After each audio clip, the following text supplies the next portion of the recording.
looks for the spray, hits the deck. Lovely movement there coming from Fresh. This guy is a unit. What a dynamic player from Fresh.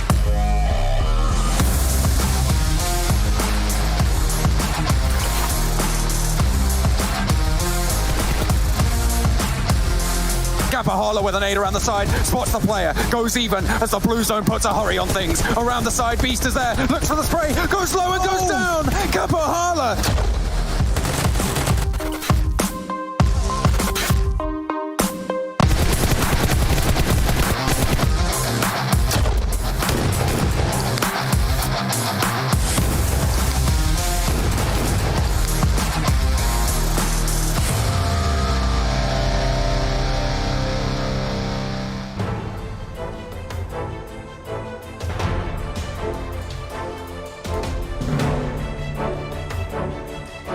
Welcome everyone, as it's time to kick off our final Super Weekend here of the PUBG Mobile Pro League Western Europe Season 2.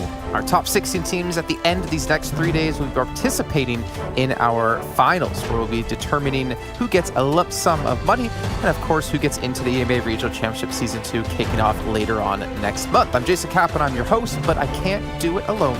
Like always, I have to have two trusty sidekicks here, or maybe they're the main superhero and I'm the sidekick, who knows. We got Claris and Maxman joining me. Gentlemen, welcome back to the show. Maxman, did you refresh your face?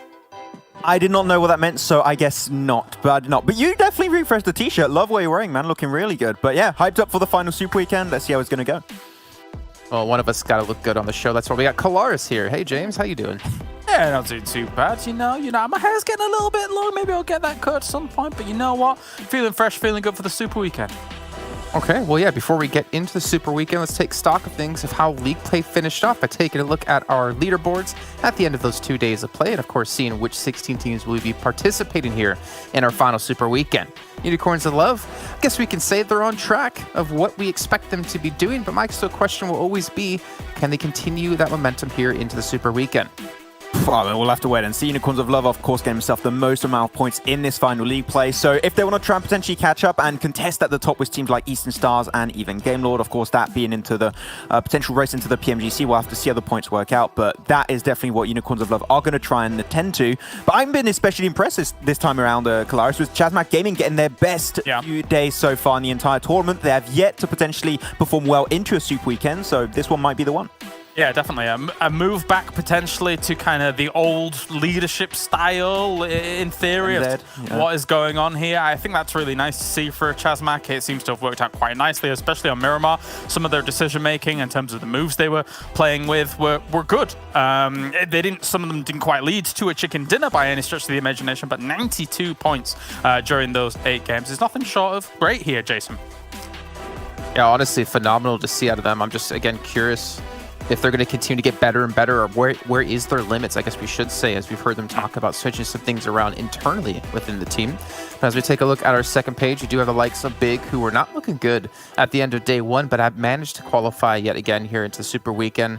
But another team here, Max, at the very bottom, Vodafone Giants. They did not qualify week 2. They put up okay points in week 1. Disappointing, I will say, though, after their play in league play. But they've made it back and for a chance to qualify. Yeah, way too close for comfort, just like Exquisite Decode in week 2. But this time, unfortunately, Claris, as we know, it did not come home. Exquisite Decode out in 19th place was only 24 points. Very unfortunate for them. Of course, they're safe for the spot in the finals. They're just going to be missing out on the potential $1,000 per chicken dinner. Of course, that is very unfortunate for them. But Destiny not being able to make it in, of course, that is very unfortunate because they were towards the bottom. I think it's going to take 1 or 2 days before they potentially run out and get kicked out of the top 16. So Destiny not making it is actually pretty big for the entirety of the event. What is this insubordination? Shots being fired at me straight away, Max. I won't be having it. Yeah, I think like the first time. The majority of the people on the show are like Brits too. That's the scary thing. Oh, no. If I'm not mistaken, didn't someone on Destiny retire from PUBG Mobile after not qualifying? Oh, that was Agon. He tweeted out, unfortunately. Very unfortunate to see that Agon, unfortunately, is leaving the PUBG Mobile esports scene. I checked the date. It's not April 1st, so it is a real one. And yeah, Agon's been doing a lot in the scene for the past few years now. It's always been a great honor to be able to cover his games and see what he's been doing. But yeah, Agon, thank you for for being you, and thank you for playing these games. It's been great to see, and wish you best of luck in what you do next. Hell yeah. I mean, is he going to pull like a 6-less though, and like say he's retiring and then come back and then retire again and then come back? Yeah. I don't know. We will see. We will see down the line. But taking a look at how some of these things played out towards league play, I think it was cool to witness some of the more unusual circles coming out from all of this up at the top here. Super young roster was able to, fight things out, but Conqueror finally got themselves a bit more of a semblance back on the board with a great vantage point that they had against, as we were previously mentioning, that Chazmak Gaming position that they took to hold other teams out here. Yeah, talking about Chazmak Gaming, actually, they almost got twice as much positioning points compared to kill points. So if they can rack up a few more kills on those strong positions you mentioned earlier, right, James, that they could technically be a really big contender in this third and final Super Weekend and just look very comfortable heading into the finals because they're not safe just yet. There's a very small chance they could be contested, but I think that even just an average amount of points should be enough, but they're not 100% safe. Their spot could still be contested, so they need to be safe today. And we just witnessed how Destiny kind of left it a little bit too late in one of the final games of the day. Obviously, they found themselves a great position on the east side near Cube on Erangel. But for my mind, when you're in those kinds of situations, yeah, you might be able to play it towards the later stages of the game. Yeah, you might be able to get first or second in that game, but you've got to frag out. There's nothing to lose in that position, Jason. And Destiny loses out because there was nothing to lose and they didn't take that opportunity.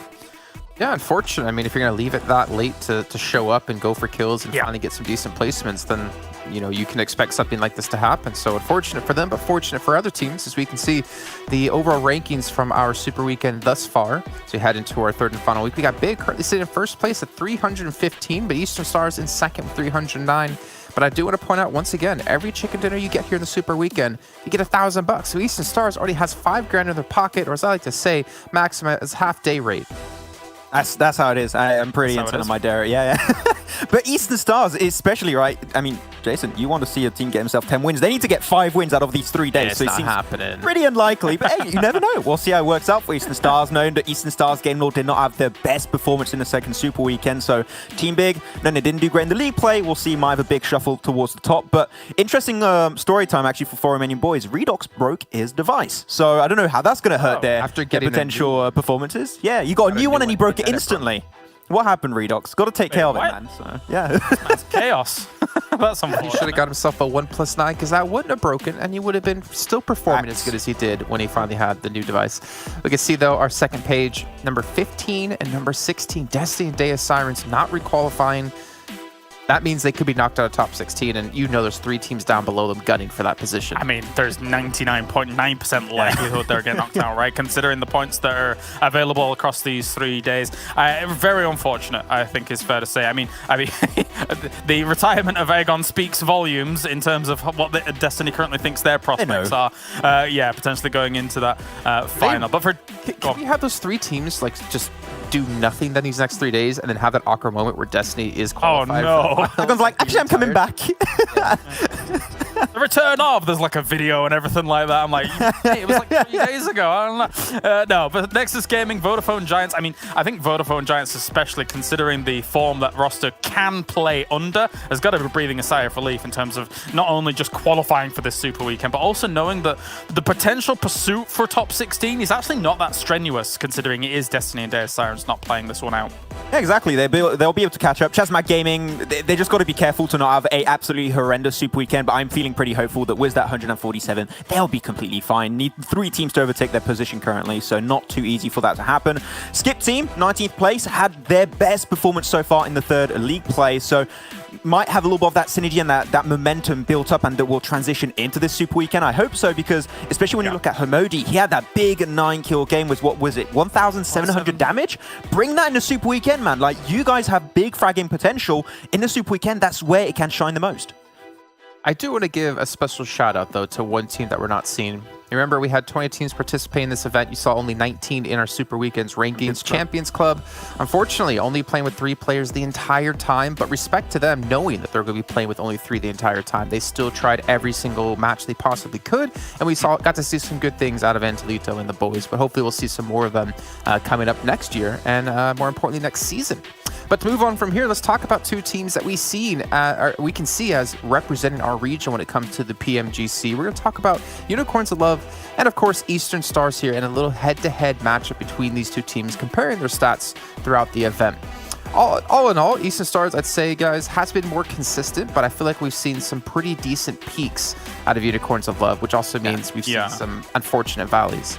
I would say Eastern Stars had more potential to be consistent because they actually played 2 Super Weekends when you look at it. But here we're going to be comparing the first Super Weekend of Eastern Stars, which was by far their peak in this entire PMPL Season 2 Western Europe. So definitely where they stood the strongest amongst the rest of this lobby. And Unicorns of Love, as we know, only qualified in the second Super Weekend. So we're going to be using their stats of Super Weekend 2 in general. And these are two very strong teams, potentially the 2 strongest teams, adding with the likes of Game Lord and Team Big in this entire lobby. But when it comes to potentially aiming for the PMGC, these 2 teams are very closely running up against each another. So it's going to be down to this final Super Weekend and, of course, the finals to see which team out of these 2 actually stands up and rises up against the rest of the lobby. And whichever team does that might just be the one to make it into PMGC. Yeah. So these are the 2 teams to follow when it looks to the international storyline. Here's the problem, though, Jason.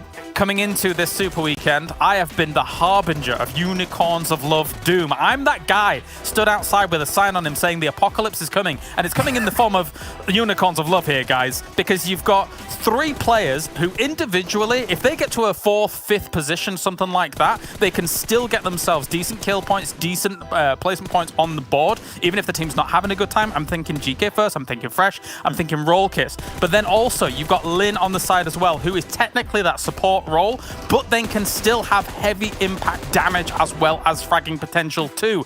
This team is going to win this Super Weekend, Jason, and I'm excited to watch it. That's a bold statement, Max. I like that. I definitely like it, right? I talked to Veggie. He did actually reply, so great. Thank you, Veggie. I really appreciate it.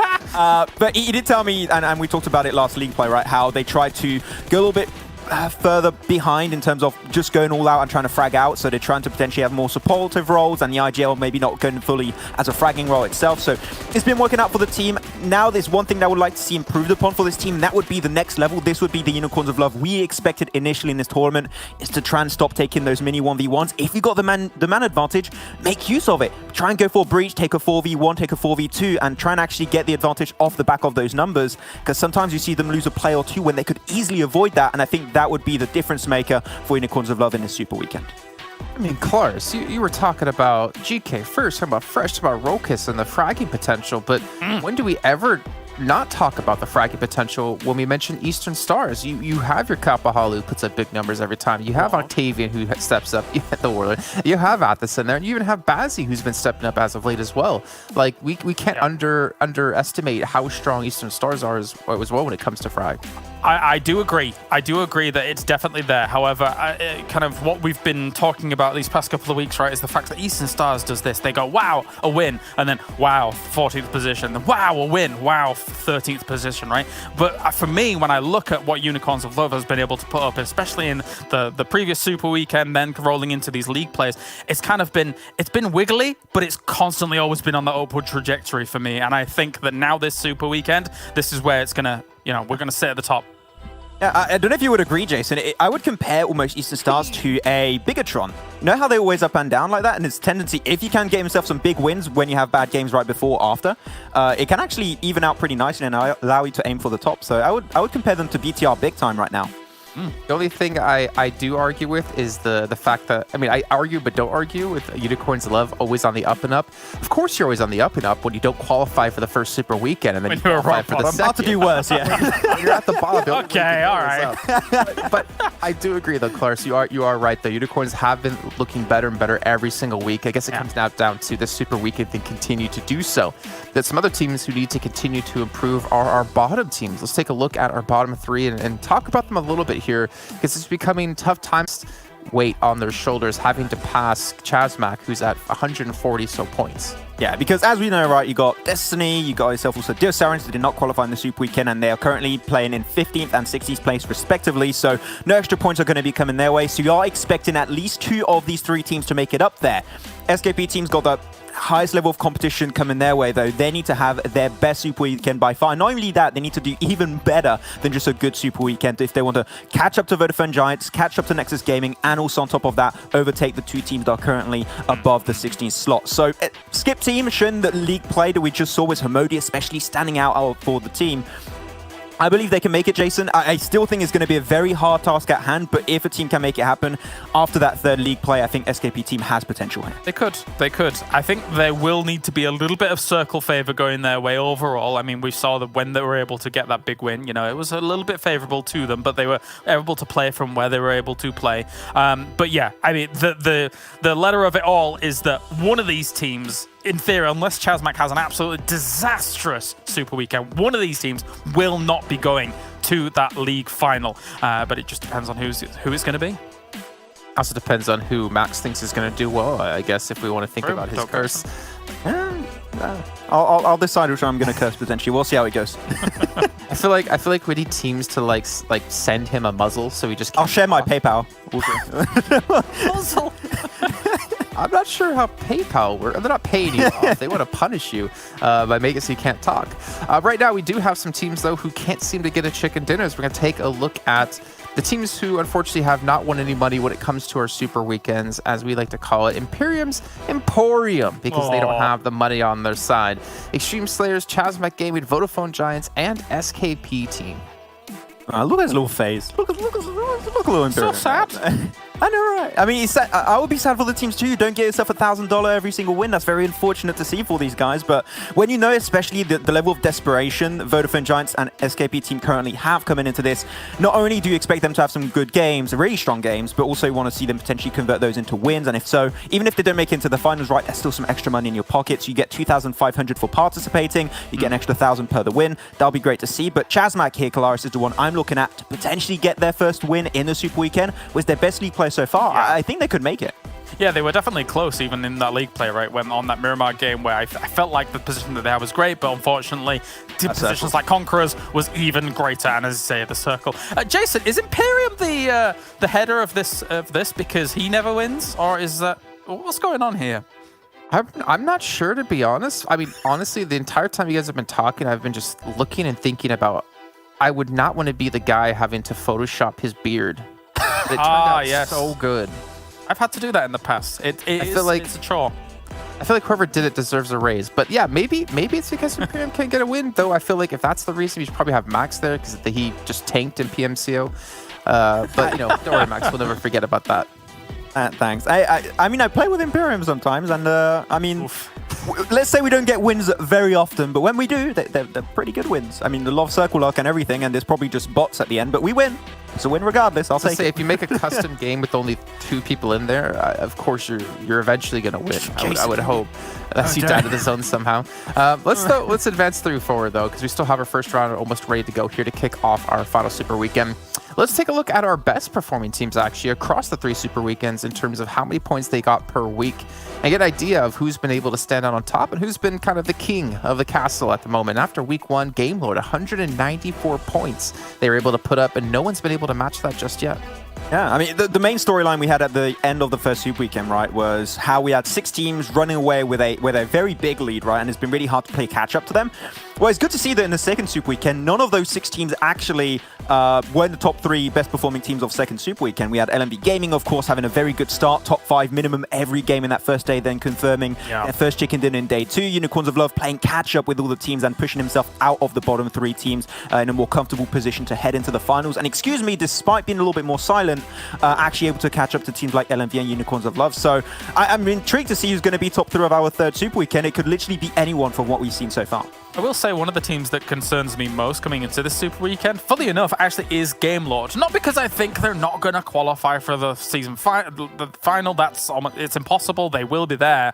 But if you think about what they did in week 1, 2nd place in league play, 1st place in that Super Weekend, and then going into week 2, it was all meh. It was all kind of wishy-washy. Not really much was standing out for them. I would love to see Game Lord rise back up to that week 1 form that they had, because, I mean, Max, correct me if I'm wrong, but we were looking at them as a championship caliber team from that week. Yeah. Yeah, we were seeing Narvalo doing really good. We saw Victor doing really good. Rob, from time to time, given a strong position, would also get himself a lot of kills converted in a strong spot.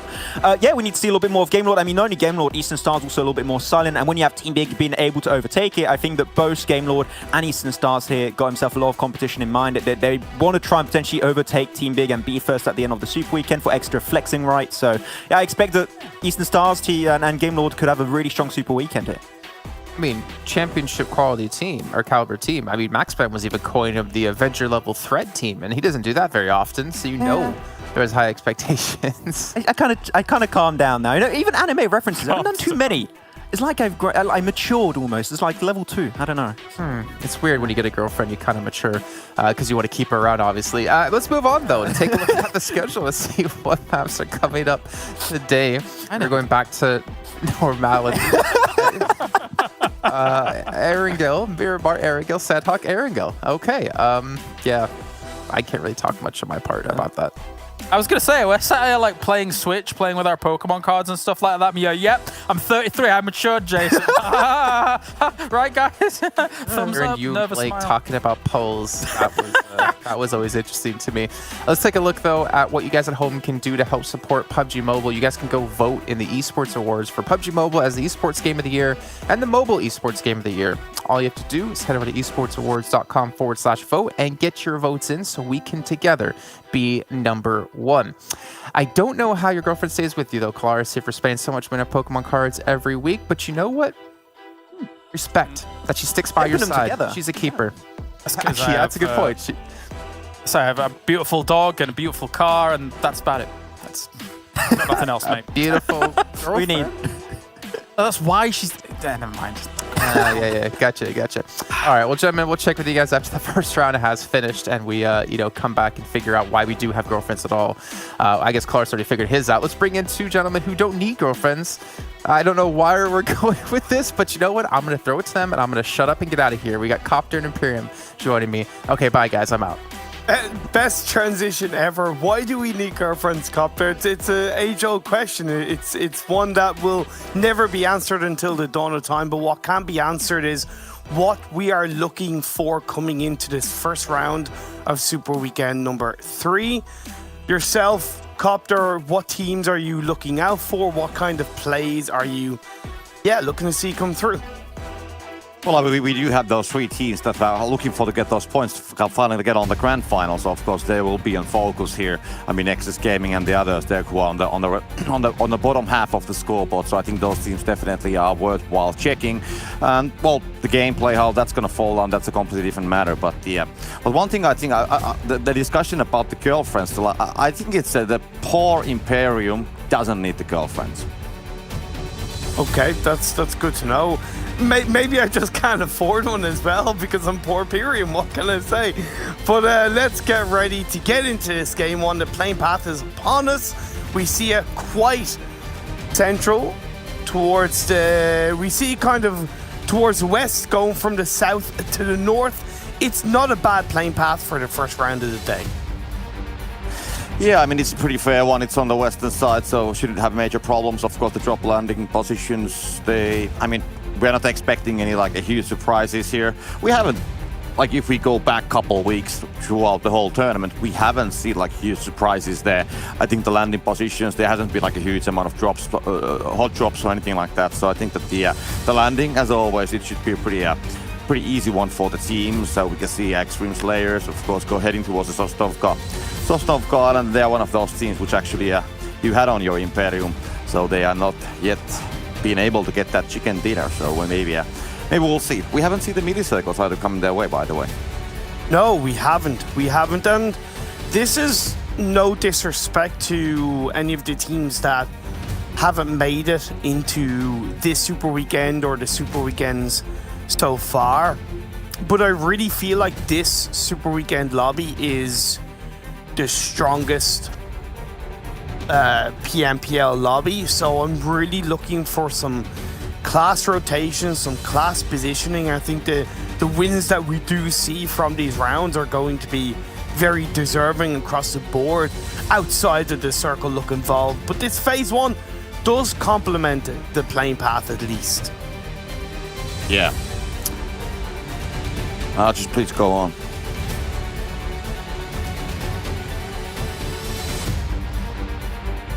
Okay, anyway, as we can see, the circle on the western side, so 4 Romanian boys sitting on the middle, and talking about the teams who need those points. So that's the how the rotations will start for them. That's the biggest question, of course, for everybody for now.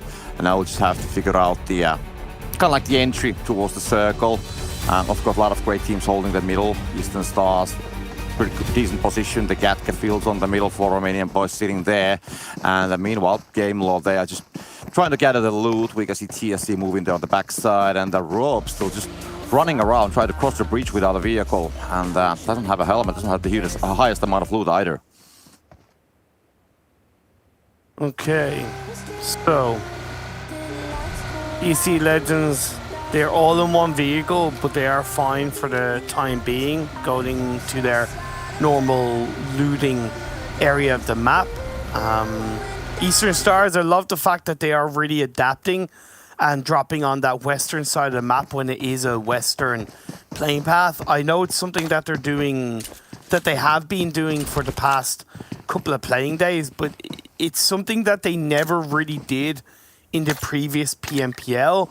So that adaptability is a big part of why they are, you know, continuing to be one of the strongest teams in the PMPL.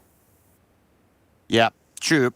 Well, SKP, they're just trying to gather down the loot. They have a long way to the circle from Novorepnoye, so they don't have to hurry, but anyway, they have to get the loot from Novorepnoye. Xtreme Slayers, they're still on the same island as well, so, I mean, we haven't seen that much bridge camping, but yeah, I mean, when it comes down to the fact that people are trying to get those final points before the grand finals of this season, of course, I mean, people might change their patterns, might want to do something else for a change, and especially teams which have already, like, well, not completely guaranteed, but if some team feels comfortable that, yeah, they're going to make it to the finals anyway, so maybe they will try to hold down if they'll see a team that is like one of their worst enemies, for example, that they don't want to be getting them to the grand final. So that's also an option now that the teams can go that way as well. 4 Romanian boys still currently in that massive split across the Gatka area. We've talked about this before, and they've actually gotten caught out in the past. They need to join up as either a full squad or a really solid 2-2 early on in this phase one, because right now they are pretty much in the heart of this phase one. You're going to have the likes of Eastern Stars go a little bit closer to them, Vodafone Giants, super young roster possibly, never mind the teams that are still outside of the circle. So as this game goes on, we're 5 minutes in the next 1 to 2 minutes max. To me, they need to join up as a full squad. True.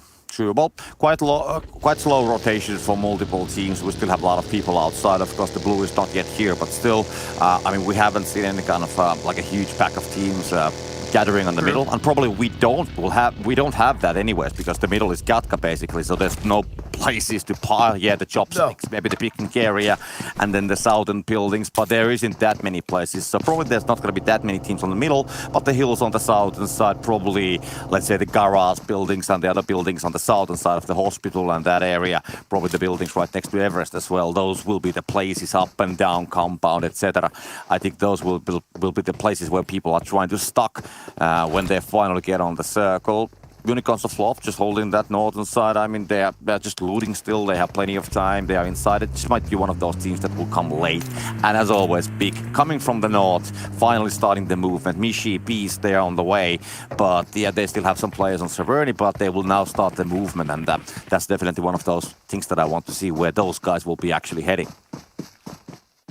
4 teams part of Imperium's Emporium, Chazmak, Giants, SKP, and Xtreme Slayers. The team, as of right now, that I see getting the first chicken dinner of Imperium's Emporium is Chazmak. This team has slowly been improving. Their IGL went back to MZ. Kalamos fortunately dipped himself. But I was talking to MZ after the league play, and he highlighted that his IGLing style when it comes to communication is both in French and English, because Shadowen, he's from Iraq, so he obviously doesn't speak French. Trazen doesn't have the strongest English, but what they've done is they've taught Shadowen the key callouts in French, so he does understand the key callouts in French, but then he mixes his communication between English and French. That is obviously not ideal, but if it works and it still remains fluid on the team's performance, all the power to Chazmak and MZ for adapting to how the team are in terms of language. That's pretty hardcore, to be honest, to have two different languages when you're IGLing. But I mean, if it works, why not?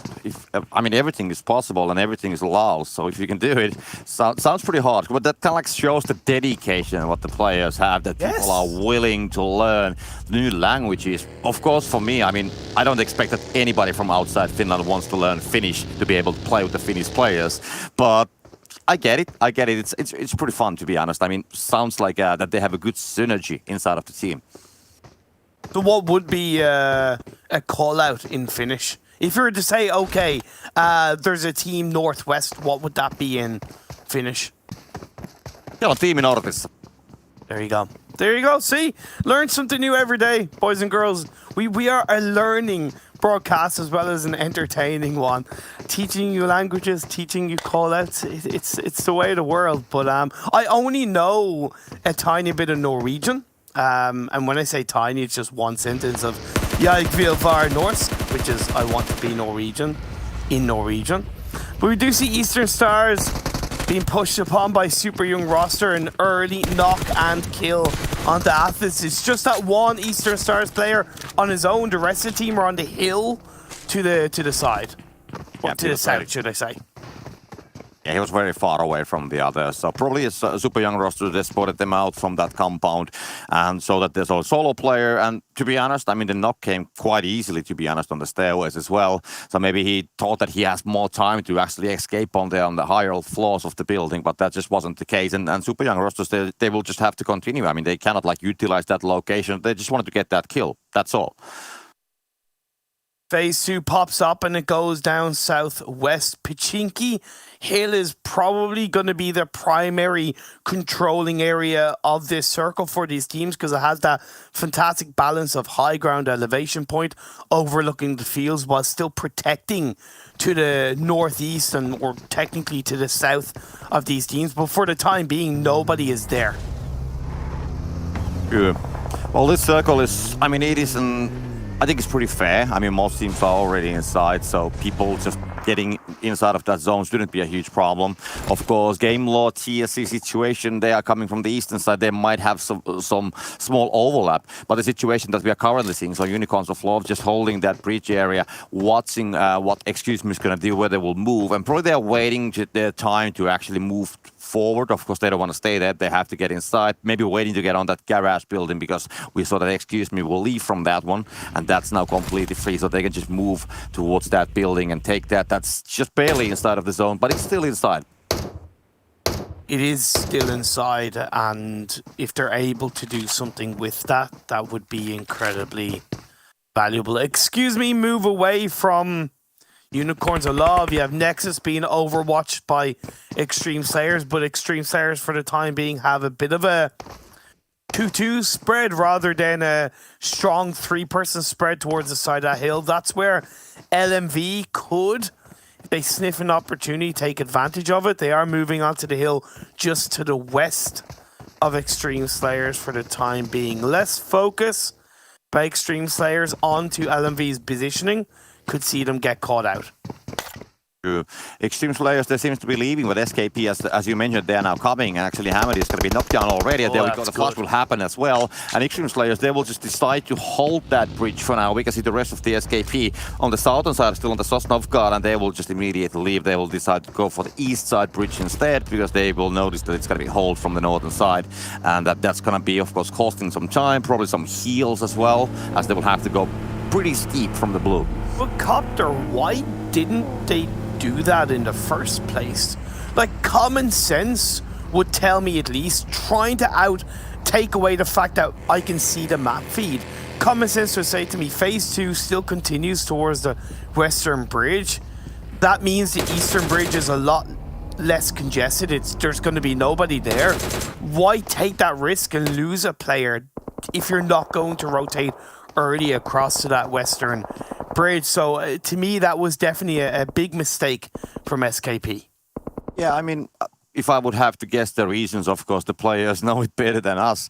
But still, I would say because the circle was actually coming quite heavily on the western side, probably they imagined that there's a lot of pressure on the east side of the circle because of the shift on the western side, and maybe they thought that they can just punch in from the south. And Xtreme Slayers, to be honest, they didn't even hold the bridge really. They had guys on the hill. True. They had one player on the glass building, so they might have tried to scout it from the southern side. Didn't notice anything. And then just the one player called the first scout because they had 3 guys on the south. They just sent one player across, and that was taken down. So maybe a combination of these things. That's what I would imagine. But the next circle, I mean, I love this circle, to be honest.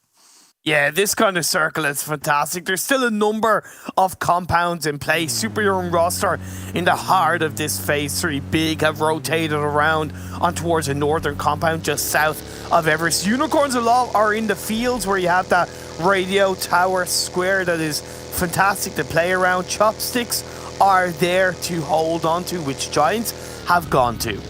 Yeah, I'm not gonna hide. I love chopsticks. I love when there's multiple crashing on the chopsticks. It's always such a fun. And you usually see huge individual plays on the chopsticks. One guy spraying down 3 guys from a vehicle coming, and that's what I love on PUBG when it comes to personal performances as well in situations like that.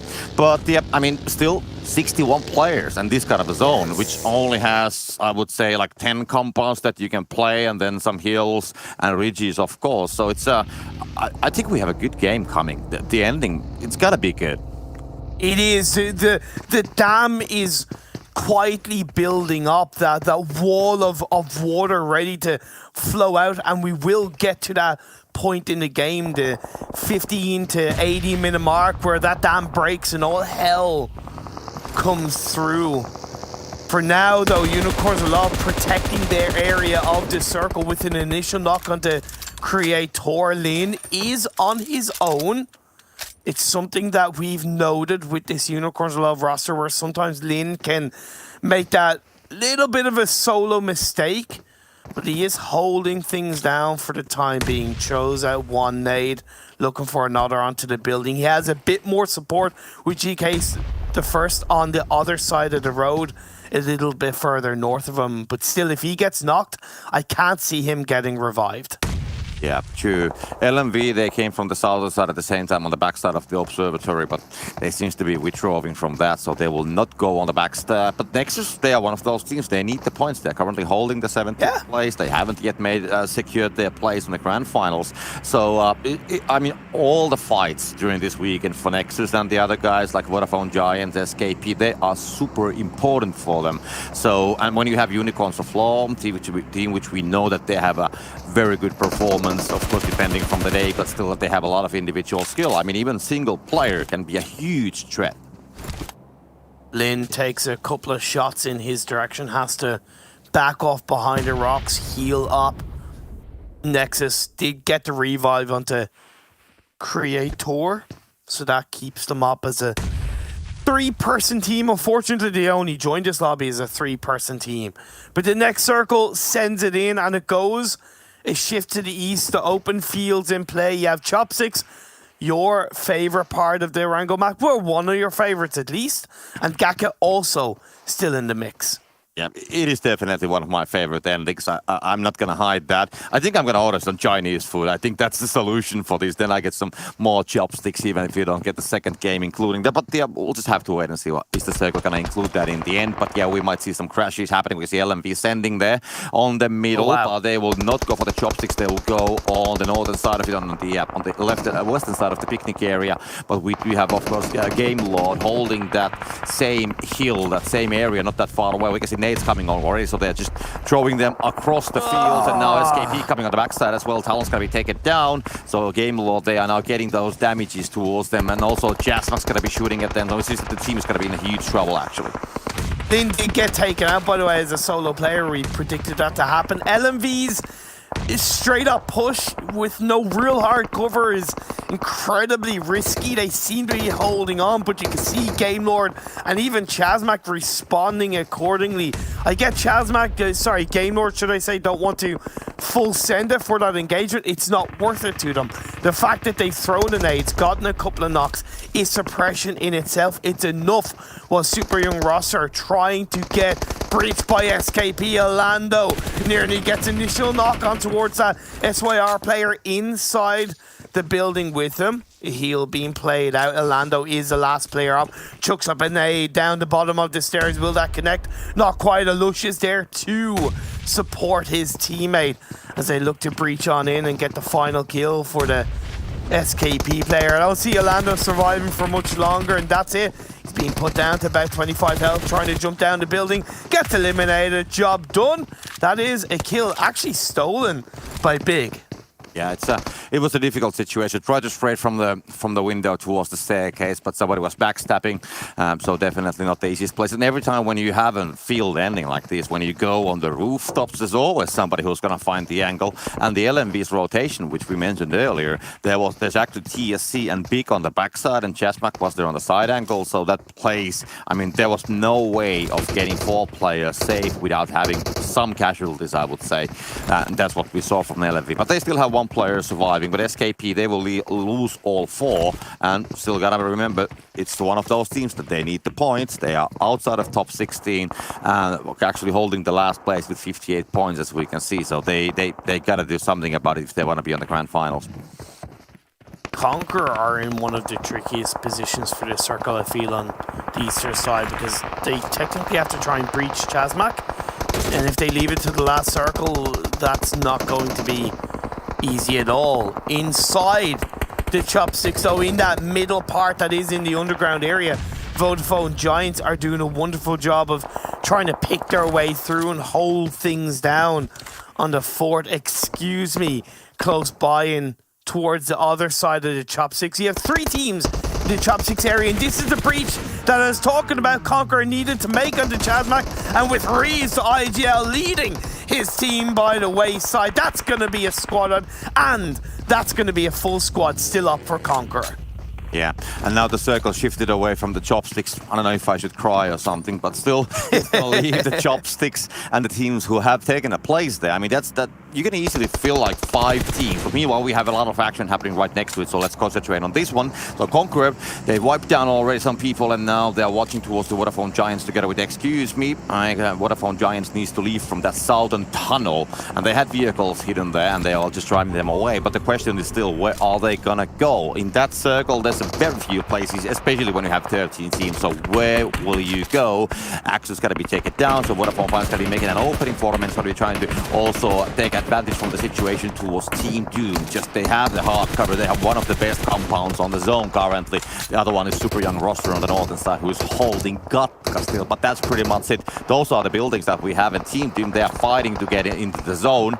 Seems to be having some casualties. Meanwhile, other battles, I mean, all the sides of the circle, they're full of battles currently. Well, yeah, because this kind of circle that we've seen with the shifts of the past couple of phases, the center is not approachable really at all, so everybody's on the edge. Everybody's fighting for a tiny bit of the land as Xtreme Slayers pushes in. That's going to be a double knock with Pappy pushing on into 4 Romanian Boys. Absolutely wonderful. Doran, Exo Machine, Royale, should I say. The last 2 players up. Bardo is going to find himself whittled down as 2 of his teammates are knocked down, looking in towards the crevices of the doorway. Royal pre-firing his way through. That's going to be Xtreme Slayers eliminated, and 4 Romanian Boys. They get rid of 1 team, but now another one is joining up. Doran responds accordingly. Like I said, all of these teams fighting for just a tiny tip of the circle inside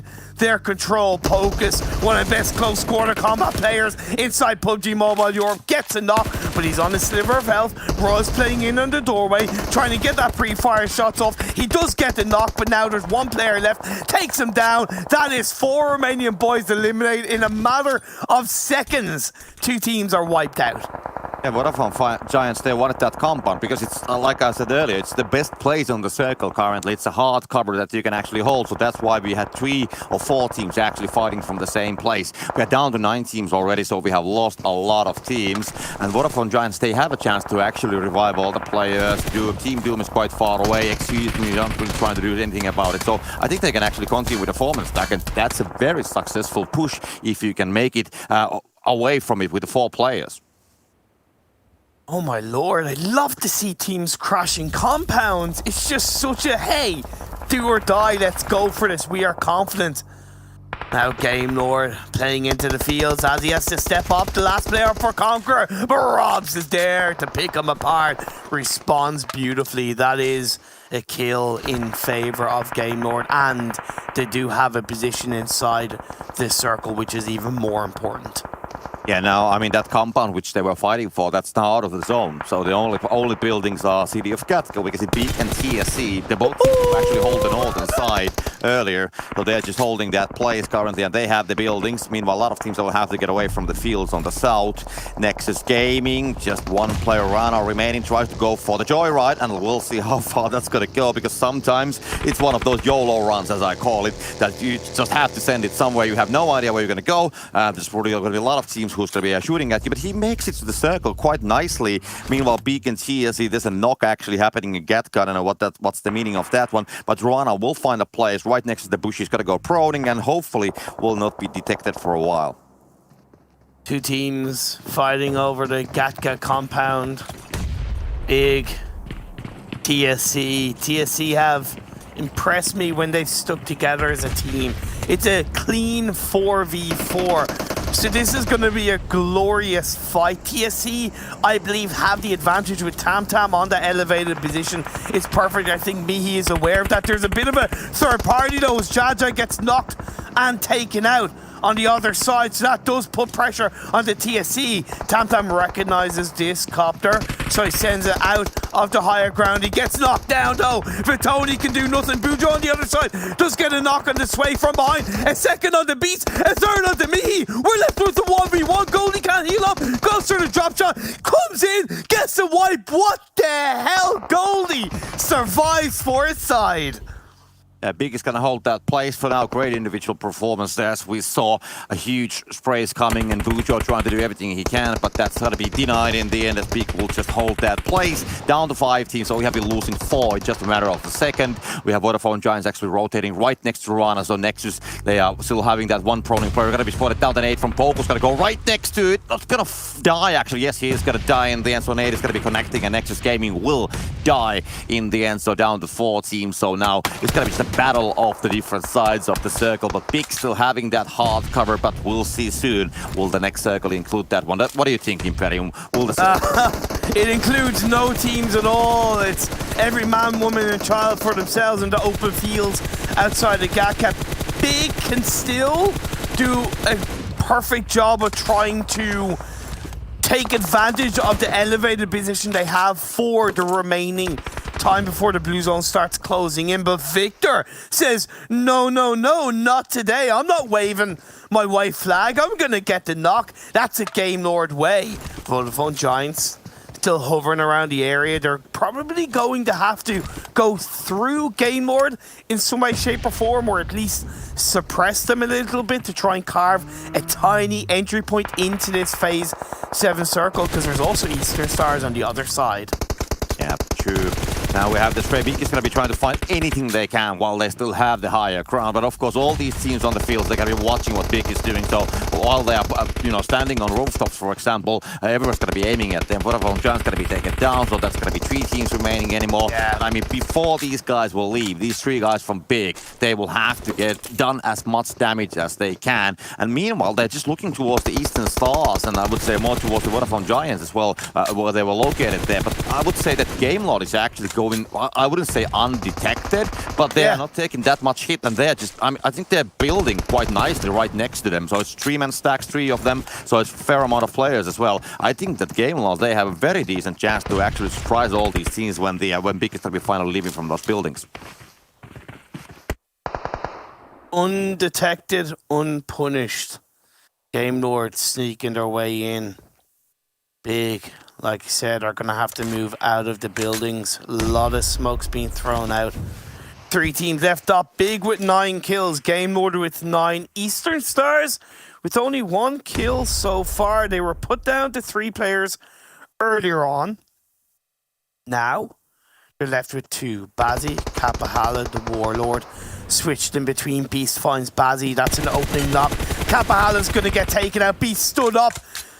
Made no mistake in that moment to take down Eastern Stars, but we're left with our final 2 teams. Goldie saved Big in that fight against TSC earlier on. Does get knocked by Gamelord. As you highlighted, Copter, an unpunished, undetected Gamelord earlier on will be the death of Big as Mihi gets dropped down and it's just Beast left on his own in the fields of Gatka. Robs holds on to the crate drop. DP28 Beast in the bushes of the circle, hoping that he's able to pull out that massive 3-piece he did in the last day of the league play against Super Young roster. It's going to take a hell of a lot, but I think the focus from Gamelord is on the smoke. Yeah, I mean, Beast, if he wouldn't have gone for a different push, they would be already dead. I mean, they saw the location where Big came away from the compound, and now Beast is going to be spotted down. The Spurs going to be he gets 1 knock! The damage, and that's it. Nice 1 knock, but still in the end, Big is going to be taken down. Gamelord, in the end, they managed to do the field play just rightly and will secure the first chicken dinner of the day. Gamelord with the win. You take those. It was a deserved win. They carved their entry point into, I think, phase 5, phase 6.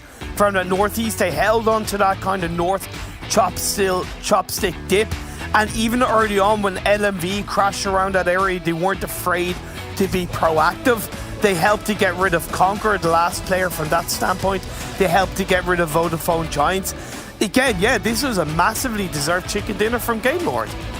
It was a really excellent chicken dinner. What actually happened there, Big, was when they were holding still the buildings of Gatka, we had 2 shooters on one of the rooftops right next to the entry to the stairway. And that entry to the stairway, it gives cover towards the northern side, but it also blocks the visibility towards Gamelord. So they were fully focused on the team on the southern side, Vodafone Giants. And when the time came, that Big actually needed to leave those compounds. I mean, Gamelord, they had a plan ready. They knew that they're gonna still go for the Eastern Stars because when Big came away from the buildings, they still focused their fire. So they managed to secure some kills on the second place. But they, meanwhile, doing it because Eastern Stars and both Big, they didn't have a fight at all versus the Gamelord. So they were just chilling and waiting what's gonna be left for us, and then they opened the fire. And Big knew where Gamelord were because one of their players had gotten knocked from a Gamelord player. Don't know if they knew that, but I'd like to think they had a bit of an idea of the direction where those shots went. They were shooting in that direction, but I think they felt like Eastern Stars was an easier target, and that's okay, right? Because even if you know that you're having to move out of the Gatka building, so you have a feeling that the potential of you winning the game is a lot less likely, so you go for the easier kills rather than the more challenging shots where you can get taken out in third rather than second.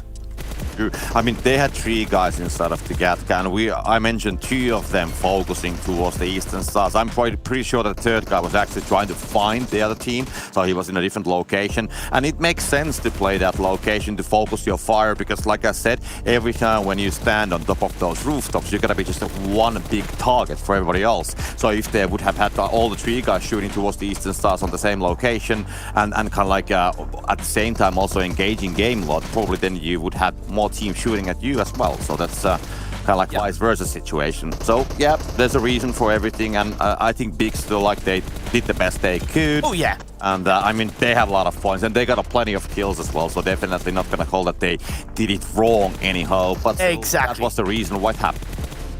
And Vodafone Giants, they had a pretty good game as well. They played their chopsticks area, they controlled it quite nicely towards the south side of the vicinity, and then they crashed in onto 4 Romanian Boys, who just finished cleaning off Xtreme Slayers, and the Giants took opportunity of that for a team that I felt have gone back to a level of passiveness, a level of fear, or even just a lack of bite in how they play the game. To see that aggression and to see that quick decision making was nice and refreshing in my eyes. Yeah, it could have been completely opposite way as well. I mean, the circle could have shifted towards the building, what the Vodafone Giants and the 4 Romanian Boys and who else was they were fighting for. But it decided to go on the northern side. But if the circle would have came on the southern side, then we would have the Vodafone Giants holding probably the rooftops and the second floor angle using that method. And then, of course, Big would have been in trouble a whole lot earlier. First round of the day is one and done with a Game Lord chicken dinner. We're going to send it for a quick break. The desk will break all of that action down, and then we'll have, of course, round 2 coming up shortly.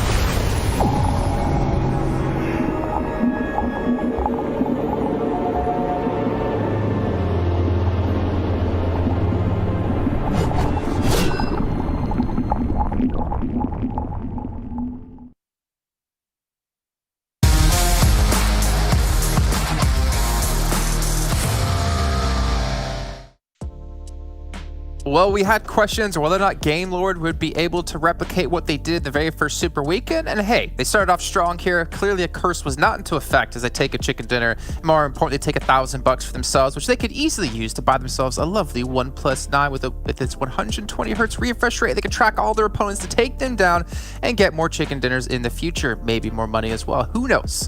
But welcome back to the desk here for PMPL Western Europe Season 2 as the first round of the day has finished off here in our final Super Weekend. And let's dive straight into the match rankings, get an idea of how many points the teams did get, because there's a couple in there, guys. Vodafone Giants, Nexus, that might have got enough points to finally qualify now and be for sure secured top 16. Yeah, I'm pretty sure that Nexus Gaming have overtaken Dear Sirens. We'll have to see. Destiny, they're getting relatively close. I'm not sure they overtook them just yet, but they're definitely getting really close to that position, so they're making themselves even safer. Only really Vodafone Giants and SKP team can really contest that kind of position, but both Vodafone Giants and Nexus Gaming doing extremely well in this game. Plus, on top of that, the top 3 teams of the Super Weekend, Game Lord, Team Big, Eastern Stars taking home double-digit points in this game also, and Game Lord taking home the win.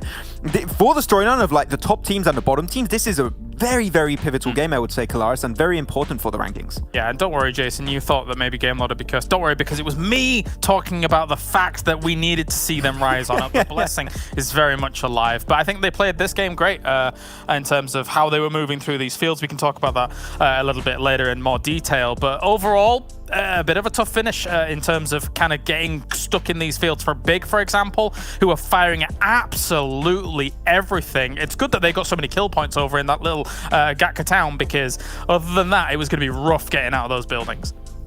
Yeah, I think we were watching with Blank, and he was commenting how he couldn't even hear himself think because of how many shots were being fired off towards the later ends of that match. But we can see, though, I mean, for me, it's great to have like Game Lord, Big, Eastern Stars all kind of doing well in that first match, because that's like the teams I want to see doing well in the finals. I want to see some crazy competition between them. I want to see, you know, them battling out against Unicorns of Love, trying to obviously qualify for the EMEA Regional Championship Season 2 kicking off in November. And as we take a look down the list, you got Conqueror in there. As we take a look at the second page, though, Unicorns of Love, the team we were just kind of mentioning heading into this, with 0 points. But also I want to point out here really quickly, Chazmac Gaming, Max, a team who dominated in league play.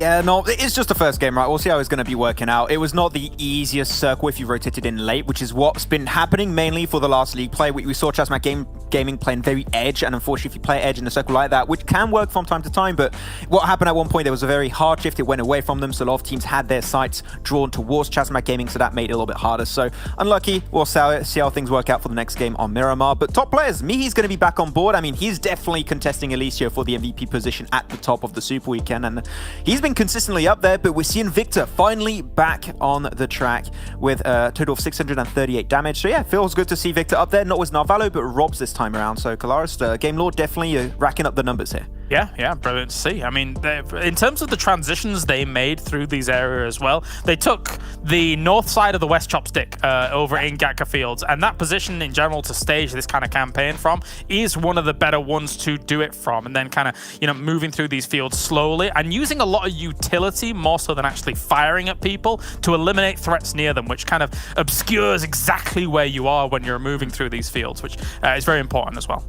I would even add on top of that, the fact that they went for Chopstick and they were waiting for the teams to actually go in front of them, and they just backstep. I believe it was Excuse Me at one point. There was a few teams rotating up north. That is why you see the damage being so high, because they were fighting teams in a field finish from a very safe location. Of course, utility could have gone against them, and that could have potentially hurt their chances of a potential win, but they played it really well, so I'm happy to see Game Lord actually get that one. And they were being so proactive too at the end, right, James, where Team Big knew exactly where Game Lord were positioned. They were taking a lot of shots, as we heard from Blank. They were definitely going for some big sprays, but at some point, they used the smokes, completely went for widespread, so it was very hard for Big to know exactly where Game Lord were positioned, and that surprise factor allowed them to get new angles, new opportunities, and eventually take down Big at the end.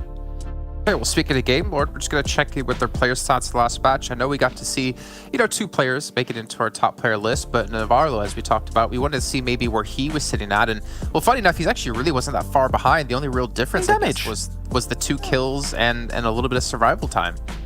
Yeah, same amount of damage. Narvalo and Rob's going to be up there. Always good to see. Akashi is still the player that we would like to see a little bit more of Akashi. He's got his moments where he does well, but he died a little bit early in this game. 19 minutes and 41 seconds. If he can make it a little bit later, potentially more kills could have went their way. But yeah, Rob's has definitely improved drastically for the side of Game Lord. Definitely the player that we've seen rise up the most for this entire roster. Victor Narvalo OP, of course, doing always as well, but Rob's, I'm happy to see him do so well at the end. Yeah, I mean, obviously, a big part of Game Lord's success is those 2 players we've been mentioning time and time again, Victor and Navarro. But with them like really underperforming in week 2, I think it was time for someone else to step up, and it's good to see Rob to be able to do that for the roster. Yeah, gotta agree.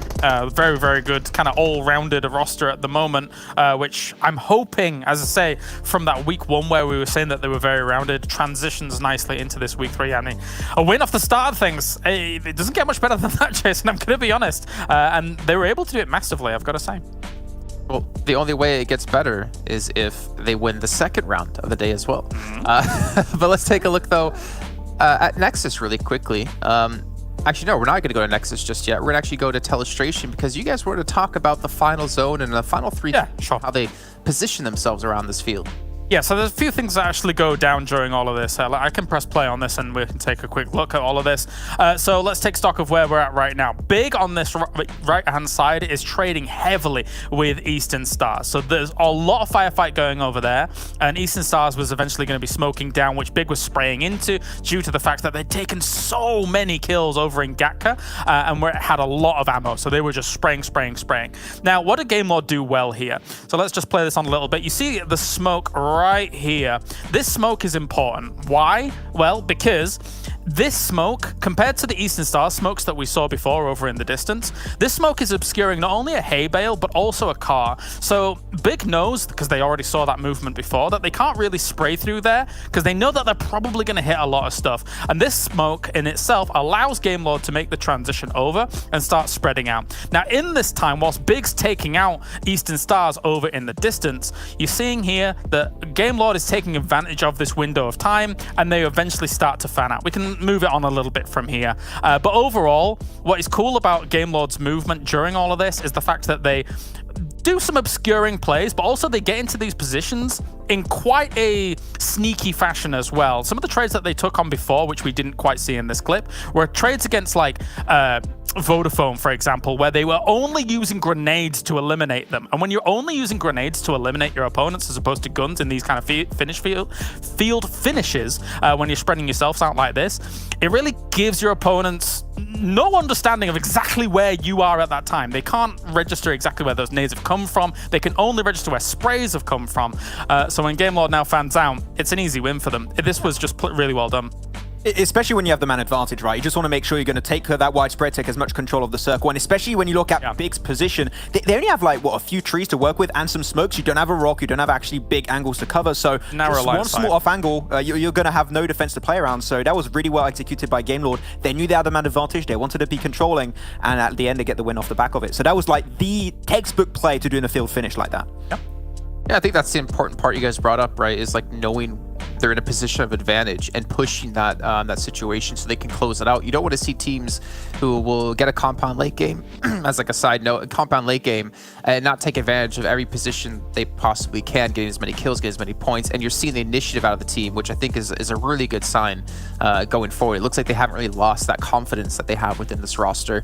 But we can see, even with that win, though, Game Lord was unable to catch up and pass big as they still hold on by a 2-point lead. But still, another chicken dinner, another $1,000 in the pocket, 3,000 in total so far across our super weekends. And as we look down the list here, especially down towards the very bottom, Nexus have passed Day of Silence and now 5 points behind Destiny. Okay, I said Chasmac Gaming should be fine, okay? But now I'm thinking, you know, Chasmac Gaming, they're not having a good game. Nexus Gaming trying to play catch-up, Vodafone Giants too. It's just Nexus Gaming, it would be unfortunate to see them potentially drop down in 16th, but SKP team, seeing that first game, they're going to need a way better performance for the rest of the Super Weekend. So Chasmac Gaming want to try and get a few points potentially, especially because I think that's where they are lacking a little bit. We saw that in the league plays. They just want to be safe, but Nexus Gaming able to push themselves up in top 16 is great. They've still got 5 more points to get to be in 15th, and then they'll be mega comfy. I really wonder if, you know, Chasmac sitting at home, getting ready for their first round of the day, and they feel like this cold wind, this cold chill come in from outside, the window slams. You mentioned us. And then they're like, oh no, Max talked about us. It's Max again. The curse. Well, we'll see. We'll see. It has potential. Miramar coming up next here as our second round of the day out of 5. It's time to bring our commentators, though, back in as the next round is about to kick off. So, Kolaris and Max Ben, I'll check in with you two in just a few when I get to the green room back in just a few moments. Let's bring in Copter. Let's bring in Imperium. Gentlemen, Game Lord take the first victory. We have Nexus now qualifying top 16. Chasmac, talk about it. Do you think Max just cursed them? And you think they're going to get knocked out now? Of course Max has cursed them, because that's what Max does best, right, Jason? But I'm here to get rid of that curse. The Imperium buff, as I think deeply, Chasmac, you can win. Chasmac, you can win. There you go. It's been wiped away. I don't know how it works, but it does. It does, Copter. Do you think it's going to work? I don't know why, but I'm just having this image on my head because the cold, chill breeze was mentioned. And it's going to be Max Band, like blowing on the backside of them. I think that's the cold breeze. I've never seen Star Wars, but I know, shocker, I've never seen a Star Wars film. But Maxman is like Darth Vader, and I'm just, you know, I'm on the light side, he's on the dark side. I'm just gonna, you know, I'm Obi-Wan, he's Darth Vader, and I'm gonna get rid of that Chasmac curse. Don't worry about it, guys. Don't worry about it, guys. But we are into the second round of the day, the dusty desert grounds of Miramar, the harsh open terrain. The plane path is upon us, and it's a little bit north. I mean, if you haven't seen any of the Star Wars movies, you're not allowed to use the quotes. I mean, you can't even mention Obi-Wan Kenobi. That's too much if you haven't seen the movies, so please. Are you a big Star Wars fan? I mean, I have seen all those movies, I don't know, maybe like 10 times each of them. Okay, I mean, I feel like I've insulted your family now by referencing I mean, you remember that I have some age on me as well. And, you know, I was watching Star Wars when I was a kid already. That's like tens of years ago. So there has been a lot of time. Some age or a lot of age? I think the best explanation that my first Star Wars toy which I bought myself, that was 85. That was 3 years before I was born. Okay, interesting. Interesting. Time flies when you're having fun, I suppose, and these teams are definitely going to look to have a little bit of fun, get some good points, as a phase one is quite heavily up towards the north. Again, like the first round, Copter does at least complement the playing path. Yeah, it's a fair circle comparing to the playing path, definitely. And we can see a lot of teams. I mean, well, a couple teams actually took the northern side, which is completely understandable. But now it's, I would say, beneficial, because when the rotation is going to start, again, the pressure will be on the southern side. Only a couple teams on the north. LMV, they will just go to Tierra Bronca. They're actually having all the guys on one vehicle, and they will go together with Baru towards Camp Militar. That might be the case, so there might be something going on later on. But yeah, like you said, definitely Circle is. What do you think, Imperium? Where would you like to see the Circle to go from here? What is your favorite area? What is currently inside of the zone? I love the El Azahar Hills. To me, those are a beautiful area of the map and some really great hillsides that, if you can, as a team, control it, it can really favor your end result.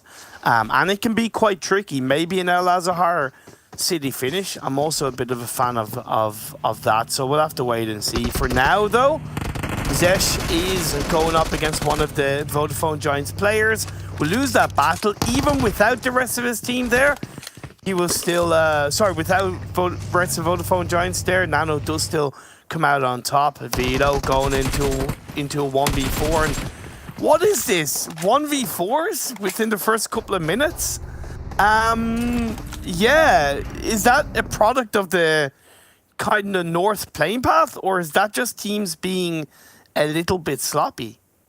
I don't know what's going on with Conqueror, because they have a second player, AZ, proning here as well. They lost Vito and they have AZ here on the same region as well. All this is happening on the southern side of San Martin. So I would imagine that there has been some kind of contention about the drop spots and Conqueror not getting the places. But they have two guys in Pecado, actually, Conqueror. So they tried to split 2-2 between San Martin and Pecado, which is, I would say, a little bit strange, to be honest. I mean, that's the only reason why the two guys would be otherwise lying right on the southern side of San Martin, or I don't know what was the play. Maybe they tried to steal a vehicle, something like that. But definitely not working out for Conqueror. I mean, they are quite nicely there on on the better half of the scoreboard, so they should be getting to the grand finals anyways. But still, I don't think that you can go like complete YOLO on the last games either. Interesting. Let's see if Azzy can stay quiet and not get spotted out. It seems to be the case, as are going to prioritize continuing their looting and rotation phase. TSC making an early rotation towards the center of the circle. Xtreme Slayers have a big 3-1 split with 3 in Chris Val, 1 towards Tierra Bronco. So at least Bardo hopefully will be able to provide that level of information for the rest of his team. Nexus, they have a fantastically easy rotational spot from their current drop in the Cabrera. They can just go on towards the water treatment hills. You asked me what's kind of my ideal area in this kind of circle. What about yours? Are you a big water treatment fan? Do you prefer Hacienda? What are you looking for?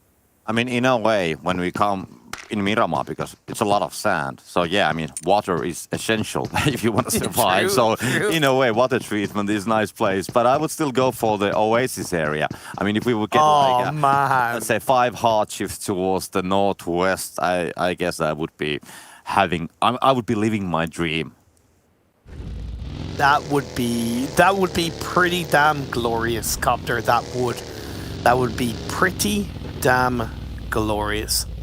That first game, by the way, was very important on a couple of areas between the very top and the very bottom of the standings. The race for the PMGZ spot was incredibly valuable for Eastern Stars in that first game, because Unicorns Love got 0 points. So the points that Eastern Stars got, which was 11, was just 100% kind of bonus benefit to them in that regard. And then for the bottom of the standings, as the desk highlighted, Vodafone Giants with a pretty decent result, to say the least, of 13 points. That really puts them much closer towards securing their spot in the finals of this PMPL Season 2.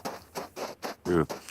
Well, the rotations are starting slowly but steadily. 6.5 minutes on the clock. Nexus is coming inside from the northwest.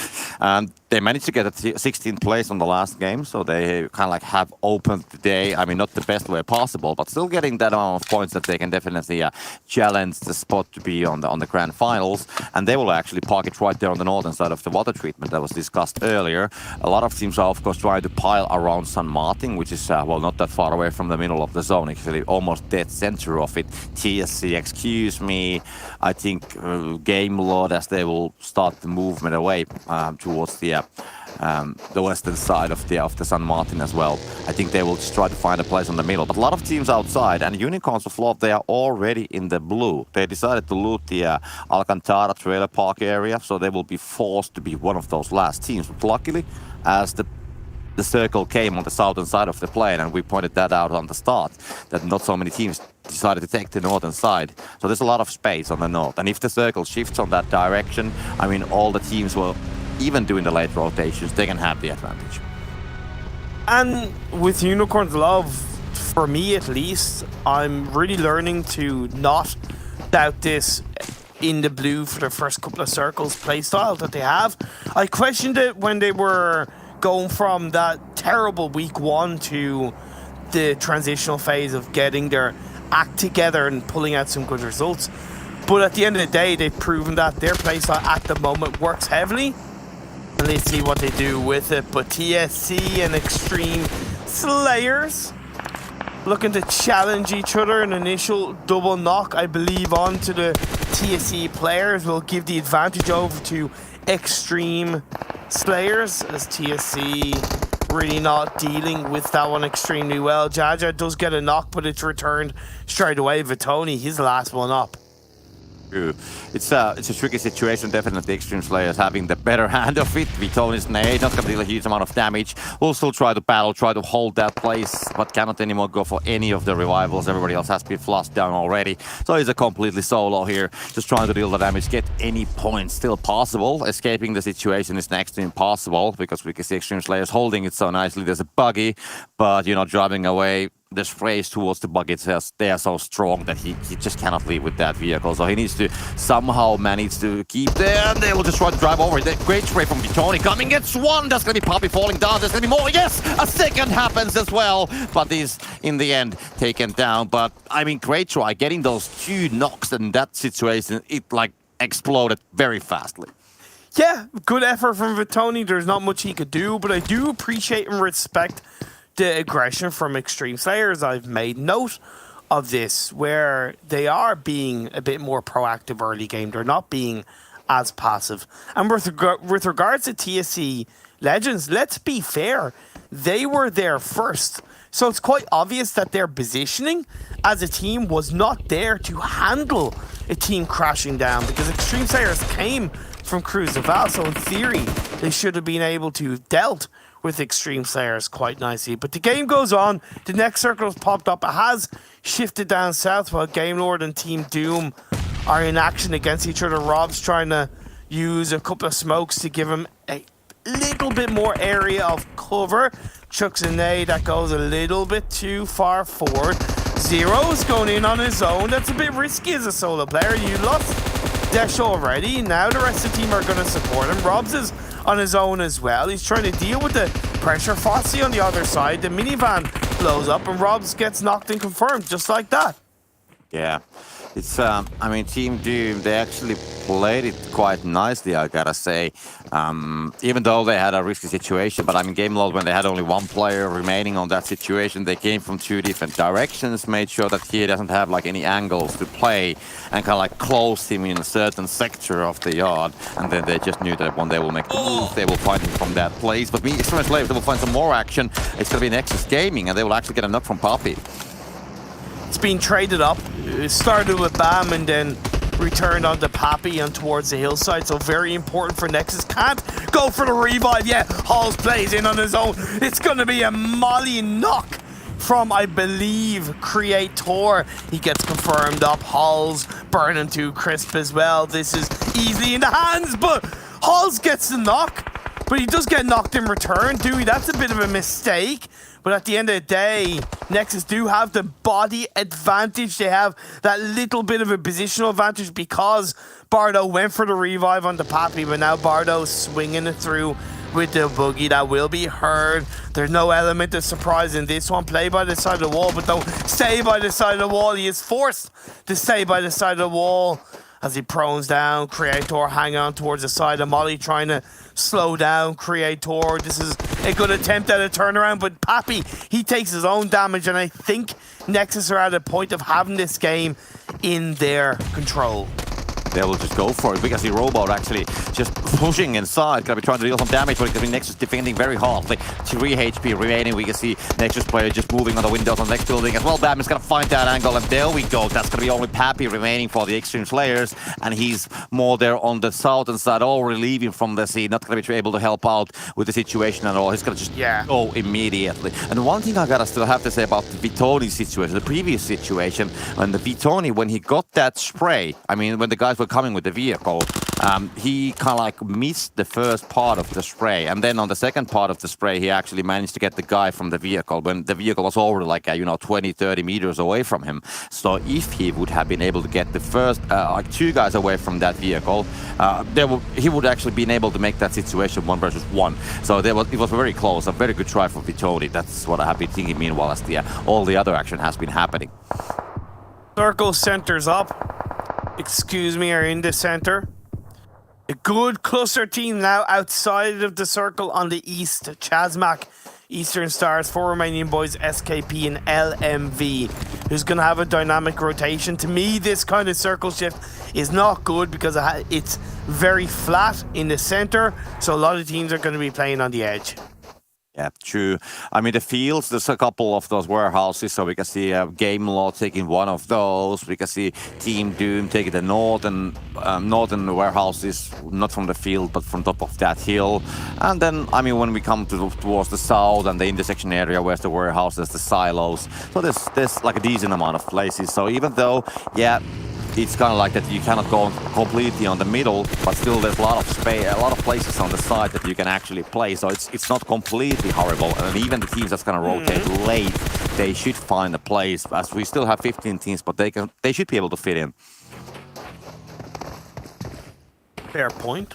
Fair point, Copter. Let's see what happens. Unicorns have made it into this phase 3 circle. On the northern edge, Super Young roster, you can see are doing what they can to control their southwestern circle position. Conqueror still left with 3 players as he was able to move away earlier on when his teammate Vito got taken out by Excuse Me. Like you said correctly, everybody now is in the circle except for LMV. Yeah, I'm just like following what they will do, but northern rotation, if they will take it wide, going towards the water treatment, that would make sense in north because there's a hill that you get a lot of information and then you actually see the locations where the players are on the field. So you might want to have a look. And that is what also we can see other teams are doing. Super Young roster, they have a small advantage. They're watching towards Peak that is holding, I would say, one of the best compounds for now, depending, of course, where the circle's going to shift. If it's going to go on the north, there's, well, the fields are there. And there's only, we might get a field finish that we only have the hay piles and, those small tents around them. And then it's, just people sending it in like crazy. But the LMV's rotation, which was coming from the northern side, is Unicorns of Love is going to spot that down. And they will just, Talon will be only getting away. Yeah. They only have one player who's going to try to go for the revival. But I don't think that Unicorns of Love will actually let it go. GK first is watching it. I mean, he's risking to stay on the blue just to be able to get those final points away from those guys. Idan does get away, and that is unfortunately the issue with being on the edge of the circle or on the outside when you're looking to make a rotation. There's that level of we just don't know where teams are, and that's the way the cookie crumbles sometimes. The next circle has gone massively down the southeast. A big boy shift indeed. It favors Eastern Stars, still in the circle, but big and 4 Romanian Boys. Now going to start the clash. It's a great response from Exo Machine, getting an initial kill on the Beast, who's in that frontline position. Mihi cooking up a nade. Their positioning for 4 Romanian Boys is extremely good, but a third party from Eastern Stars will slowed him down quite a bit. Exo Machine knocked down. Bazzi on the higher ground, punishing his Romanian brethren. This is so hard circle, to be honest. I mean, all the teams from the fields, they will have to somehow come towards the hills. And we have seen this actually happening in the past. Well, teams will just need to come and kind of like lean the hills. And then just, they cannot really take the fight on top. As we can see, Super Young roster are actually approaching from the south. And that's, if they will go straight towards Eastern Stars, they might be taken down as a whole if Bazzi and Kapahala are awake on that situation. But meanwhile, a lot of situations happening here on the western side. We can see Conqueror trying to hold what they can from the Vodafone Giants, and now Eastern Stars, they will spot down the Super Young roster, and they are coming straight towards. I mean, what are the chances in Ferium here? What do you think? Slim and Unnison's out of town as Lush gets knocked down to the ground. Brings me on to 4 Romanian Boys and what they've been able to do to push back Team Big, but they do lose a player in the hands of Dorn. There's not really much that they can do about that. Chazmak, they have the East as the best on their own. Nobody's going anywhere near them. Good. I mean, for Romanian Boys, the location, what they currently have, they open up the angle towards Super Young roster, and also now Eastern Stars, as we can see, Bazzi has fallen down, so some casualties will be coming towards the Eastern Stars as well. But Bazzi is quite far away from the others, so I don't think that, I don't know if they cannot go for the revival because of flush happening on the kill feed meanwhile, and that's the end of it. But still, Eastern Stars, they hold a great place. They are trying to somehow find a way to hold down Super Young rosters, I think, out of the zone. But now 4 Romanian Boys will open the fire at the same time, and they will try to rotate between the Eastern Stars and 4 Romanian Boys. Or will they just decide to crash back? That's actually interesting because they will leave and they will actually flank on the side of 4 Romanian Boys. Meanwhile, Vodafone Giants will be taken down. Vodafone Giants unfortunately cannot keep the momentum up from a Game 1 performance where they got 13 points and they go out in 15th of this game. Number 2, we do follow quickly with LMV being eliminated, so 13 teams left, 40 players. The blue zone of this circle is quickly closing in. Super Young roster, Big and 4 Romanian Boys all fighting for that south edge of the circle. 4 Romanian Boys definitely the bigger gatekeepers, but Big have found a little bit of a breach in. Sig does get the knock onto Mihi though. Yeah, they only have 2 guys anymore standing, so we'll see how Daddy and Sway will handle it. Mishi was a little bit separated. The flash will come from Conqueror all the way from the fields. Wow. Now the circle has been shifting, hard shifting on the northern side, and that is so bad for the teams on the south. It is one very hard shift, and most probably on these hills where we can see the fighting happening for Romanian Boys, etc. I think you can actually hold maximum maybe 1 or 2 teams on the next circle, and excuse me, they will be meanwhile just going to take that place, and all these persons, when they are done with this fighting, they will try to get on the circle. I think there's going to be a nice welcoming committee waiting for these guys. Unicorns of Love are close to the edge. Super Young roster are eliminated. You have Nexus with a player down, but do still have a tiny bit of an entry point on towards the very northwestern cusp of this circle. They do have to worry about potential teams on the outside of the circle like Team Doom, possibly Game Lord, Conqueror, although they are a little bit far away for the time being. 4 Romanian Boys continuing to gatekeep Big, but they have to think about their own position and the fact that they have to enter into this circle. And now Conqueror, I mean, one player's going to fall down. A lot of shots will be coming towards them, and there should be maybe more knocks happening. 3 is going to be taken down as a whole, but the 2 guys were still moving with a vehicle, and they actually seems to be getting at least close to the circle, but there's going to be a lot of teams on the area where they're heading, so I think there's going to be a lot of things happening for them, and both going to be trying to find the last player from the Big. Daddy will come around the building, but takes the damage in the end, and that's going to be Big taken down. So 4 Romanian Boys, they will defend the area from Big, and they will stay alive. But Big is going to be eliminated, so they don't make any more points on this match. Yeah, it was always going to be difficult, but I really feel like 4 Romanian Boys have taken away their chances of entering in towards the edge because Eastern Stars and Conqueror have gotten there before them now. So as much as it was a squad wipe on the Big, they've allowed their late game to really suffer. Let's see if they can turn it around at least while Excuse Me and Team Doom have made the breach on towards each other. Excuse Me were here first. Team Doom get quickly eliminated. Now you see me, now you don't. Followed by Conqueror. And meanwhile, we can see at the northern side, we haven't been much following the action, but we can see Nexus and Unicorns of Love, they're like building on the northern side. And well, depending from the circle, but that hill, that's kind of like the divider. So if the circle will pop on the north, of course, they have the advantage. But getting down from that hill, that's like super risky business, to be honest, especially when you have Game Lord holding that intersection compound still, which is the best circle, but that's the spray! And Pappy gets the fray, and there's going to be more people coming. So he will try to defend, and he gets a single one. Free fire is going to be happening. Almost gets it done, but in the end, going to lose that battle. Oh, that was close. Good effort, Pappy. You got one. You confirmed the kill. But Akashi finishes you off. The circle centers up. Nobody is inside it. SKP, this is such an important game. We just cannot forget about this team. They got 1 point in the first round of the day. They can end this second round with a much stronger score. Will continue to keep them in the running for that top 16. The fact that Nexus are still in this game is definitely not a good thing for them, but Unicorns of Love definitely look to get rid of that, and indeed they do. Nexus are eliminated. They will fall, and now just Unicorns of Law will need to get down. There's one player from the game lord still waiting on that compound, so I think he definitely wants to have that spray when they will come down from that hill, and that's I think that defines a lot what's going to happen on the northern side, because the northern side of the road, there's a deep that is actually included, which is playable, and there we go. Unicorns of Love will fall down. There's going to be Excuse Me waiting for them as well. The spray will come for Romanian Boys towards the Excuse Me at the same time as well.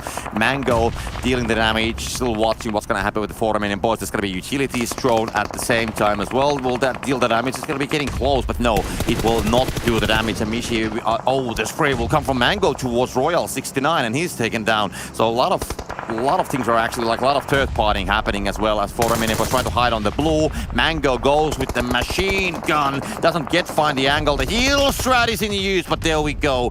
In the end, 4 Romanian Boys are taken down, and SKP in a lot of trouble. They are in a lot of trouble. Just one player left up for them. Elando's Chazmak used their position on the edge of the circle by the rock, by the wayside, and the vehicles they have in their control to lay down the law, lay down the lead, put the pressure and the hurt, the pain, the brutality, and SKP are out of here. 4 teams left up now.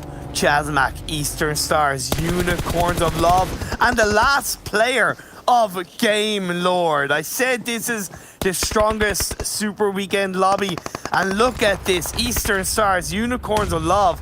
You couldn't ask, along with Chazmak and Game Lord. I don't think that Chazmak is feeling that cold breeze that was mentioned. They have all the 4 players alive as well. They're definitely the strongest team on these final circles. But now the utilities, Octavian, the nade is going to be good actually. It's going to go right next to Chadham's going to fall down. Excellent nade. A second one will come as well. Octavian, Kappa, Hala, Unicorns of Floor from the backside. Rogue is with 5 kills, as we can see. Still pressing the matter. 2-man stack remaining, and Chazmak, they are taking the casualties. How long can these teams take it? How much damage can they cause? After that was like a grenade centipede, one followed by the other from behind, and SW3D1 does lose his life, but one more player, Chazmak, as well. 2 more players at Chazmak are still alive, but they couldn't be further from the edge of the circle. Akashi is weighting it down. This is looking to be a Game Lord chicken dinner. Trazen and Roxin pushing in. They do look to go towards SW3D1, but to be honest, I think sending 2 players there is a bit of a risk in towards those vehicles. 1 or 2 nades by Unicorns of Love, and that is Chazmak eliminated, but so far no good when it comes to the nades, while Akashi just smoking his way to the edge of the circle. Unicorns of Love, I believe, know exactly where the final players are in this game, and they do take the shots. Akashi is avoiding it for the time being. A nade from Roxon looking to get rid of Akashi, but to me, they should be focusing those nades on towards Unicorns of Love. I think it's all about Kashi now, what he will do, and that's going to be GK first fighting trays, and that's a great opening, so Unicorns of Flow will make the situation 2 versus 2 between Chazmak and Unicorns of Flow, but still, I think Kashi, he's hiding behind the loot box currently on the northern side of the zone, and he is not on the zone, on the next zone, so he still needs to move, and when he's going to leave, but now the stray from Unicorns of Flow, they will just go for it, they don't wait any time, as they will just push. Yeah, they're gonna push the Shadow in, gets knocked. GK opens that up and it's just rocks in, left on his own. He does get it. GK's gonna get taken out. What the hell? No! Nearly never made it. So close, no cigar. It does come down to this 1v1. Unicorns of Love, I predicted this win, but now Akashi's gonna step right up, ladies and gentlemen. Back-to-back chicken dinners. Yes, indeed. Game Lord, take round 2. That was a perfectly timed push from the solo player. I mean, all the odds were against him. He was completely alone on the northern side, just proning next to the drop box. We had 2 teams, Chazmak with 3. We have Unicorns of Flow with 2 players. So basically, he was the only solo, and the 2 other teams, they almost had a full roster, Chazmak. But then, just, you know, he used the timing right, so that they were fighting, destroying each other, and then when that happens, I mean, even the solo player has a chance. Great push and a great result. It was a bit of a throw from Unicorns of Love, let's be honest. It was a bit of a throw. We've credited their ability to fight as a team and engage as a team outside of, let's say, Lin having his mistakes on his own. The way they fight and engage as a team has been commended, but in that moment with 2 players left up, there was not so much coordination there. Chazmak realistically shouldn't have come out on top of that one, in my eyes at least. Credit to Chazmak. What did I say at the start of the game though? Copter, the Maxon curse was cancelled by the Imperium buff. Second place. It was a fake from Maxman, but just trying to do something. But we know, I mean, the French, they don't always get the things right. So we saw a great example from that one. But still, I gotta say, I mean, Chazmak, I might feel a little bit wrong about this as well, but I don't feel myself, this is my personal opinion, that they are not usually the ones that actually play that aggressively. And I think that Unicorns of Love, they thought that they actually have a safe location on top of that hill. They kind of have the advantage from the angle. I think that they were able to hold that for a longer time. They were not expecting that Chazmak will be getting down from that, up from that hill and push them. I don't think that they were expecting, and that's why they were taken down. Yeah, but you've got to expect the unexpected. You knew that there was somebody down by the crate drop, and to me, they didn't need to worry about that player because he was further from the edge of the circle. Look, these things happen. The mistakes can happen across the board, but we started this game with a couple of solo players being taken out, Team Doom, Conqueror, and then we just ramped things up. That fight between TSC and Xtreme Slayers was pretty big for Xtreme Slayers.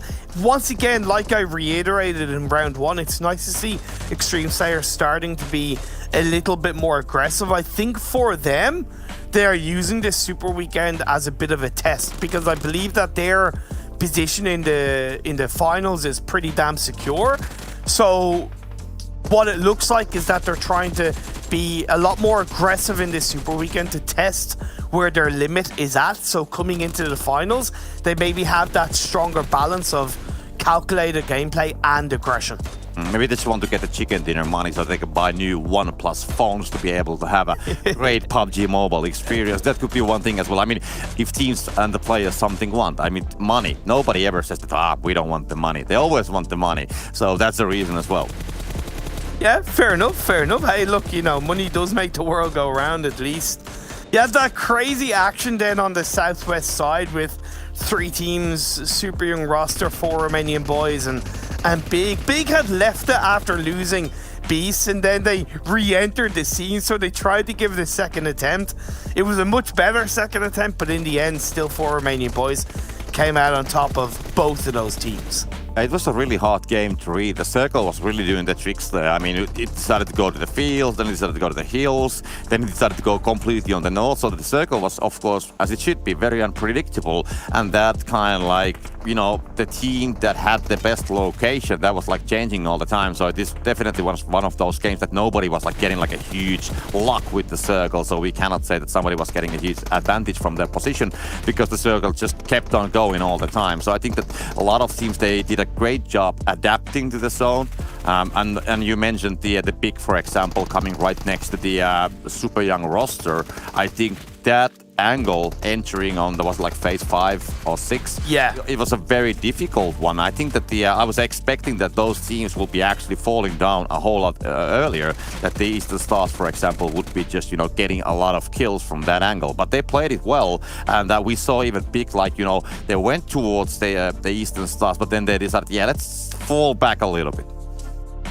it was a much different chicken dinner from Game Lord in this round too, but a chicken dinner nonetheless, and they will take that back-to-back right to the bank. We're going to go for a bit of a break, and Jason, Calaris and Maxon will break all of that craziness down.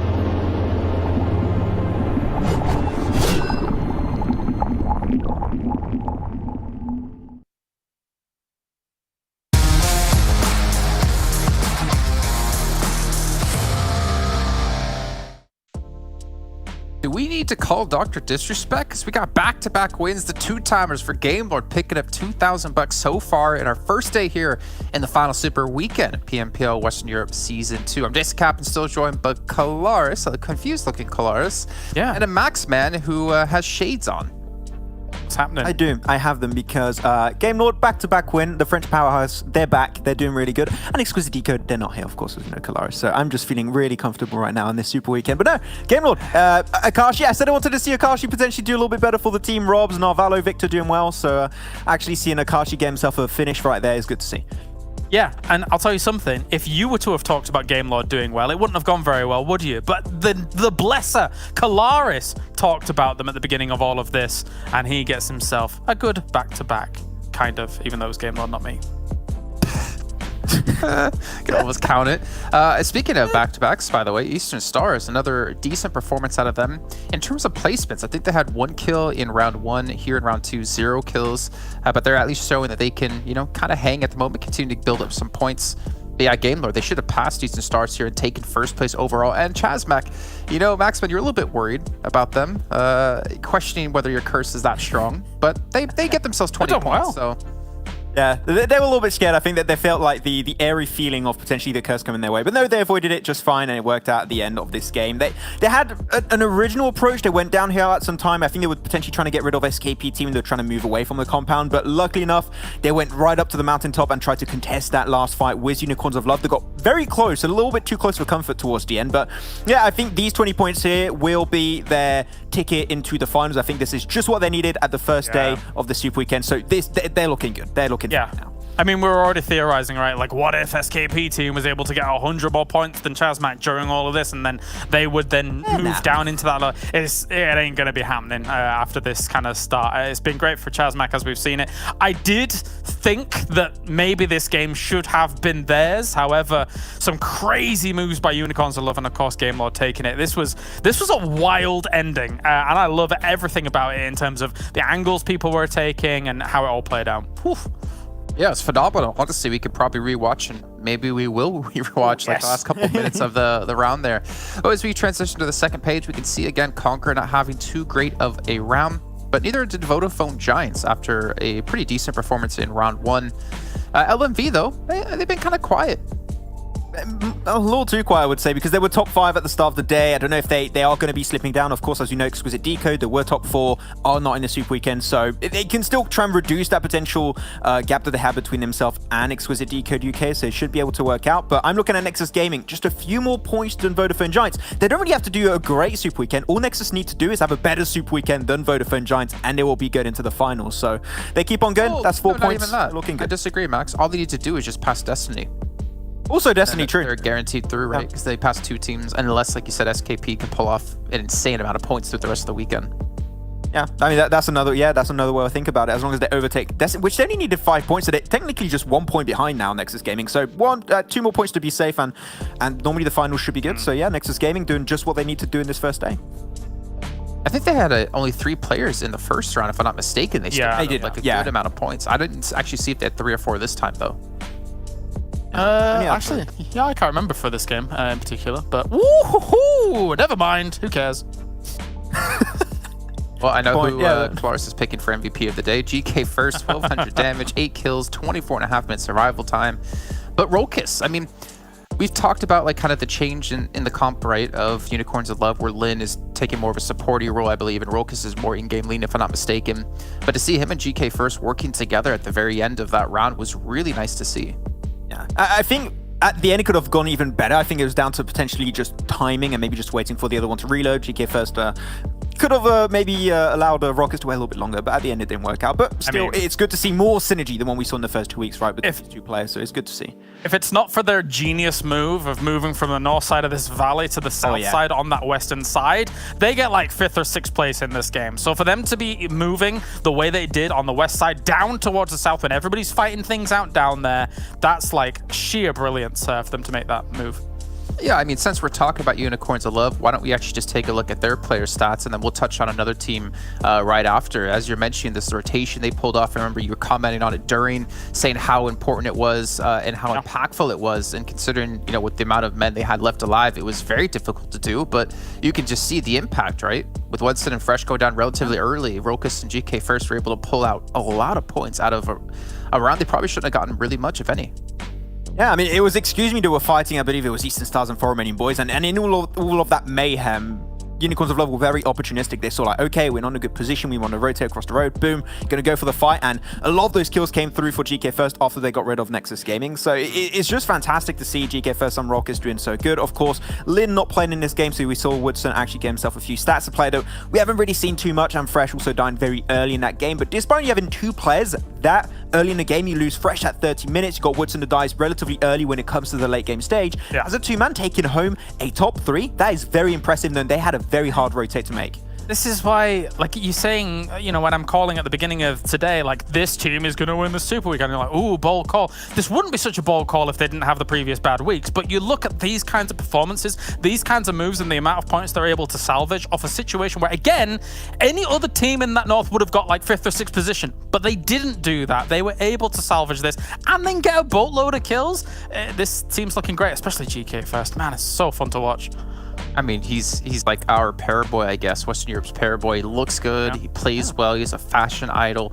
Let's actually skip past that. Yeah, I don't want to, you know, he hangs out with the chillest dudes and goes to all the coolest restaurants. Max, you want to actually kind of not necessarily break something down for us, but you wanted to show us something, if I'm not mistaken. Yeah, and we actually were talking about the move about Unicorns of Love, right? And how they were very opportunistic and trying to find some good options to enter the circle despite being in a hard position. This is what we're going to be talking a little bit, and me and Kalaris are talking a lot about how this worked out in the end. So what you've seen at the very start, this was the fight between Nexus Gaming and Unicorns of Love towards the northern side, and they crossed the road. So the circle went back down south, and that was a hard shift for them to make happen. So we're going to go a little bit further and see how things worked out. Of course, going relatively fast. Nexus Gaming, not too hard to really get rid of the team there on the downward slope, but instantly Nexus Gaming being taken out creates a lot of space for Unicorns of Love, so we'll have to move a little bit forward. And you can see currently, going a little bit further behind, whoop, there we go. This entire position that's going to be really strong in this circle is this high ground position right here. So far it's held down by 4 Romanian Boys. A little bit over to the right, you also have Excuse Me.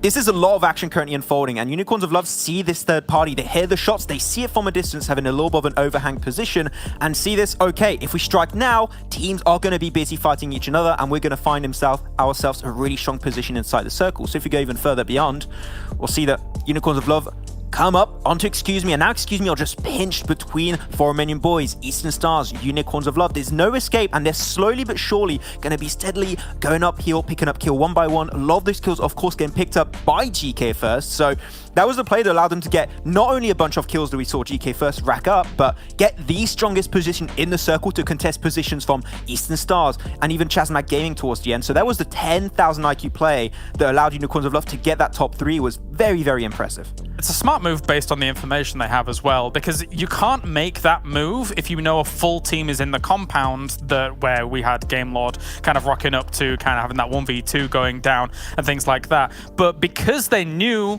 that there was not a full team there, you can make that rotation. You're not going to get sprayed down, and it was absolutely the play that you want to move to make the winning play, even though they didn't get the win, obviously. Going to be even seeing a look at the end here, where it's Chazmac Gaming versus also Game Lord and Unicorns of Love going a little bit head-to-head. GK first, he found some perfect angles. I did not even see them in the first place, but right under the party bus, you got himself a little bit of an opening. This is why, ladies and gentlemen, you pop the wheels of your cars to avoid this type of situation from happening in the first place. GK first closes the gap, sees the opportunity, goes for the spray, confirms trades, and now it's a sure 100% scenario of a 2v2 happening. And they even get the knock onto Shadow and GK first enabling all that. But then I see Rockets push a little bit early without GK first, and that just sends everything in a downward spiral. That timing there could have been the difference maker between your top 3 and a potential win for Unicorns of Love. Well, we also see, if I'm not mistaken, like the second, I believe it was Trazen. We see Unicorns of Love pushing, they get the knock on a Trazen, and the second he gets confirmed by GK first, you saw Akashi immediately run towards the fight, actually trying to third party that one in. So he knew instantly, like, I gotta make a move here, I have to make a play, and it works out for him. Yeah, Game Lord back-to-back now because of Akashi being kind of that spoiler off angle, considering that they couldn't spray down the car. Chazmac made what is effectively a winning move if they move up there and try and make that work. But yeah, it's not to be. What a great finish. Great finish. All right, well, now we got to see if they can go back to back to back and get themselves 3,000 bucks today. That would be quite impressive indeed. There's only a few teams in the history of PUBG Mobile I think they've been able to pull off 3 back to back, but we'll find out. Let's get rid of our analysts here and put them back into the void of where we go while the match is happening until we resummon them back in and bring our commentators back in for another try. We got Copter and Imperium. Gentlemen, take us into our 3rd round of the day. Thank you, Jason. By the way, I like your flowery t-shirts. Looking nice, my friend. Round 3 of the day. Can it be a 3-game back-to-back from Game Lord? We've yet to see a team pull it off in this PMPL EU Season 2 so far. It would be a hell of an achievement, but the one thing that I'm really more curious about is that fight for the bottom and the race to PMGC between Eastern Stars and Unicorns of Love. Yeah, who knows? Maybe back to back chicken dinner. There's a lot of backs. Well, okay, let's see if they will get the next one. Let's focus on the next one. But still, I mean, that's just the first thing that came onto my mind, like a lot of backs. But the plane, as we can see, a very southern one, very short plane as well.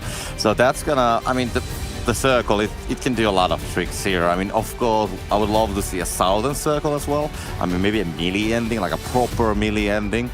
But this kind of plane, it can bait so heavily, to be honest, that the players might be struggling if the circle decides to have like a very northern one, for example. And the landing places, nobody will of course go that far away on the north, so we can expect that there's like a quite decent pack of players on the south side of the river.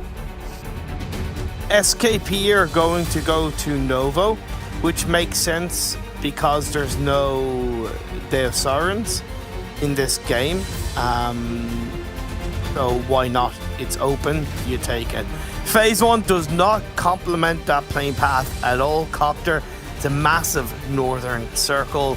It's like, I think it was Caleris that said it, or someone that said it, where if it's a north circle, it's a big win. So initially, as much as it'll take them a little bit of time to get to that Severny area, they're already pretty much solidly positioned in this phase 1.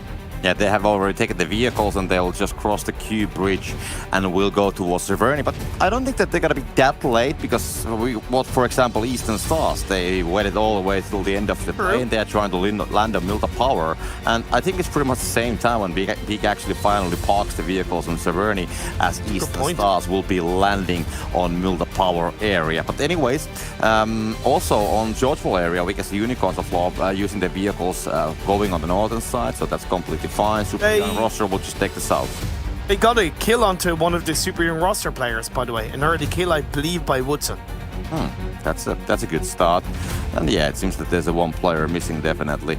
So that could be a thing. Also, Nexus Gaming, they do have a knock. So that is happening right there on the southern side of the circle. TSC and Nexus, there's some kind of a battle. Yeah, there we can go. Rana just knocked down there. Tam, Jaja watching it from the distance. They have the weapons. M16, it's not the greatest weapon to spray or do the bursts. But on this kind of a situation, when you have a solo there quite in distance, you can use it as like a semi-DMR. You can like replace that with it. And back on the good old days of PUBG, it was like almost as a sniper. It was like a laser weapon. But now it's a little bit more tuned down. I think it's a little bit underrated. When you have it on burst and you're able to control that recoil, it can be a very, very dangerous weapon. Plus, you know, we are 3 minutes into the game, so you kind of take what you can get. The teams would probably take a VSS if they could get it, you know. It's that kind of moment of the game. But Conqueror, whoa, a double knock, 3 in a Eagle, a triple knock. Chazmak, what are you doing? You know Conqueror dropping farm. You know they have that split. I just love the aggressive gameplay from Conqueror here. And they even had AZ kind of like waiting on that area. If they would have proceeded with the vehicle, there was some more players kind of like having the angle later on. Only one player is going to remain. So Chazmak, I mean, maybe... I think they are now feeling the French breeze. I think that's the case now. There you go. go. A bit late, but still. Yep, the delivery man must have been a little bit late delivering the Maxman curse to Chazmak, and it's being transferred from game 2 to game 3. Just Ronan left up. It's been on a bit of a genuine note, that is. I don't know exactly what led to that, but to me, that's a disappointing mistake, because they should know that Conqueror like to land in that farm split area. I think what happened here was that when Maxman was putting that curse on the last game, he just... oh, there we go, the replay actually. Oh, that's a different situation. We have Unicorns of Love. That's how the super young roster actually lost that one player. So he was there without anything, and that was a quite easy pick with the SMG. But still, about the French curse. So I think what happened there, that instead of like using the normal ways, like, you know, internet and IP connections, I think he just used the French pigeons to send that one. Okay. It took a while, you know. When the pigeons like crossed the canal and everything. Fair enough. I didn't know that was there was like such a thing as like French pigeons. I did not know that. No, back in the day they used to make the small notes and just put it on the legs of the pigeons and send them off. I didn't know. Are they like more associated in France than other countries, or? I think that okay, I don't know if it's like a French thing, but I mean, French, you know, always people, they like, you know, French people, they are so romantic. They have the Paris, you always remember the Paris. Okay, so... That's like the French way of like, you know, sending your greets. I love the way we're an Irish person and a Finnish person talking about French traditions. With all due respect, I don't think we're in a position to talk about French traditions overall, other than the stereotypes, which, you know, we leave that up to Maxman to fill in the gaps in that regard. But teams are starting to rotate their way into this Phase 1 circle. We haven't really mentioned, of course, that the river is in play with this Phase 1. So north of the river, south of the river, where do you want to go? 4 Romanian boys want the best of both worlds and have put themselves onto cube building. They've held on to this position in the past. That makes complete sense. You're able to get information on teams wrapping around the George Paul area, maybe by Watertown. It's just a great spot for this Phase 1. Yeah, the rotations are starting as we are stuck with the romantic stories. And one example of Finnish way of sending your greets or showing your feelings to one another. Yeah. A friend, he bought his girlfriend a pair of brake discs for a real car as a present. Are you serious? Yes. That's the Finnish way. Cool. Practical, logical. Hey, you know, I can't argue it. It's not so traditional, but yeah, that's the Finnish way. Interesting. In Ireland, it's just a traditional buy a bunch of flowers and a box of chocolates and hope for the best, or maybe a free trip down to the pub or something like that, just to really hit that Irish stereotype. As Super Young roster did move away from 4 Romanian boys as a trio, they've put themselves on towards the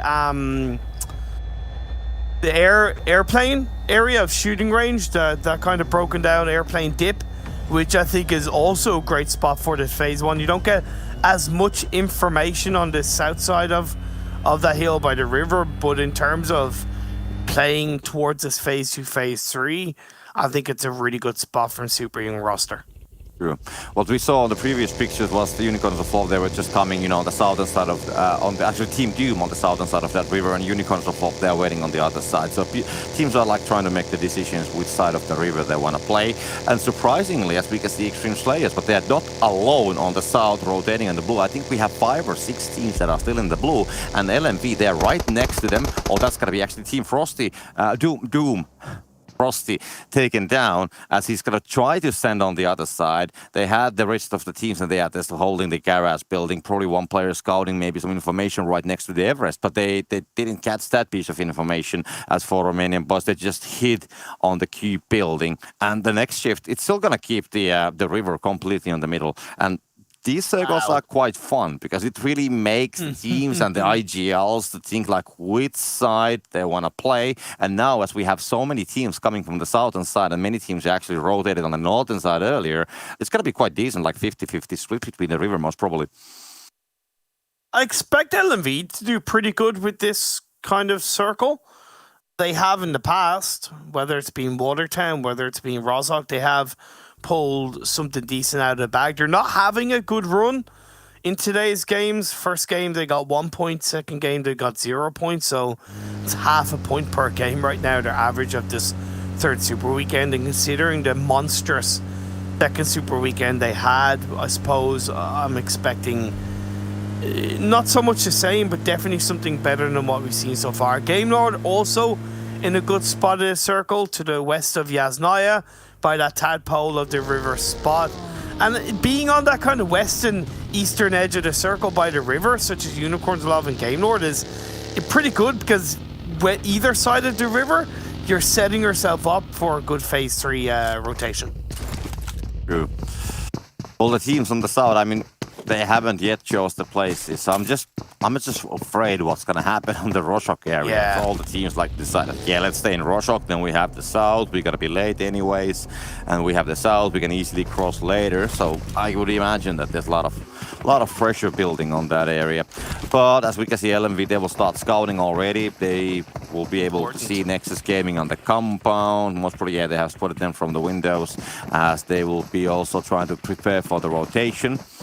Let's see if there's going to be anything building up. We can see Xtreme Slayers. They are moving there on the background, but they are not so close, at least not yet. But they are moving towards this direction. So LMV and Xtreme Slayers, they can definitely have a battle at some point. But I think LMV, they're more focused towards the Nexus for now. Yeah, scouting forward, looking for information. Ruins is still in play, and although I wouldn't recommend it, it can be a bit of a entry point into phase 3 depending on where shifts, and you do have the Cathedral of Ruins, which can definitely be very viable. We've seen teams in the past work wonders with that area of the map. Conqueror rotating in towards School area, which is much deeper into this phase 2. Vodafone Giants to the east of Rozhok in a pretty good position. Looking at the bridge to the north of the river, they'll be able to deal a handle with a number of players effectively if they do look to play around Vodafone Giants. There's still a good few areas open. This is still only phase 2, to be fair, Copter, so there's a lot to play around as we get later into this game. The Chasmax situation, I mean, we can see only one player remaining because they had the early encounter with Conqueror, and now they have the skip team right next to them, or right next to him, but they they probably don't have a battle, but still, they are still right next to it. And we saw in the overall scores, as covered, see the Jasmine, they have dropped down to 14th. And yes, there's a gap of 50 points still, like between them and Destiny and Nexus. But I mean, it's not completely unheard of that somebody might be still passing them. So they have to be very careful. And this game is anyway, it's not going to bring like a huge amount of points. I mean, they have to work some miracles. So I mean, this needs to be a wake-up call that they are not safe. Exactly. They have to try to be somewhat consistent. As the next phase popped up, it has gone down the south side of the river into the heart of school. Conqueror's rotation has worked out, but right now they have a 2-2 split that might not work in their favor. LMV reacting, moving to the eastern edge of Headshot Hills. Unicorns of Law now moving out of South George through the Everest terrain. Doom following suit. They probably will clash. Super Young roster and around this area as well. And what did I say with Conqueror? They have a player knocked at the hands of Excuse Me. Yeah, this is gonna be so hard for the teams. I think Unicorns of Love, I would be surprised if they will not take the northern hill from Pochinki, maybe the garage building on the very northern side of Pochinki. That would be like their kind of rotation on this situation, but the Team Doom, they might have the same idea as well. Meanwhile, on the Poshok area, so Poshok area between Pochinki and Roshok, that's why it's Poshok, there's, of course, we can see Xtreme Slayers holding the place, and we can see LMV, they are playing the north side hills and the dips, which are not that far away. And Muzi, who's the closest player from Xtreme Slayers, is basically in a nading distance. He could try to deal something, so it's all about just getting that information and then maybe finding something from the second floor.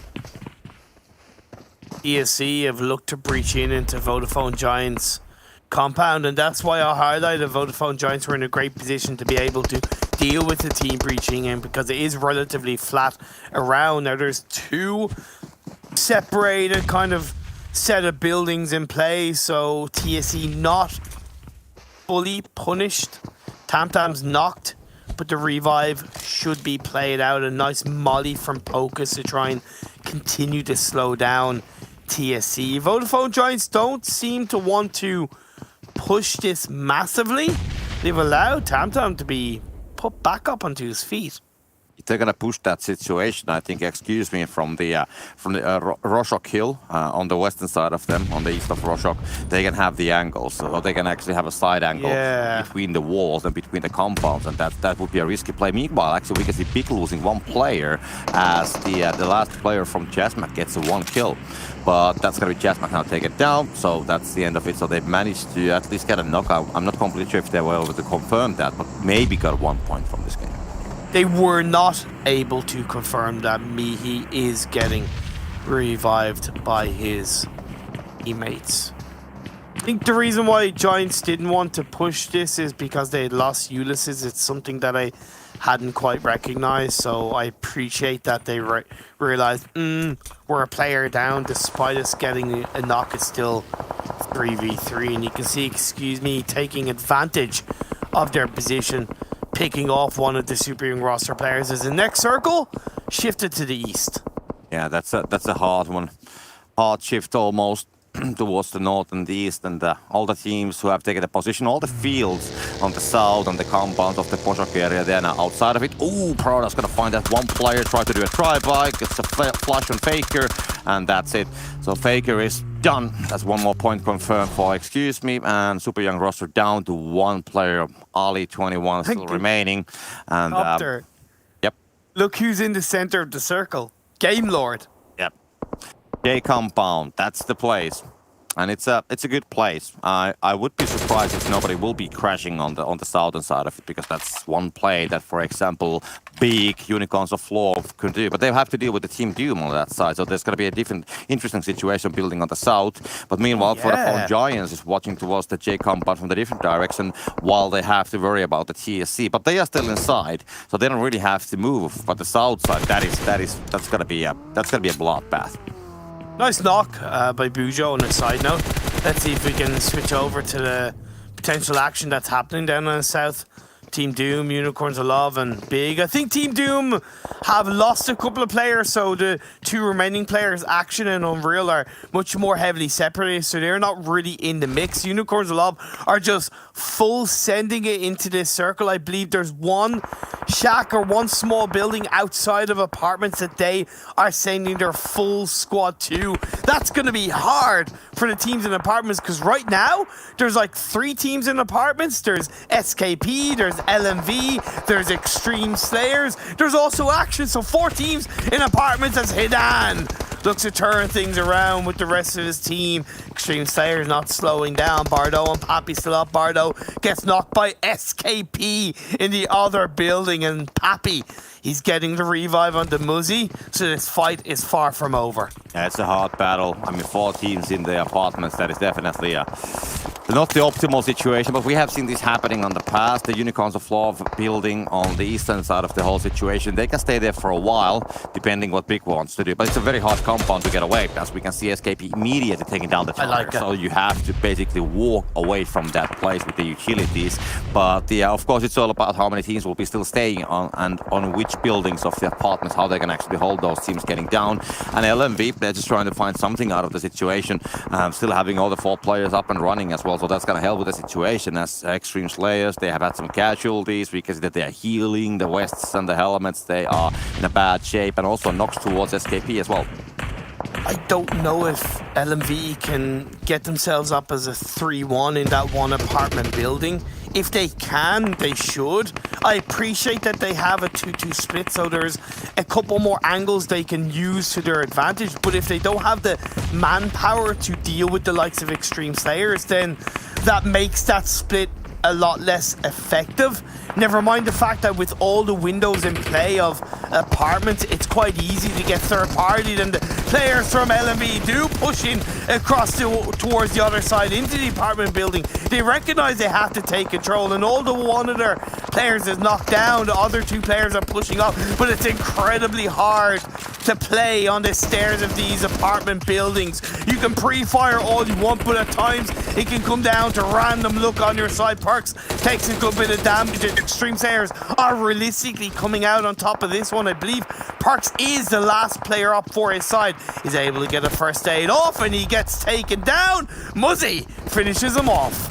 I kind of like what they did there. They decided they will take the fate into their own hands, but at the same time, Xtreme Slayers says, nope. That's Alf, we control your fate. You are not the ones in control here. So they completely denied that push. It was well done. I mean, there was definitely some moments of risks, but in the end, Xtreme Slayers, they defended perfectly. Oh my god! The upper angle, Super Young Rush is going to be taken down. Now we see Conqueror getting circles, going to be shifting at the same time towards the north. Really? They will go straight towards, excuse me. And they will find Coasty at last. He's going to be driving over. He's going to fall down, but Conqueror's going to be having some casualties as well, as Vito is falling. Mishi trying to continue the battle. The nade is going to be sent towards Reese, but the spray will be coming at the same time as well. AZ falls down. It's going to be SKP who's going to be shooting from the distance from the other side of that road. And I mean, Conqueror, they have to think about the whole situation for the second time. Oh my god! 4 Romanian boys also joining in on the mix, and excuse me, are like, okay, free kill here, free kill there, free kill everywhere. Just one player up Royal behind those rocks. A juicy nade will see the end of 4 Romanian boys. A mini red zone here. Boom! Another player finished off Mishi. Gonna send it in, but does take a decent bit of damage, and there they go. 4 Romanian boys eliminated, I think with a little bit of help from Vodafone Giants, not sure, but either way, excuse me, they'll be happy to take what they can get and still control the position in this circle. I think somebody called Deepstar free, and then they just went for it. Vodafone Giants, watching it from the distance, they have 3 guys still remaining. They have lost 1, and they want to take the remains of Excuse Me. Big's going to be having a challenge with the Eastern Stars as they will come. Sway tries to defend. Octavia's going to find that one. Prada falling down, but that's going to be Big taken down as a whole. That's going to find Beast. So that's the Big taken down, and Kapahala in the end, together with Assis, they will just finish up the job. But Unicorns of Love and Game Lord, they will start a battle on a different compound. And it will be won by Game Lord. Unicorns of Love went in for the crash. They moved out of that singular building. They had to do something. but they ended up going down, and Game Lord with 10 kills so far. The circle shifts up north. It's away from Game Lord. SKP, by the way, in the previous circle, while Xtreme Slayers and LMV were fighting, they rotated from the apartment building to the compound that they hold on to now. Well, I believe with only losing one player. That's absolutely crazy, and it's benefiting them massively in this game. Don't forget, Copter, this is one of the teams that are fighting so hard to find their way into the top 16 and make it into the PMPL finals. It's not a bad situation. They have 3 kills, they have 4 players standing, so they can definitely build from here. But Eastern Stars is going to be parking on the backside of them, and the nades are coming, as we can see. Kapahala with a good nade. There's going to be more to come. Will not find the target the same way as the revival for the SKP team is going to be happening. We'll see Hamodi just watching here.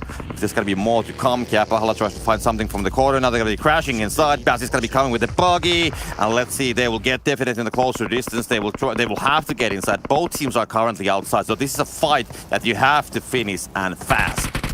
That's great play by Eastern Stars. Throw a nade here, throw a nade there, push forward here, push forward there. It's great suppression from them. As Kapahala, the Warlord, open things up, but he gets knocked. Bazzi should be there to respond in amongst the smokes. It's frantic. It's fuel, give me fire, give me that which I desire, and SKP are desiring to survive this game. Athis in through the smokes does get the knock onto Hamodi, while Bazzi gets a revive. A very important knock for Eastern Stars. It turns it around, it gives them the body advantage. Hamodi is not confirmed, so he is still giving information. They're now playing on the outside of the building. They realize the blue zone is encapsulating closer towards their vicinity. Ducking behind a wall. They throw smoke to their west side to try and cover from them getting third party. The Eastern Stars still up as a 3-person team do make it into the secondary building, holding on to that elevated spot. Kapahala on his own. I don't know if he knows that Orlando's there, but they should have a bit of an idea with the smoke being laid down. Kapahala is all too aware of that. The shining light of Eastern Stars gets a knock, and it's just Dilo left up. Yeah, they're still hiding on the bushes. They're going to be trying to find the last guy. Doesn't spot it though. Oh, he's going to be jumping right over him. And meanwhile, they're going to be focusing straight towards the other direction. He can actually do a lot of damage. He might get on the backside of the Eastern Stars, as they will put the focus towards Game Lord, who is holding that next place. Now they will spot him down. The spray is going to be coming, and that should be the end. And yeah, that's the SKP. Oh, the skip team finally taken down, but they had a decent try of hiding. Meanwhile, of course, as Eastern Stars has been focusing on the fight here on the edges, a lot of the other teams, they have been able to build a place for themselves on the middle, and that's a problem. Vodafone Giants still going strong in this game. They got 13 points in the first round of the day, but they followed it up with only a 1-pointer in round 2. In this round 3, they're up to 5 kills, but only survive as a duo. Game Lord have 3 players strong. Nexus are eliminated. 12 kills for Game Lord, but Bazzi is going to end one of the runs for the Game Lord players, and they're left with just 2. Yeah, true. It's a complicated one, but Vodafone Giants, they have a place on the circle, but that's only just this one player anymore remaining for them. Yeah, Nano, only guy. So that's not a huge victory, to be honest.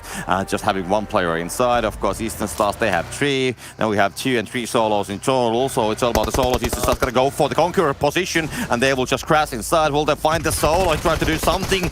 We'll get one, but in the end, he's going to find Kapahala in the end. Jap's going to take it down by Atis, but he will get that flush almost completely, as Bassi were battling with the Game Lord at the same time. He was going to take advantage of the whole situation. Oh no! Stand down! Stand down, Norello! Stand down! You tried to blow up the vehicle, but you just didn't.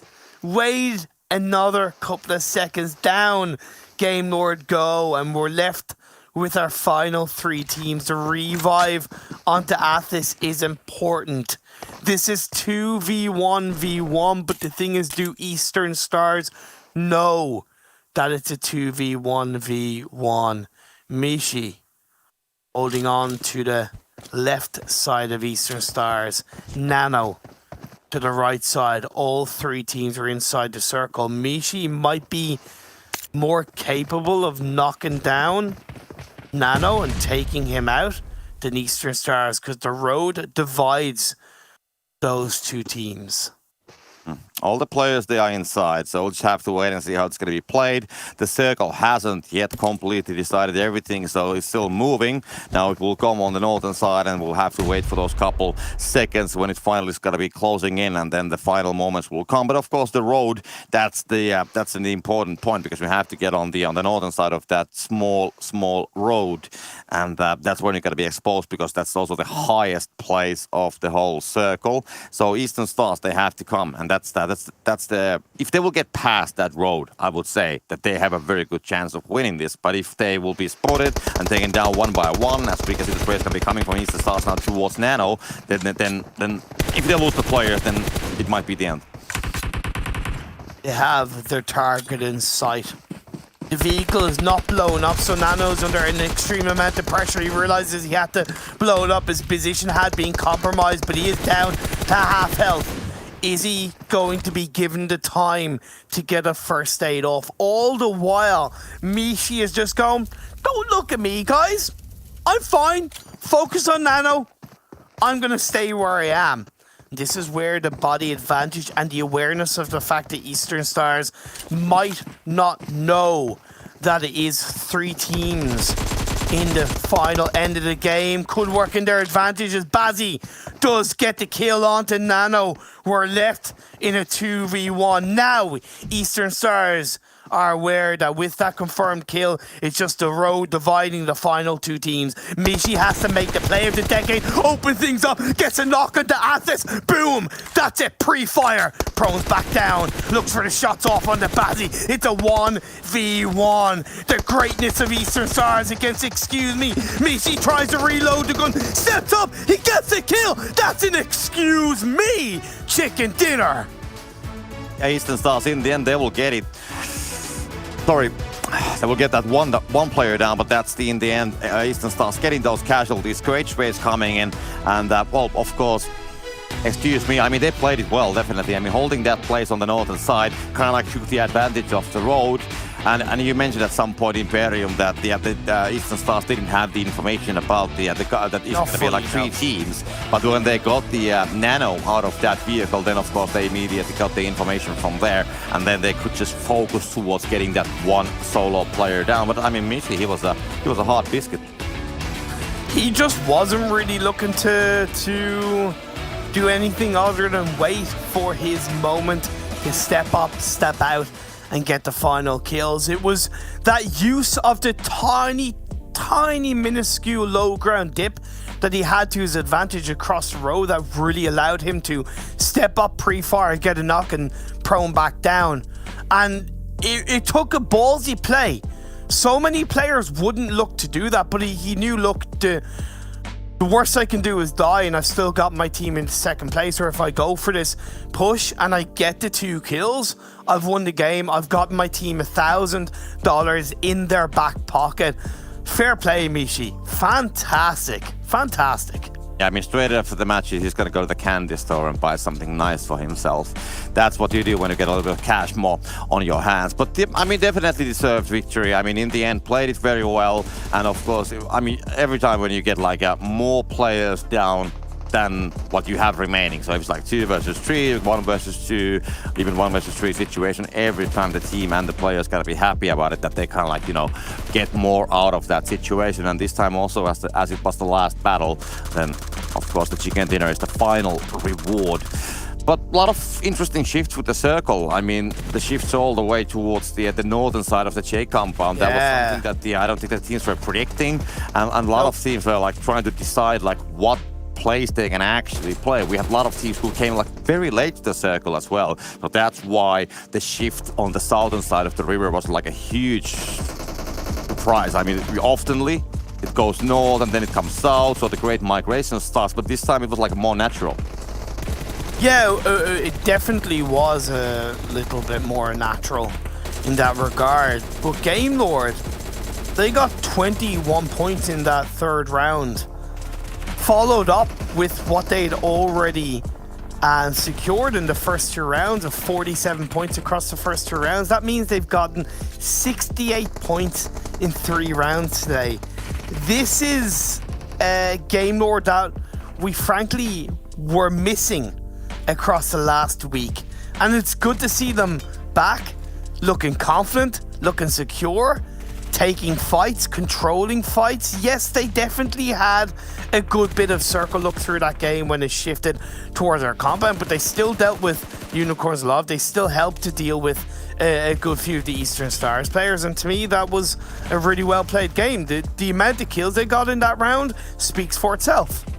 True. And one thing I also want to point out was Skip team. I mean, they didn't make it finally on the very last battle, but they managed to get some kills, they managed to get some placement points, and they are definitely trying to hunt down the other teams that they would make it all the way to the grand finals. So I think it wasn't the greatest game, but I think it was like more than the average for them. So I think that they are catching up a little bit, and they gotta be happy about it. There's still like a lot of games remaining this week, and of course Gate still today, and then of course on Saturday and Sunday. So I think that they have the time if they will just find the right tune, and maybe getting this kind of a result here on the third game of the day, that I think it's gonna build a lot of confidence that they actually have what it takes. So hopefully, I really hope that we're gonna see a Skip team that's gonna be like finding some more performance out of them. For sure. Well, every single team has a chance to write their own chapter, their own story in the final Super Weekend of PMPL. For this chapter, it was written and won by Excuse Me. We're gonna go for another break in which the desk are just going to go through all of it. I'm looking forward to it.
Hello ladies and gentlemen, and welcome back to another player interview. Here I'm going to be joined once more by Cable from the side of Excuse Me. Cable, right off the bat I need to ask you, what are your expectations that yourself and the team has going into this PMPL?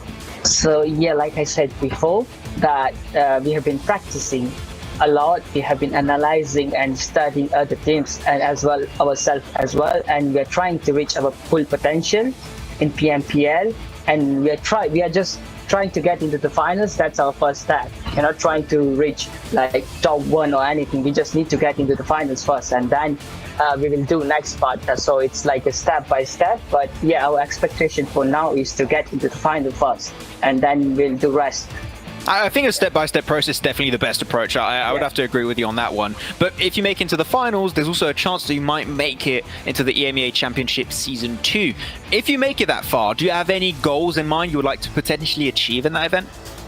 I think so. The PMGC is too far because it's like last place, and there's no way we can reach to the PMPL. But yeah, we will try to reach as ahead as possible into the points table, because Eastern Stars and Unicorns of Love are already ahead and they have potential to reach PMGC. So I would say good luck to them. But yeah, we will try our best and try to reach as up as possible into the points tables once we qualify for EMEA Season 2. And that's all I can really wish for you guys in the EMEA Championship if you make it that far. We'll see how things are going to work out. But especially for yourself here, I want to ask, do you have any hopes and dreams for the rest of 2021 that you would like to maybe achieve with your team? I would say we would like, and we have worked really hard, so I would try, we will try to reach EMEA Season 2, but I don't think so because it's like last split and it's pretty basically over. So we are just trying to get as much as experience we can, and we will come back in 2022 and then do really good, and we are hoping to get more points into the points table and then try to reach more further into the competition. That's it. I just want to see you guys make it as far as you possibly can. So that's what we're going to be aiming to look towards in this PMPL. Well, Cable, with that said, thank you very much. And I just wanted to wish you and your team best of luck into this PMPL. So keep on going, guys. Thank you.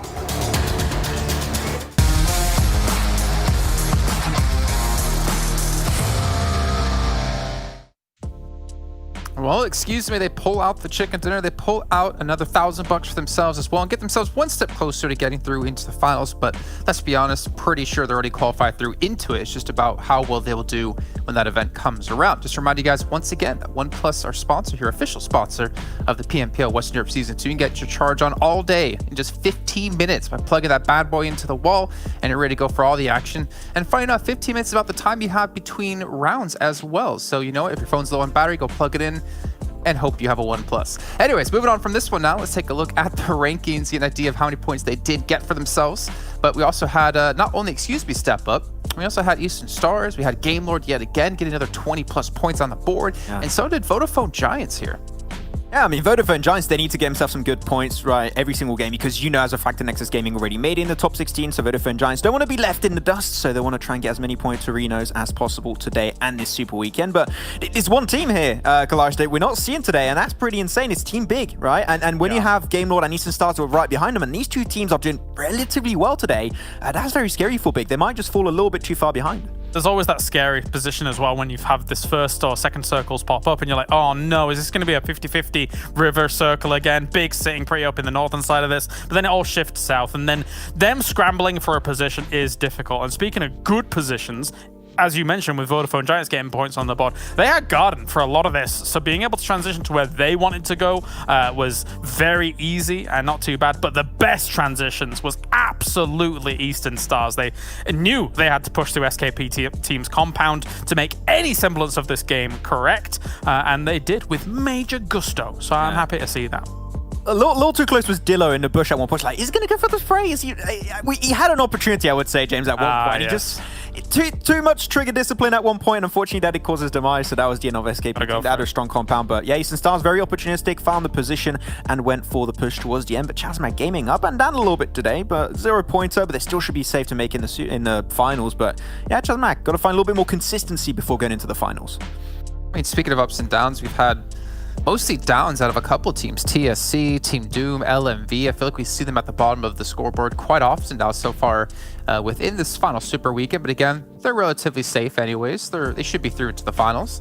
As we take a look, though, we can see our top players from this last round. We see Athos, Michi. Yeah, I was waiting for that one. And Navarro actually coming through. I was like, how long do I have to fill until he gives me the sound effect? But it happens. It happens. Yeah. I mean, I'm waking up at 4 a.m., so it definitely happens to me. But Navarro, we just talked about him when we saw Game Lord in round 2, I believe it was. He kind of hasn't shown up when it comes to getting the kills, though he's able to do it now. Yeah, it worked out fine. They almost got played spoilers by, I believe it was Creator. John was saying in the green room how they were able to get some really strong nades from Nexus Gaming, and he almost was able to get rid of the entire team. Luckily enough, they were able to get back on their 2 feet. 3-man roster trying to push in, but they had to cross the road.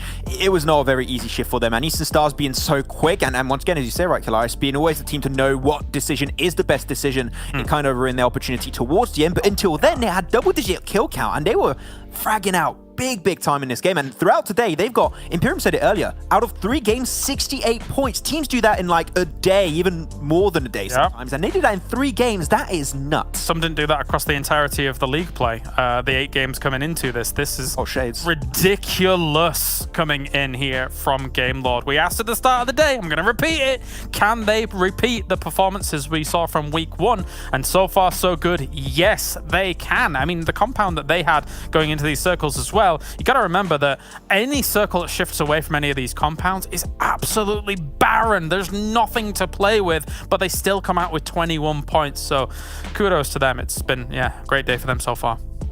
Yeah, let's actually see where Game Lord's going to be on an overall leaderboard now. I would imagine they're still first place. They should be, considering Big, again, didn't have too around here in the last one.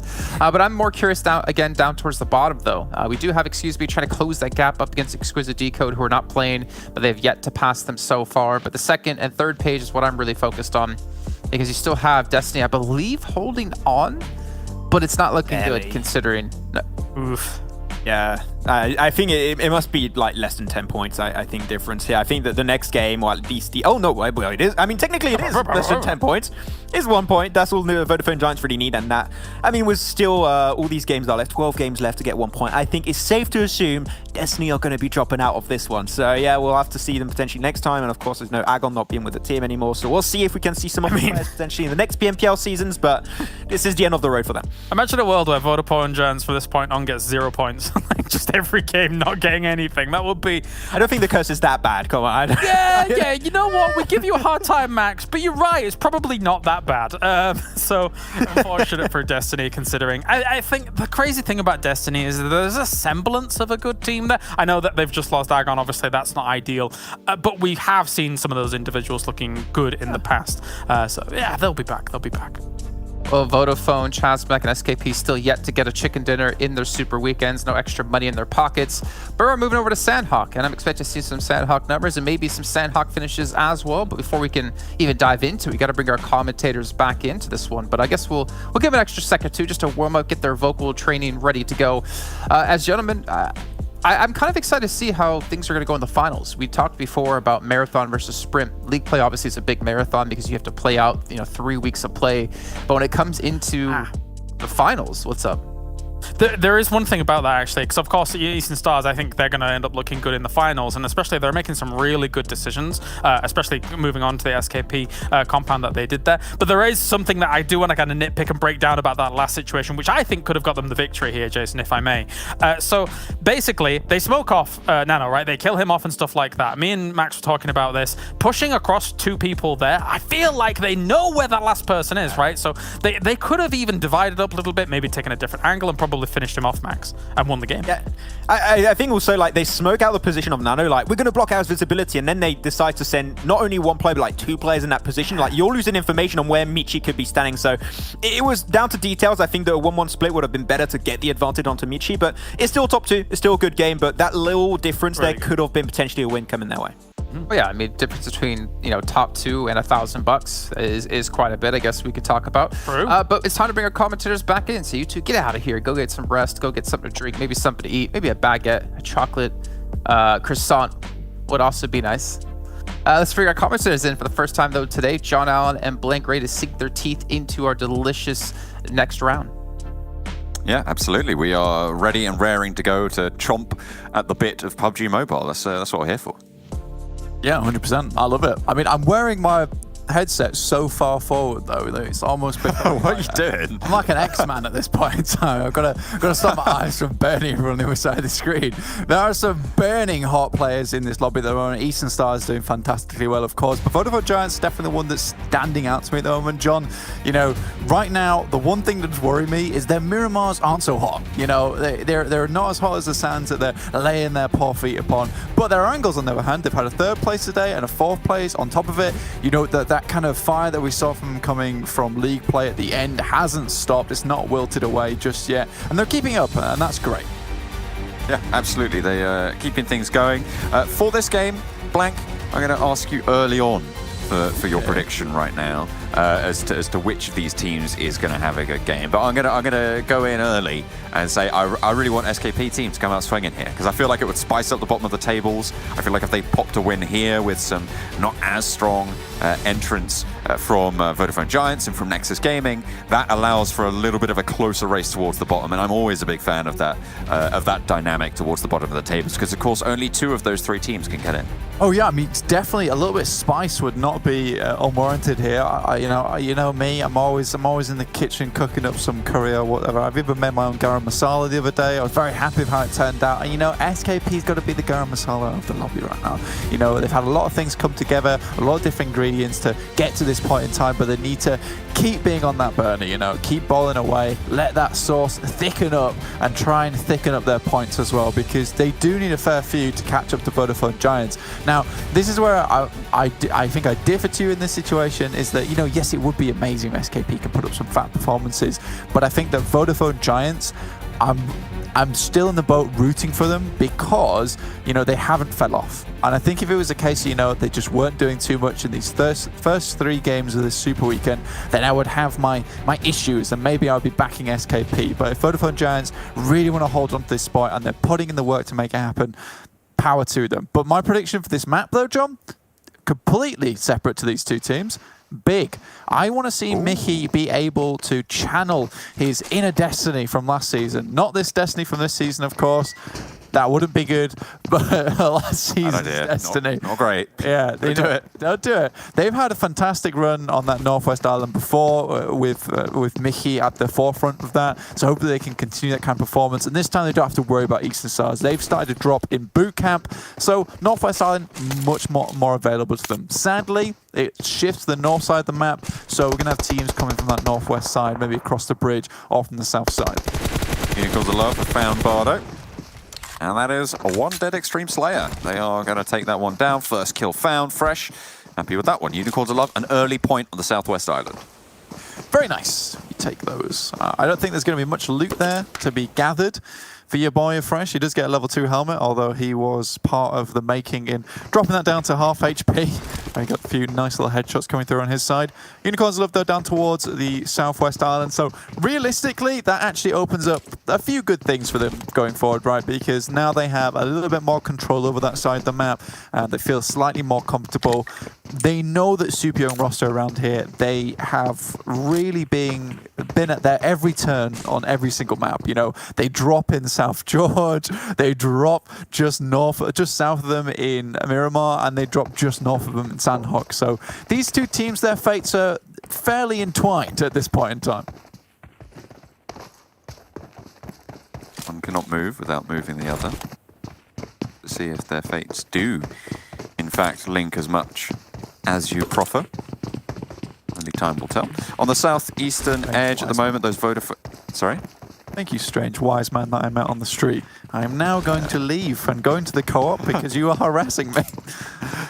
but the world's going to end in 5 minutes. I haven't even got a steak bake. I'm going to sanitize my hands. Bye. Oh, he's left. Oh, okay. Yeah. You have to find the next victim to, you know, impart your wisdom upon, because I'm gone. I'm gone at this point in time, and so is Unicorns of Love. They've headed up towards Painan. GK first and Lin left behind to do a little bit of looting, but at least they have a forward outpost now. Who else has gone? It's Amodi for SKP, so maybe a bad start for them for their spicy game. Yeah, Nexus causing the problems. And to be fair, LMV have suffered the same injustice that SKP just have done, because Nexus, they really do cause a lot of problems on that northeast side of the map for many different teams. We've seen them hunt down LMV before. They've headed up towards Mong Nai, so they quite happily put SKP between them and Nexus, which is fine and dandy. You know, that this is happy days for them. Now someone else has to feel the wrath of Nexus as they try and push towards SKP. Not a great start for SKP, though. In terms of points, you know, with losing a player so early on Sanhok, yes, it's likely, but it really does put a lot of dents in your plans for the future. SKP, though, being quite firmly towards the northeastern side, you know, you could perhaps move down towards the southwest, find a better position within the tree lines, and play from there as they're doing right now. They are heading up towards LMV at the moment, so they will have to be cautious. Again, this is our first Sanhok played of the Super Weekend number 3, so a lot of teams just need to get used to where other teams are playing. So this is going to be a bit of a weird one, which is why you are seeing these early kills, you know. With the difference in teams that have been located in this lobby, there are going to be some change-ups, and people will adjust for that tomorrow. Yeah, hopefully, yeah, that they'll see their second entry be a little bit safer, a little fewer casualties there. Of course, only 2 at the start, and so it's not super loud, but you're right, there are more border disputes, if you will. There needs to be some gerrymandering for these teams' drop spots. Absolutely. I think that 4 Romanian Boys currently playing center is great for them, though, John. We've seen so many times for 4 Romanian Boys, when they get a central position, they're able to hold it. I don't know if you remember way back when we casted... Oh dear, this is not looking good for SKP. I'll come back to that thought. Yeah, it's really not. Already losing yet another player now, just Humud and Dillo left in a 2 versus, well, 2 at the moment against LMV. Not really too much backup for them at this stage, so it's fairly even, but in come the cavalry around the side. It's looking a lot better for LMV all of a sudden, and SKP wondering what the hell just happened here. This Sanhok was supposed to be our spice game, but unfortunately, it's bland as ever. It's mild. It's way mild. They've added way too much coconut to this one. Not a good time whatsoever. Just a very placid taste left in the mouth there, so not good at all. LMV happy though. You know, a lot of times they struggle on this northeast side, but they found themselves a bit of an indenture to go from there. Game Lord though, looks like the streak is coming to a close just a little bit, John. Victor, did he get flushed out pretty early on, and with Narvalo already having gone down, just leaves Akashi and Robs left for the roster. So maybe not, as you say, as stonking of an entry as they've had before so far today. Yeah, honestly, for me, Game Lord, have a bit of a rubbish today, to be honest with you. You know, coming first place and then dropping to second and then dropping to third again, that's just awful, in my opinion. How dare they have a day like that, indeed. Just not what I expected from Game Lord. Obviously, I am kidding. They've had a fantastic start to the day. You know, I think if there's anywhere you can drop points, it's Sanhok. You know, you take a break, take a chill pill, have a Kit Kat. Or any other chocolate, you know. For that matter. Absolutely. Celebrate. Whatever you need. Yeah, absolutely. Like the chocolates. Like the chocolates. Big fan of chocolates, aren't I? Oh, yeah, Always a good thing. But you know, I don't feel like there's a chocolate dish that incorporates chicken in any way, you know? I feel like there is no... I can't think of any. I've encased like, a whole chicken. I mean, it would be Heston Blumenthal maybe coming out swinging with that one, but like, I feel like chocolate and chicken really don't mix. Oh, you don't know? You haven't had it? It says you. Yeah. You know those chocolate fountains? Yeah. Take my nuggets then. Do you? Christ alive, that's an interesting To be fair, that might be nice. A chicken nugget dipped in the chocolate fountain. I dipped a chicken What's your nugget in opinion tea on the other day. In what? In tea. In tea? How did that go for you? It wasn't bad. It was a little bit sweeter. The thing is, So I'd like to test things, you know? But I feel like it might be the same concept as like dipping your fries in your shake, right? How you use like a savory, salty taste, which is like the batter on a chicken nugget. And a chicken nugget in general, I feel in general is quite like a salty taste. And then you put it in the chocolate, which is the sweet complement, right? Exactly. Well, we'll have to see. I'll let you know how it goes because I'll be testing that tonight now. But another team that's testing a new strategy, it's big. Taking a long rotation in the boat up towards the top side, testing the waters themselves, and they're going to jump all the way around. And that's fair play. You could drop down towards Mongnai or Cow. Would not be a bad idea. Move through the buildings there and hope to stay safe. I think that, you know, this rotation has come a little late, and it might be a bit overconfident to drop into Cow side, but as long as they're cautious moving through Cow and understand that there perhaps might be a team in that location, absolutely fine. You know, that's why we might see later on in the game their rotation come to a little bit of a halt, you know, slow down as they move through that compound itself, so not too bad. Xtreme Slayers on our screen at the moment down to 3. They're right down on the south side, having to pass on the eastern side of Quarry. Team Doom are also sweeping through this location. Pappy's at the front. But the boys from Team Doom, they're all on foot, so perhaps Xtreme Slayers can get by unnoticed, or at least get by very quickly so the bullets can't catch them. Got a little bit of a ridgeline and a couple of rocks, as you say, for Team Doom to be able to skirt around right now. But it's sort of the threading the needle. Okay, here come the Xtreme Slayers, and Team Doom maybe looking to light them up here. Action certainly ready for it, but as he gets past, not quite, they blow up the vehicle and he goes straight down and out.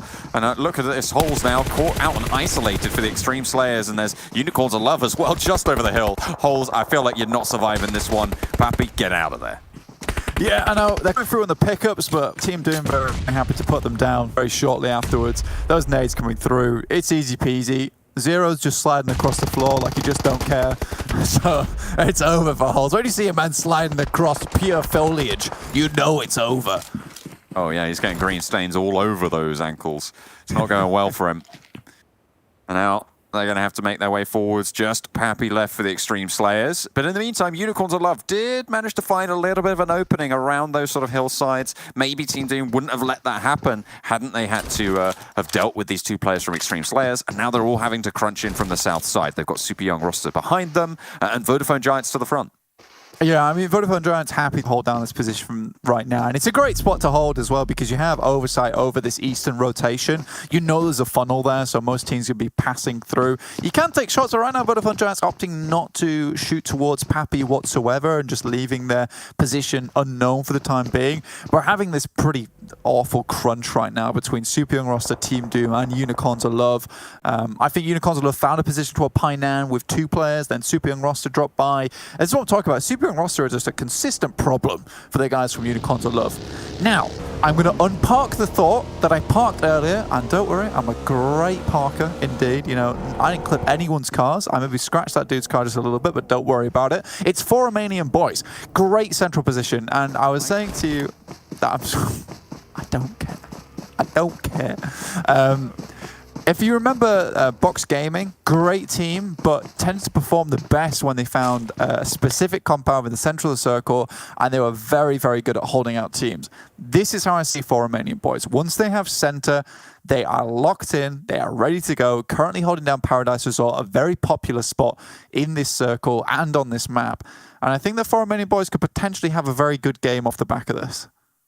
Do you feel, though, that they can hold the entirety of Paradise Resort? Because I feel like there's several times where we see 2 and maybe even 3 with the team up in the sort of the little house that's just to the side of it, holding in that area. Because I feel like if you spread yourself too thin, when there's too many teams and too many teams trying to push into you, you lose players, one of you gets picked off, and immediately it all collapses like a house of cards. So, yeah. I mean, holding on to it would be probably quite the statement. It is rough. I think you're going to be very careful with the angles you take when you play Paradise Resort. Remember that you are covered by a lot of rocky outcrops around the side of the compound where you have to climb up, so you do have fair warning before a team comes in. Team Doom spotted Unicorns of Love going through this area. I think for Unicorns of Love, the sad thing is Fresh is here. He's right behind, and Team Doom's ready to take him down. The majority of the team's already forward, so we could have the classic Unicorns of Love down galloping on just 3 legs, which seems to be a regular occurrence for these boys. Well, they managed to get ahead of Team Doom, like all of them, all 4 of them now, after Fresh was able to get out of this. And now Team Doom are trapped. So they have allowed this pace to not go in their favor. And it sort of all traces back to that gank on Xtreme Slayers further out. GK First playing a risky game right now. Do they even know there's teams behind them? They can't do. There's no way he knows. Oh my goodness me, how on earth is he managed to scale as well? Oh my god, GK First, now he's scanning the hillsides, an eagle on the hunt. And GK First survives. How on earth do you get away with that? Goodness me, that's the GK First senses right there. You know, he felt a tingling in his backpack and immediately he turned around. Quickest knock I've ever seen in my life, by the way. Like, barely even registered someone shooting him, immediate death comes his way. You know, you feel that icy glare come through GK First, and just that shadow of dread appears behind you. You know, it's very, very scary when you come against Unicorns of Love, and especially when you come against that one single guy. Goodness me. God, he was on the swivel, wasn't he? But that does alert Vodafone Giants to the position of Unicorns of Love a little bit more accurately. Meanwhile, over down southwest of Paradise Resort right now, got Eastern Stars and Game Lord. Vibing. Yeah. Remember, Game Lord only 2 players left. Vibing. Yeah, big vibes right now. Eastern Stars don't want to do anything. Game Lord don't want to do anything. We'll crawl around. It's all good. I think for Vodafone Giants, and this is annoying. This is annoying, but also well played to them. I don't think they're going to do too much this game, you know, because realistically, they need like 5 or 6 points. And if they keep getting 5 or 6 points, it is very improbable that the boys from SKP catch up to them.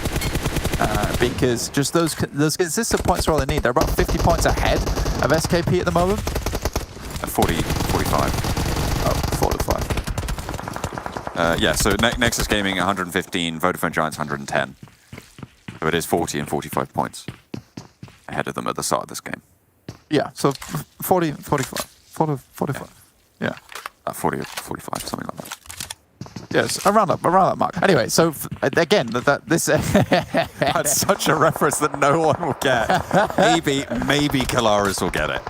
Maybe Kalaris will get it. Maybe even not Kalaris, I don't know. But yeah, I think for Vodafone Giants and teams ahead of them right now, it is fine. to just go for these standard points. And SKP already going out early in this game and not having the greatest day today either is slightly worrying. But if Vodafone Giants want to keep playing like this, again, go for it. Like, if it's consistent points you need to qualify into the finals and you're not too fussed about the chicken dinner and getting $1,000 on your plate, that's okay. You're probably going to earn more money in the finals than you would if you try to risk these chicken dinners in the Super Weekend. Yeah, you don't want to be risking too much when your qualification spot's on the line. But the rest of the teams, I mean, I feel like basically all of the other teams for me, I mean, maybe Chazmak Gaming is a little bit worried, but even then, like, they don't really need that many points to keep themselves safe in this tournament. I feel like everybody else can really start to just try and break out of their shell and isolate their positions and really start to get this practice in for the finals. And I mean, if I was a team like Unicorns of Love, who maybe are a little bit further down, but they're looking good, even, you know, teams like Xtreme Slayers, like, I'm trying to figure out what my place is in these finals, how I can maximize my placement moving forwards, because every single game is a learning experience. Yeah, absolutely. I think for Unicorns of Love, their main learning experience, or what it seems to me, is efficient rotations. They are trying to get through most of these circles with 4 players alive, and I respect that, because they know that their ability in an actual gunfight or fighting against another squad, it is kind of unrivaled at this point. I don't see another team do it quite as well as they do. But that's also an issue in terms of sometimes their rotations go bad, and it's that gun skill that bails them out of those situations. I'm glad to see that they have identified, you know, maybe the rotations are kind of the issue here, John. So that's what they're trying to work on, rather than them getting that confirmation of biases like, oh, this rotation works because we killed them all. Well, no, it's because you are just better in a fight. And you end up losing out in the long run. Team Doom, Zero gets peppered out in the open there. Unicorns of Love open the firing squad, and the fight continues. The progression, the slow trudge from the south northward has started finally to come back to bite Team Doom. Nades launch back, and actually Rolkis going down. Needs to crawl towards the circle to be able to get rezzed here, and actually it's quite open ground, so maybe losing Rolkis in this scenario, but they've already taken 2 from Team Doom. Can feel like the Unicorns of Love players are going to leave Rolkis here. Bazesh out in the blue might be pushing up for the flush. No, they've spotted the isolated position. And really nothing you can do if you're Zesh here. Rolkis behind the rock. He can get up, he can jump towards the circle, but the circle again will shift away from them. Yeah, I think for Rolkis it's going to be quite difficult to get him back up in an action. They are trying to get the res coming through with GK First kind of holding them down. Zesh has 1 first aid kit remaining, but we'll bring him back at the full HP. In the hands of GK First, he's quite happy. But that's a lot of damage going their way, but finally the guys from Team Doom go down. But look how damaged the guys from Unicorns of Love are. If they get Rolkis up, that's a miracle. I think it was on a sliver of HP. But in the meantime, on the northwestern edge, 4 Romanian Boys, Eastern Stars, Conqueror, everybody trying to leave from the Paradise Resort. They're done with their spa days and they're out for blood. Nexus Gaming holding out in front of them as well. Chazmak moving down from the north. Everyone with their eyes set down to the southeast. Eastern Stars getting spoiled there. Jamaz, a solo operator for Conqueror in these last couple of games. I mean, the times I've seen him alive sort of as the last player for Conqueror, I can count maybe on one hand. We haven't had that many games today, but still, more than is strictly necessary here. Yeah, I think for Jamaz, he's been a key component of the team. That's Unicorns of Love out. I think that's partially due to the fact that they were very hesitant to move within the circle there versus Team Doom, and those knocks just played a massive role. GK First tries to roll in on towards TSC's position, not able to get in there, and Fresh just falls behind them. Mango coming up with some nades towards TSC's position. It's a good one on Bujo, but it won't do anything just yet. The Nox and Mango does just go down, excuse me. Nearly hit with the nade underneath, and actually takes down Bujo out in the circle with the tick damage that came through from the blue afterwards. Yaya gets cut down, and the Vodafone Giants play spoiler there. Almost everybody on the western edge did not make it in blank. Nobody has made that run. Ex Machina for 4 Romanian Boys is the last player standing, and he's all the way out in the blue and just go down towards the end of it. The circle shifts up towards Chazmak Gaming. And now Nexus are on the same side of the road. Vodafone Giants, Super Young roster, and Big have to cross. This is hilarious. I mean, I start this with analysis that, you know, Vodafone Giants don't have to do too much, but not doing too much seems to work massively in their favor here towards that south side, slowly and easily sauntering their way up towards the north, have this four-way split. I imagine they're going to try and take this western side, and that would be smart, in my opinion, to take the west side, because so many teams will be fighting over Paradise Resort and getting out there that Vodafone Giants can kind of make an assumption that a lot of the teams will be weakened on that side of the map. This is great news for Vodafone Giants. Fantastic situation for them, but they turn around the side and one of them gets knocked. Ulysses first to face against Big Push. Duo sweeping around on the sides. Goldie out wide, looks for the shots. No flushes yet, but goes down. And Big eliminated. Vodafone Giants, they've taken 2 knocks and need to regroup. But Nano's all the way out to their west with the blue zone encroaching. I don't know how much further they can go. Super Young Roster, they made the move first. And all of a sudden, it's all coming down, crashing around their ears. Sebi hits the deck behind a rock in the circle, but down to 1 for Vodafone Giants. It's Sebi time right now, and I think Sebi has been such a strange change in Vodafone's playstyle, because he went from being almost always the first player to fall to now being one of the last people around, to being that last bastion of hope for Vodafone Giants. So fantastic stuff.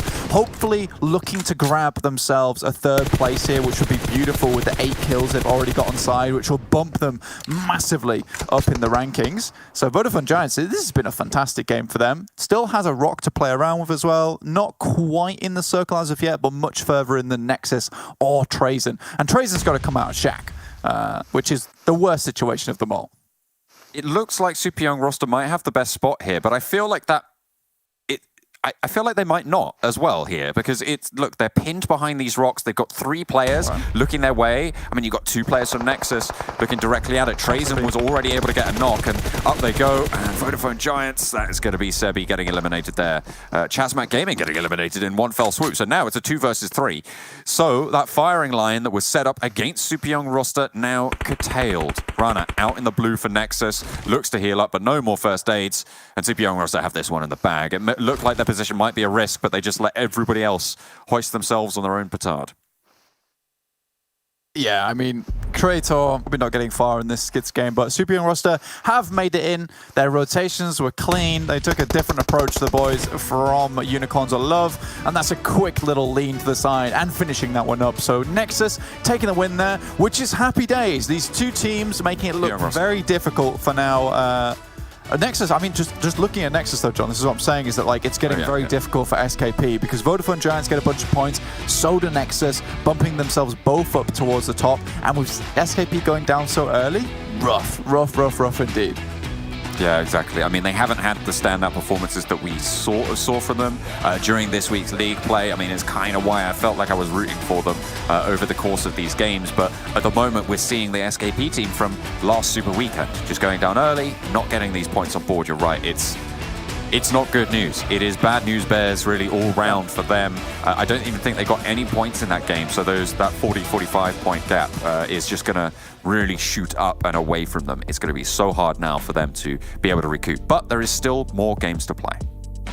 Yeah, I mean, if we're looking at this pretty pessimistically in this sense. If, you know, next game SKP don't get any points again and Vodafone Giants and Nexus once again to get towards the top of the tables, I would not be remiss, I don't think, to say that SKP most likely not make it into the finals. I think it'd be very difficult to make that amount of points happen over 2 days. I mean, Unicorns of Love had a fantastic performance in one of the Super Weekends, and I think they got, it was like 97 points, 158, I believe. So they'd have to have one cracker a couple of days to get past those two guys. Yeah, no, absolutely. I mean, you know, it was 40-45 before.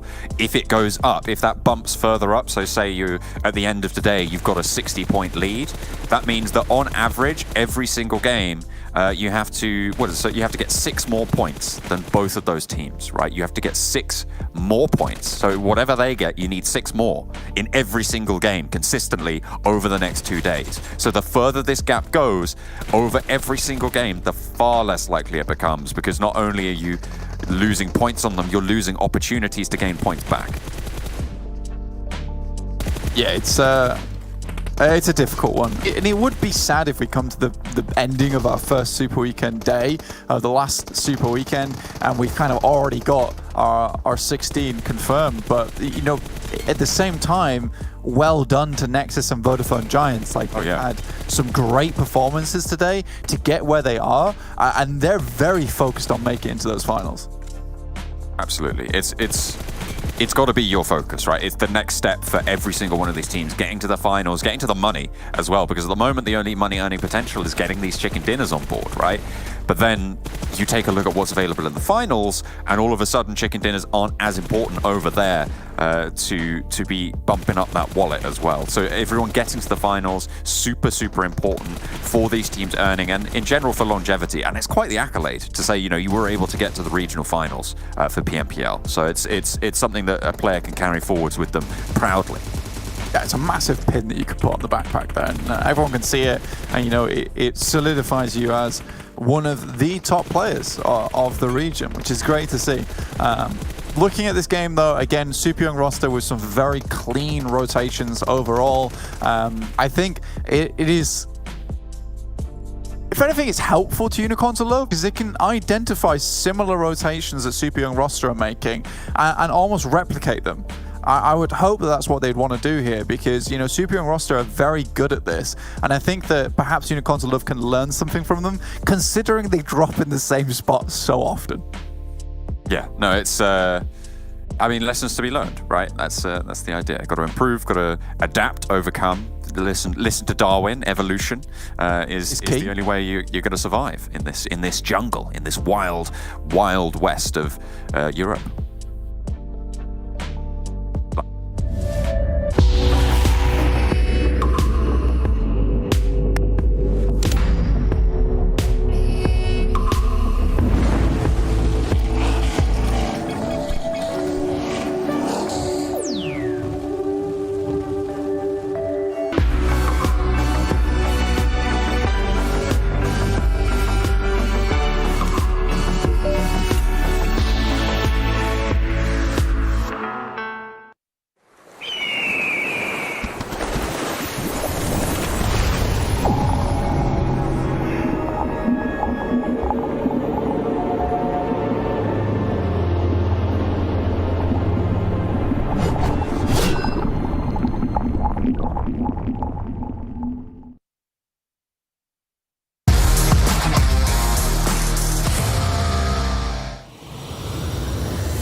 Well, what would it mean to you and to the team in general, especially when it comes to Lucian Safi, for if you qualified for EMEA Regional Championship Season 2?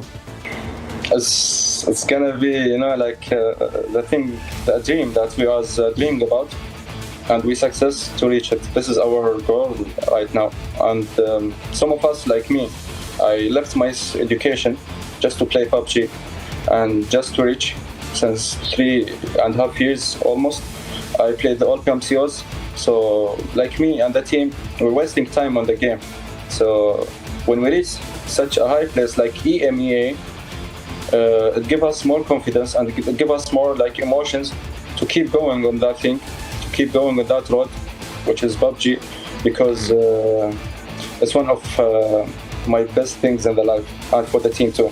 So we're gonna be so happy if we reach EMEA, and we're gonna have more confidence because we qualified from PMPL, and it's one of the hardest tournaments in PUBG. Then I'm curious then for this last one, you're talking about, you know, it would be a dream, it would justify a lot of things for you guys if you made it to EMEA. What are you guys doing differently though? Obviously, you know, you're coming to the team new, but what is the team doing differently compared to last season here for now Season 2? You know, like each tournament, when someone participates, he take like experience from the tournament, even if you didn't perform. Like me, when I joined the World League, it was the first time for me when I played such a huge tournament against huge organizations from the entire world. So I was scared at the beginning. I won a PMCO, I had confidence, but when I joined the World League, I was so scared because I saw a lot of organizations, huge organizations, and it was a dream to play in such a tournament like World League. But we got the 16th place, but it was an honor for me to participate against them and to gain a huge experience, to know how they're playing, how their tactics is going, how the other regions playing. So the old roster, they already participated in PMPL, and they had experience, and they do a lot of mistakes. They talk to some of the players, but they're gonna improve it. We are fixing the old mistakes. We are improving too many small things or small tips that we was not following with. I didn't play, but the guys was following with. And actually, to be honest, the old team and some of the old roster, they told me some tips that how the Europe teams is playing. So we have to take care, like being aggressive, don't be too much passive, about the rotations, about the stuff. We are studying everything, and we're learning from our old mistakes to avoid it in the new PMPL Season 2. Okay, well, Faker, I appreciate you taking the time here to chat with us, but I want to give you an opportunity to, give shout-outs to anyone you want to, and feel free to do it in your native tongue as well. طبعا اتمنى من داعمين سير اي سبورت، من داعمين فيكر وكل لاعب موجود في التيم ان يتواجدوا معنا وقت البطوله، ودعمكم وصل نجاحنا باذن الله، ان نكون حسن ظنكم، حسن ظن كل واحد دعم وحط فينا امل ان نقدم شيء في البي ام بي ال اوروبا. وكلمه للتيمات اللي ضدنا، اتمنى ان ما نشوف حد قدامنا، لان احنا ما نشوف حد قدامنا الصراحه. لأن إذا كنت موجود قدامنا حترجع اللوبي وحتخسر نقاطك، فالعب باسف، خليك لآخر الزون عشان ما نصيدك. شكرا. Okay, well, Faker, thank you so much, man, for taking the time. We're looking forward to seeing how you guys do in Season 2. Thank you so much.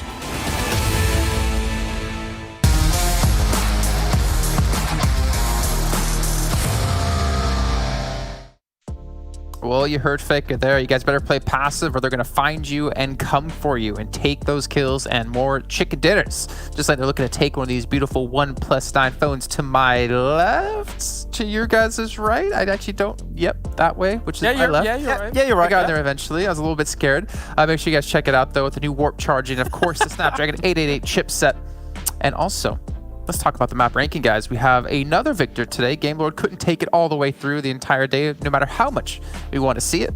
But we do see them able to get an extra $1,000. But Nexus actually coming out ahead with 21 points. This Nexus has been, I want to say, sleepy this entire event.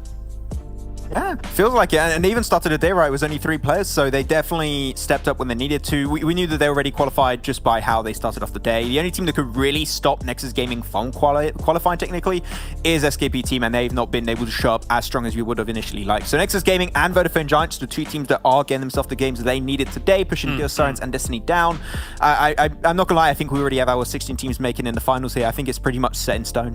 Yeah, I mean, we spoke to Nexus, right? And they're feeling their team synergy currently, which I think we're seeing a bit more of throughout some of these later games that they've been playing, and that's awesome to see, especially since, we used to look at some of the names and think to ourselves, yeah, this team is like having a lot of weight put on single individual players, but now it feels a bit more spread across Nexus right now, and I think that's probably going to pay dividends for them down the line.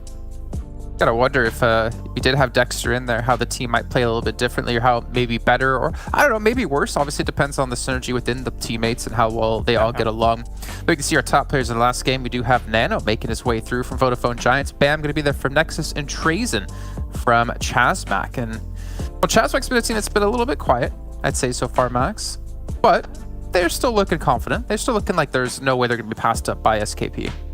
Yeah, I think that at this point, they are just trying to potentially aim for a win or 2 throughout this Super Weekend to try and get that extra $1,000 every single time. But at the end, they're taking it slow. They know that, and I think that they looked at the standings, they know that they're safe going into it. So they are taking it very, very relaxed. But yeah, super young roster. Not a great conversion rate, but they were one of the very few teams that like to play on the Eastern coastline. And we know this by watching a lot of the Western Europe tournaments, right, Kalaris, where the Eastern edge is not very popular with these teams a lot of the time. So the fact that the Circle continuously win the way of super young roster, and they had a pretty strong compound at that, it made it really easy for them to try and potentially get that damage. Hard to convert, but the damage was pretty easy to get.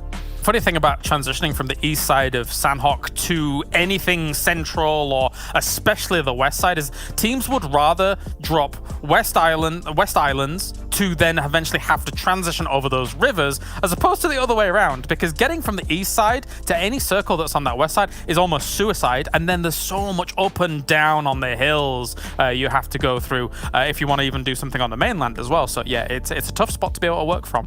Okay, let's talk about one more team really quickly here. It's you talk about sleeping giants. I feel like they just mostly been asleep and still have yet to show that they can be giants.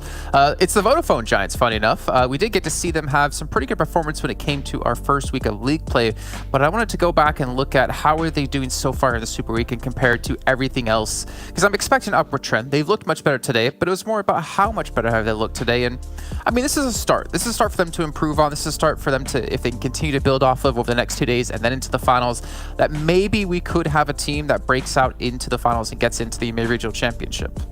Yeah, the thing I wanted to see always, Jason, improve for this team is their survival time and trying to avoid losing players early. I think I said this potentially, if not every single day Vodafone Giants have been playing, I said that I want to see that being improved upon for this team. And it seemed like it's slowly working, right? Sometimes they still make it as a 1 or 2 man player towards the end of the game, but they don't lose the players in like the first 5 minutes. That's a clear improvement, and that allows them to push that extra survival time up an extra 3 minutes. That's big. And the kills, of course, when you have more players towards the end, you can convert a lot more kills. It took some time, but they're getting there. And I think that heading into the finals, we're going to see a way stronger Vodafone Giants than what we've seen so far. And nice to see that esports jerseys are evolving into football jerseys now, because this is the most football kit jersey I've ever seen on an esports team. I don't see any space for padding and for helmets. I don't know what you're talking about. Oh, wait. Oh, not that football. Oh, Carl, don't be like that. Well, we can see Erangel is going to be our last round of the day. We'll be hopping straight into that as we're bringing our commentators in, because you know what? The next round is ready to go. Claris and Maxman, you can go berate me even more once I get to the green room here about what I just said. And John and Blank join us once again for the final actual round of our first day of our final Super Weekend. Gentlemen, let's kick things off. Thank you very much. And you know what I always say? A berating for Jason is always a good thing. You know, it's always sort of keeps him grounded, keeps him down to earth. He's very tall, so he does need to be reminded of the dirt upon which he stands, and that it is not blessed sometimes. So there you go. That's my general philosophy. Yeah, he's unblessed. He is unblessed in this case. And that's fair enough. To be fair, we need to give Jason good berating now and again, because he does get too full of himself on the desk. I know today he's changed his t-shirt for the first time in the entire tournament, but he can't let himself feel too good about himself just yet. But we are heading into our final game of the day. Erangel. Very chilled out. A bit of a different atmosphere to we see on Sanhok, which is a bit chaotic. Heading towards Erangel, you know, it's a little bit more, you know, confirmed. Unless we see another one of these river circles again, John, which is a clear possibility, actually. We've seen it so many times happen here in PMPL Western Europe. We do get our playing path from Stalbot all the way down to Sosnovka military base. Yeah, we're going to be taking a swift trip from the mountains down to the sea. And in general, that's going to isolate teams like, I feel like LMV probably going to have the longest path to their drop spot. Generally, they drop out towards Primorsk. Everybody else should be fairly fine in their drop spots to be able to get out there. Maybe 4 Romanian Boys have a tough time getting to that Gatka split that they like to go for. But in general, I feel like everybody's going to be able to grab those vehicles and get somewhere good. I think so too, John, personally. I think that, you know, this does allow most teams to get where they need to go, especially with a lot of teams dropping towards the eastern side. I've said it before, I'll say it again, because it does ring true here, John. For the boys of Big, nice and easy, getting up towards Severny. Unicorns of Love taking a secondary drop here up towards Kameshki, usually Destiny's drop spot, but obviously not in the Super Weekend, so Unicorns of Love, they'll take Resistance nice and happily rather than taking the long trip all the way over to Georgiapol. And you know Mickey is going to be out that way towards Georgiapol, scouting out, so decent little decision making by Unicorns of Love, nice and early on. Just getting those decisions made. I mean, it's what we said we wanted to see, adaptation, evolution. A little bit of a change of pace. I mean, the circle unfortunately does go towards their older drop spot, Georgiapol, but you know what? Can't win them all. You can't win them all. I do think that maybe trying to get all the way to Georgiapol anyway might have been difficult. The guys do pick up some vehicles, so there is a clear possibility that they could rotate up towards the northern coast and then head down from shooting range into Georgiapol itself. So there is opportunities. There's opportunities here, opportunities for everyone. Once again, though, Eastern Stars, I don't know about this. I could be wrong. So take this bit of analysis with a grain of salt, guys at home. Okay. But I think that dropping out to Milta Power with that kind of playing path is, you're asking for trouble.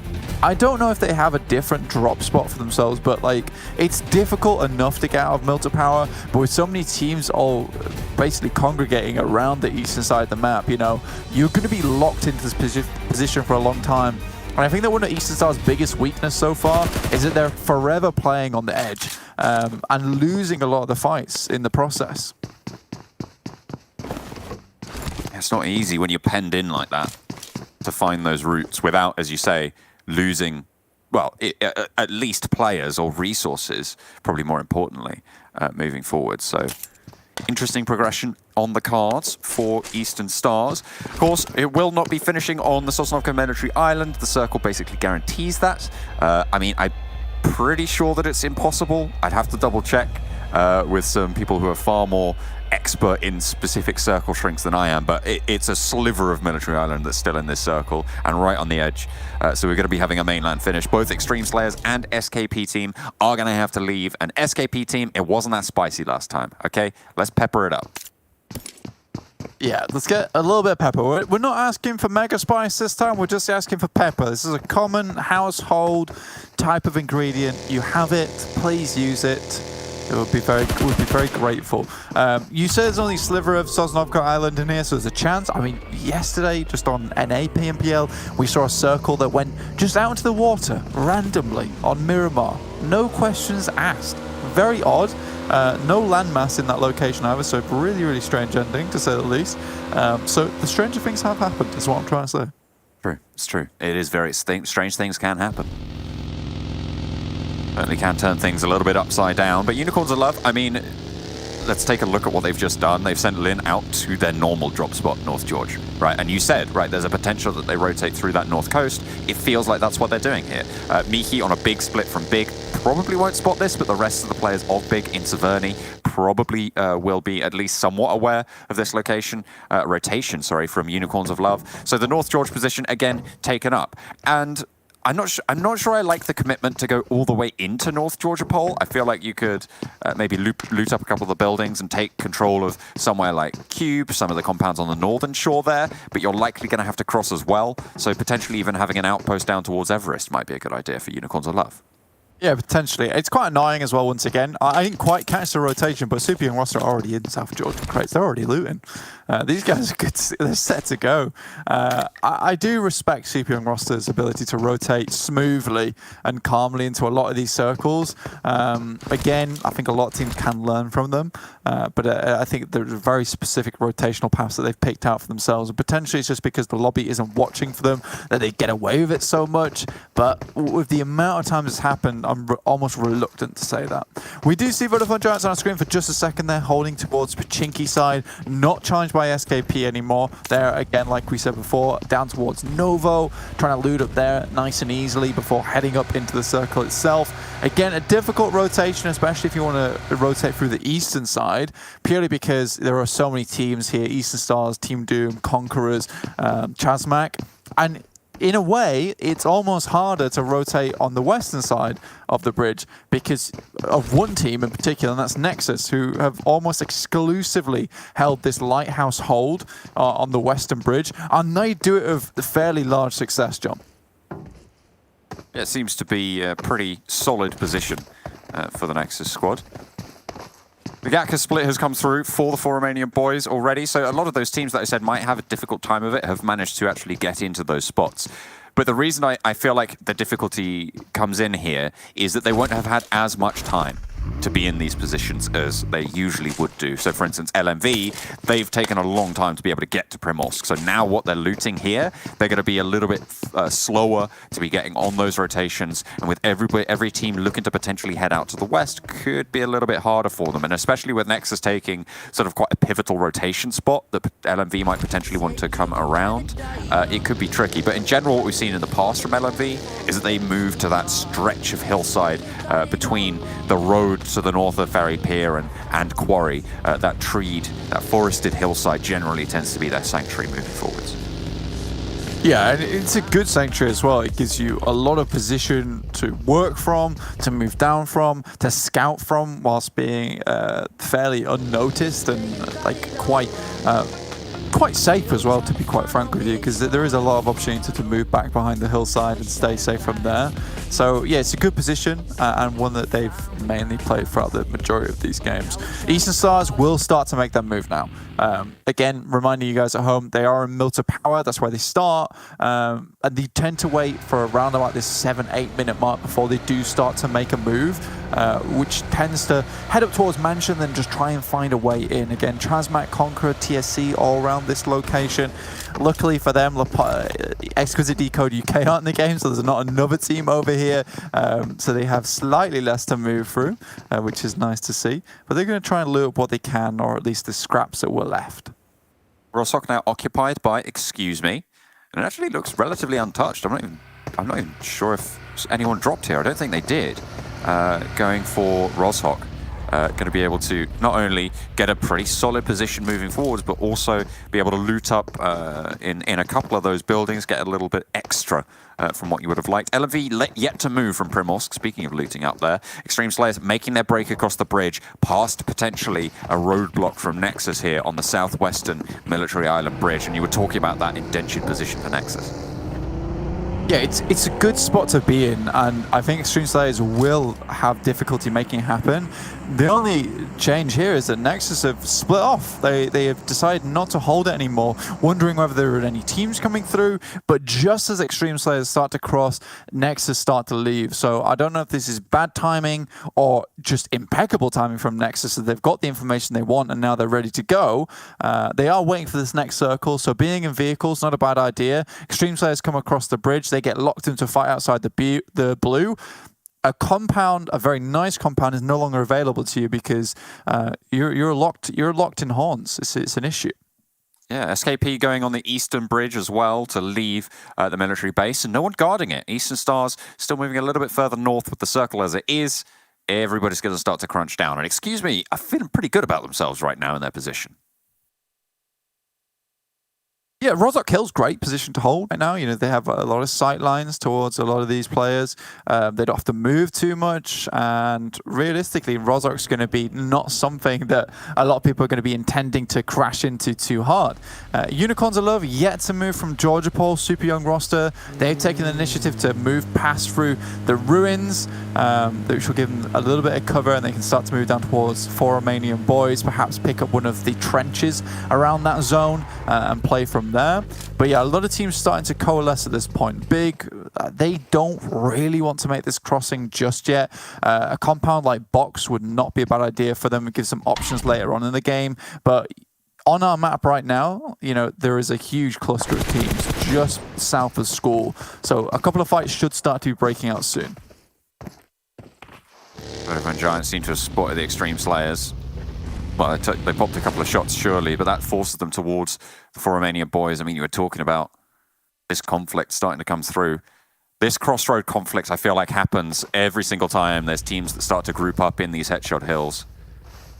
A very, very strong compound in terms of rotational paths away from it, but the difficulty is actually holding it against teams crashing into you. And it seems to be that you're never quite able to do it fully. Xtreme Slayers hold on the south side. They do.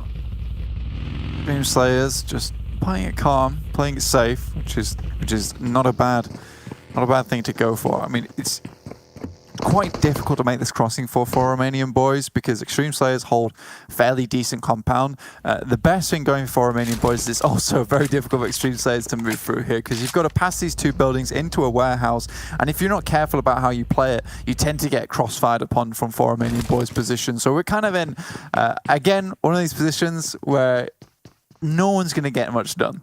This is going to be a case of waiting teams out, waiting out the circle, but being so central, this fight is not likely to go anywhere unless there is a cheeky knock that comes through, which all of these guys are going to be waiting to pick up. Got eagle eyes, but what that does is also draw attention away from watching the surrounding hillsides, right? It means that teams that are near them can can skate past them a little bit easier. You know, if you're just trying to get some information, you'll be able to see that there's teams here as well with all the vehicles that will be parked up in the back. And maybe a little bit safer because you know that there are going to be at least one pair of eyes on across the road at every single moment. Yeah, and specifically, Vodafone Giants, they're just off to the western side. They're waiting. They're lying in wait, like a couple of Panthers, ready to jump in on this fight as soon as it pops off. It's a very classic position that two teams can take position in. And I would imagine the only reason that Vodafone Giants haven't made their way in is because they know that there are two teams in this area. That is one not coming through, though. Yeah, that seems to be Royal, I believe, getting knocked for Romanian Boys across the way. I don't think they want to pull the trigger. Look at where Pappy is, not with them. Yeah, I think for Xtreme Slayers, it might be a bit difficult. This next circle, though, might just press the issue. If you are Xtreme Slayers, you might want to move over this way because right now, for Romanian Boys, they're focused at least one player on the res, which has now gone through. I think Xtreme Slayers might just skirt around the side in the process, which they absolutely are going to take advantage of now, moving up towards Rozhok. Team Doom, though, currently in action versus the guys from Conquerors.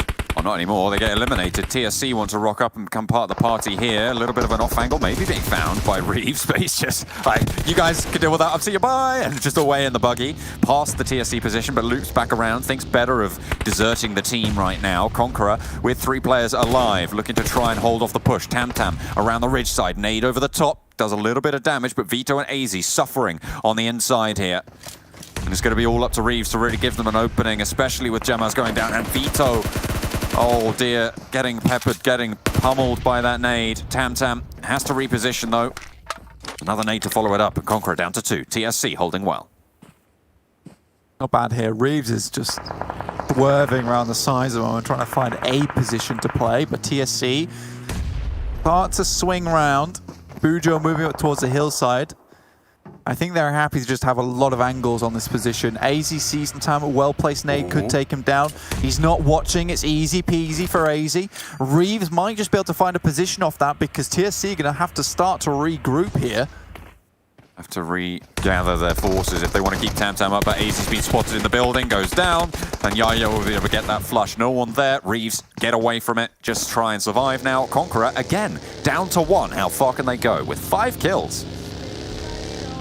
Yeah, Jar Jar's out of there. I mean, for Reeves, 5 kills though, it's not a bad run there. Again, no chicken dinner, so none of that juicy money on the line going to come through for them unless something miraculous comes out at the end of the game. I will say one thing though, I'm really proud of Eastern Stars. You know, they had a tough start to that game and they've just made a very bold and calculated decision to fly past the guys from Game Lord and get further into Rozhok itself. This circle does prove a few problems. Again, we have the island towards the middle of the actual river itself. There is a potential that we move over to the western side, in which case Game Lord, Xtreme Slayers and Eastern Stars are going to have a rough time of it because they've got to run through pretty difficult areas, including the middle of Rozhok and then through to Sunken City. So there are a fair few roadblocks in the way at the moment. Big and Unicorns of Love playing it safe for the time being. Looking at SKP team's position as well on the western edge, right next to Nexus. On the southwest side, near Ruins, just trying to hold out. It looks like Nexus are a little bit more penned in right now than SKP team, but this next circle will sort of decide who's at a disadvantage or not in terms of the teams on opposite sides of the circle. Look at TSC's rotation as well, swinging all the way down, and I feel like that is potentially the worst circle that could have popped. Yeah, this is the one I was talking about as well. This is the one you really don't want because Eastern Stars, they made a proud rotation, but it does put you now in this position where you've taken the gamble. I'm impressed that they took the gamble, and you know, more often than not, it might not pay off. But when it does, I reckon Eastern Stars could win big. I hope this doesn't dissuade them from continuing to make these kind of rotations in future.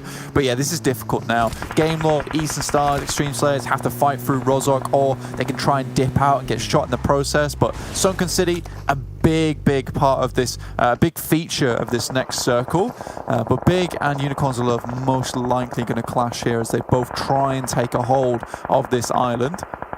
You can see as well, LMV repositioned within Sunken City. They were down to the southeastern edge of it. They go up to the north because they know that the circle's potentially going to go a little bit further away. In that position, Conqueror finally eliminated, so only getting 5 points there on the game. But still, that's 5 more points than they had at the start, which is a good as any, really. But LMV, they are very central in the circle right now. They are in Sunken City. For Romanian Boys, I feel like might have the best position, though, in the circle. I think this is a compound that we actually saw SKP team win from before as well. Yeah, I mean, it's not where SKP team won from, but it's where Xtreme Slayers were holding out, and I think they got a little bit overly cocky in that situation. SKP have to hold them off from the bank side. Again, though, I think we do need to keep a close eye on SKP team, because if they don't do well this match, and they don't put up some big numbers, both the next days are going to have to be phenomenal. Right now, we need to see something ridiculous. And on top of that, you know, Vodafone Giants, they can't go further. In the meantime, we've seen a couple of teams try and move in towards Sunken City. Game Lord trying to move on through because they're down on 3 players with only 1 standing. Robs maybe looking to get the team up, but 2 of them are down on bended knee. LMV holding out quite well. Nexus Gaming were already in on their edge. It looks like they'll stay there. They've got a decent roof, a decent building, a little bit of real estate. Just a touch of real estate here. Found just something to work with. Looking up towards the northern side of the map, but Eastern Stars, they do get out with 4 players, and they actually are able to make that rotation on that eastern bridge just as the blue starts to pass, and now they're on the northern side. Mickey, though, has some great oversight onto this rotation, and Bazzi and the rest of Co just fly into the water. Trying to get on through, try and get anywhere, any sort of foothold, but it's really very dangerous. Xtreme Slayers really suffering now. They lost their forward player. They're trying to push around the edges, but it's more than likely they're going to have more treacherous ground in front of them. TSC potentially under pressure with SKP team launching the nades over the top. Buha already down. Good nades coming through for Tony. Takes a tumble. Another up the top, bobbles around, and the knocks are coming through thick and fast against TSC. They are getting taken shots at, though. I mean, TSC fairly down on the knees at this point in time. I love taking shots. Yeah, I know. They can just about see them. I mean, for Vodafone Giants, this is the best team to take a fight with right now. Right, yeah, no, it wasn't. It wasn't Unicorns of Love. I was mistaken. I thought it was coming from across the river, but no, you're right. Vodafone Giants, they're going to have to move, though. Oh, that is... Okay. I thought the circle before was the worst circle. Yeah, this is even worse. Stand corrected. Yeah, you do. We have Moat Circle right now with Unicorns of Love firmly holding their clasp on the castle, you know, sitting in the throne room, ready to be called the Mad King. I'll see what happens. Yeah, everyone called them mad, standing on this island, claiming it as their own, saying it's uninhabited. There's no political gain to this place. Unicorns of Love, they realize the true value of the island itself. The guys from Eastern Stars, though, I love their rotation once again on the eastern side. Fly over the top, straight into the water, and give them perhaps a chance of making just a little bit further in the game. You are right, though. Vodafone Giants, SKP, both have to move, and Vodafone Giants, you know, they might have to follow SKP in this scenario to get anything done. But if they do, they might just have a chance to take some free shots to the guys in the water. Yeah, it's difficult, though. It's a difficult decision. Maybe with a bit of oversight, Vodafone Giants mount up, and they are going to head out to the east, so they're going to try and swing the other way compared to SKP team right now, who have started swimming, by the way, trying to get all the way across to that island. I feel like no one's really going to be able to stop them here. 4 Romanian Boys holding out on their little station there and doing pretty well for it. I think 4 Romanian Boys, they had a good spot. Again, it's the 4 Romanian Boys style. Find a really good position in the circle and then just try and hold on to it. Generally, they play center. They've had a lot of hard shifts come their way recent games. You know, I think maybe they put a lot of stock in a compound maybe too early in the match, in which case, you know, there's a lot of opportunities for the blue to shift away from them. SKP actually make it onto the island itself, and Bigger also moving across. Unicorns of Love, so split here between the island that they can't really defend anywhere. So now Lynn's coming across towards Rolkis' side. Fresh and GK first, trying to make something happen, but they've allowed insurgency upon their castle.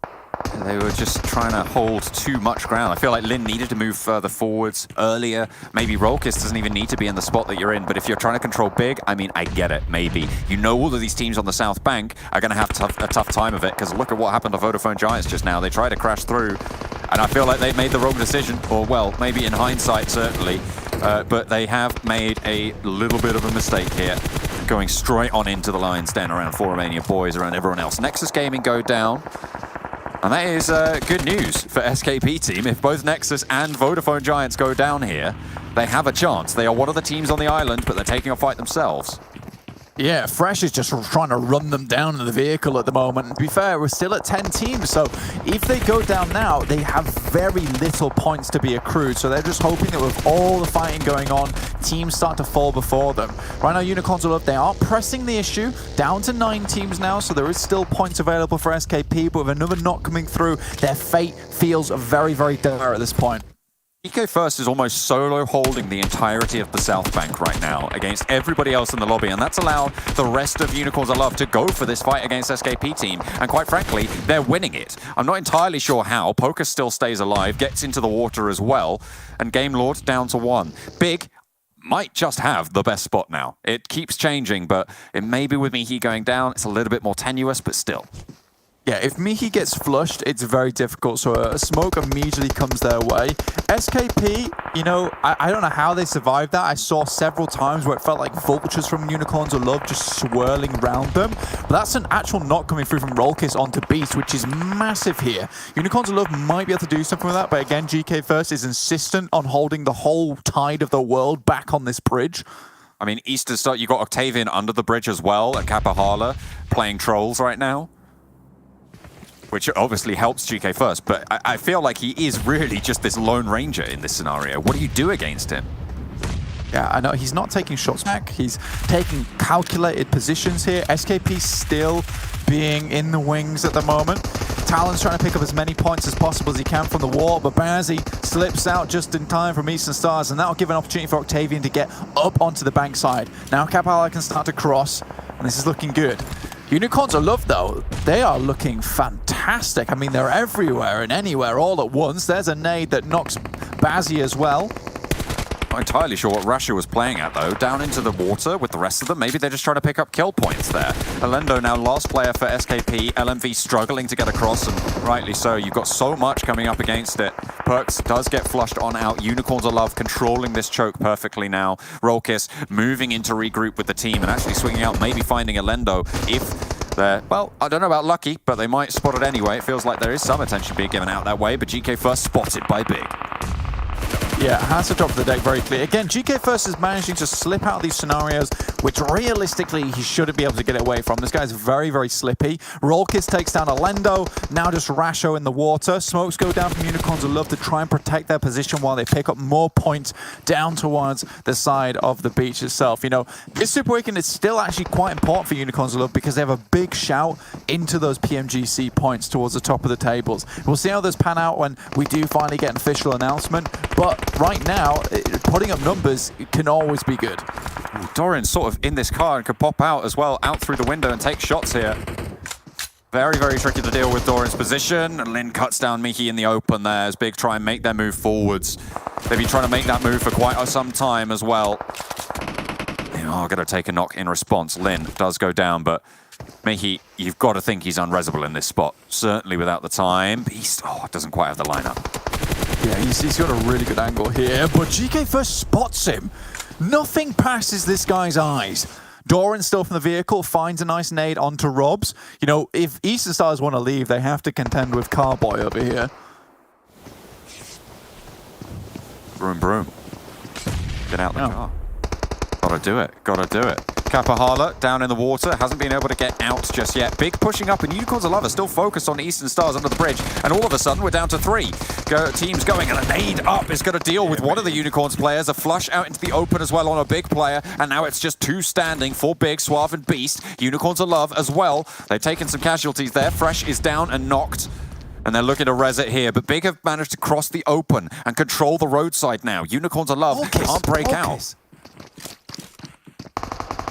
Rollkiss has got such a fantastic vision from where he's playing before, holding out this western bridge this entire time. Swave tries to hold them down, but GK First will not allow it to happen. Not quite yet. GK first, popping that first aid as well through the smoke. Suave looking for the res, but you're right, there's Rolkis looking to be instrumental here. Sprays are good. There's the flush. Not going to be able to find Swave, but they know with the shots coming back where this last player is. Rolkis rallies on forwards, moving in with the Unicorns of Love. They took control of the central island, and with it, they'll take the chicken dinner. They were the kings in the castle on the moat. The central island was everyone else's doom. Yeah, the Mad King, he reigns, and dark tidings will come your way if you are big in this situation.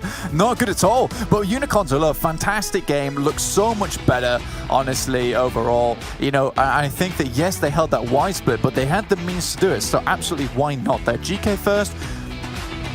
Honestly, I don't often say this, but it was a good play to hold those 24 players out on that bridge bank. I don't know how you did it, but it was a good play, and you made it happen. That's one of those kind of things where you go, no, you can't do that. That's suicide. But for GK first, it's kind of like sending in one of your best top elite soldiers into a mission that you know no one else could get away with. But he'll make it happen, so that's why you choose him. You select him to go on the mission. All of his mission statements, there's covered in black ink, but that's fine, because GK first, he gets the job done.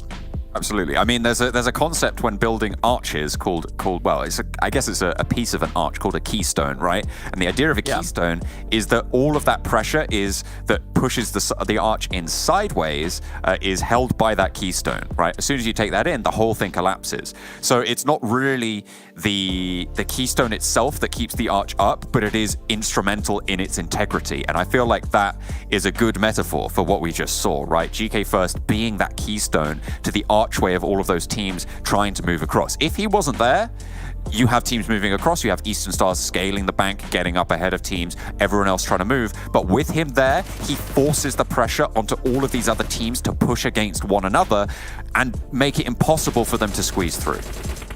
Yeah, he's a serious bastion for the team, and I think that's what he excels at doing. And I think that Fresh, Rolkis, and Lin have got used to this now, and Fresh is able to play this carefree style that we know and love him for, and he's doing it well now. But GK first just takes it on him, and you know, he was always great as a solo player, so why not have him play as a solo player in the sense that, you know, he holds things down for the teams. He doesn't always have to go out and get those kills, but he'll allow the rest of the team to operate exactly how they want. Rolkis taking some fantastic off angles whilst doing some brilliant scouting, and Lin just kind of being that player that moves around, is able to find those angles when it's necessary, and is generally that backup plan when all else fails. I feel like Big may have had one or two opportunities to come back and try and really put the hurt down. I mean, they didn't push up to the ridgeline very early, and I feel like maybe if they'd have taken an opportunity to do that, maybe they didn't know that there weren't teams there already, but I feel like they should have been able to figure that out fairly sharpish, and especially with the Unicorns of Love playing for the bridge. I don't know, I feel like there were opportunities for Big to be able to win that one out, but it was Unicorns of Love in the end. You have to admit, though, it was a classic Mickey blunder, right? We've seen this happen before. It is him just solo snaking it out and thinking he can kind of take on the world and then getting taken down far, far away from the rest of his team. I think as soon as Mickey went down, that fight was almost sealed because there was no way they were going to get the res, and there was also no way an experienced team like Unicorns of Love is going to let that man advantage go to waste in that situation. Once they had the 4-man, Rolkis was happy to play a really aggressive off angle, and then he almost played that same role Akashi did versus Unicorns of Love in Miramar earlier today, where Akashi was kind of creating so many problems because they couldn't push out too far for fear of him taking crossfires at him. Rolkis played the exact same role, but instead for Unicorns of Love. Yeah, no, it was the Unicorns of Love time to win. I mean, they've been doing very well. Big, obviously, doing very well as well. SKP team, though, I feel like they could have done a little bit more with their position. Sure, it was a little bit open bankside there, and Unicorns of Love did address that, but maybe that was the time that Big needed to be moving up, right? It felt like Unicorns of Love maybe shouldn't have gone for that position that they did, and SKP team might have had a better time of it, but they did, and it wasn't punished by anyone else in the lobby. And Unicorns of Love, they cleared out their sides. They were able to flush everyone else out and back into the river, holding that central island that I think is probably my least favorite part of the map. Oh yeah, 100%. I mean, you know, SKP, they had a claim to the throne, but it fell on deaf ears in this situation as they were cleared. Vodafone Giants make it a fair way through, and they'll increase their point lead, as will Nexus. Yeah, absolutely. We are going to be taking a look at, of course, some of the giveaways that you guys can get for watching, for enjoying, hopefully, our stream as well. Of course, take a look at the t-shirt that you can get. Of course, the OnePlus t-shirt coming on through. To be able to redeem that, use the code at the bottom of your screens. But not only are we giving away t-shirts to look fresh in the fight, it's at the start of the game as well that you've got to look pretty cool. And of course, to do that, you need the parachute to be able to look great. Of course, an exclusive OnePlus parachute to be able to drop into battle in style, and that's exactly what the Unicorns of Love were able to do, to drop onto that military island, not military island, that central island in the middle of the river that I hate so much. It draws all of my ire, but for now, the Unicorns of Love are going to love it themselves. We'll take a break and we'll head over to the analyst desk.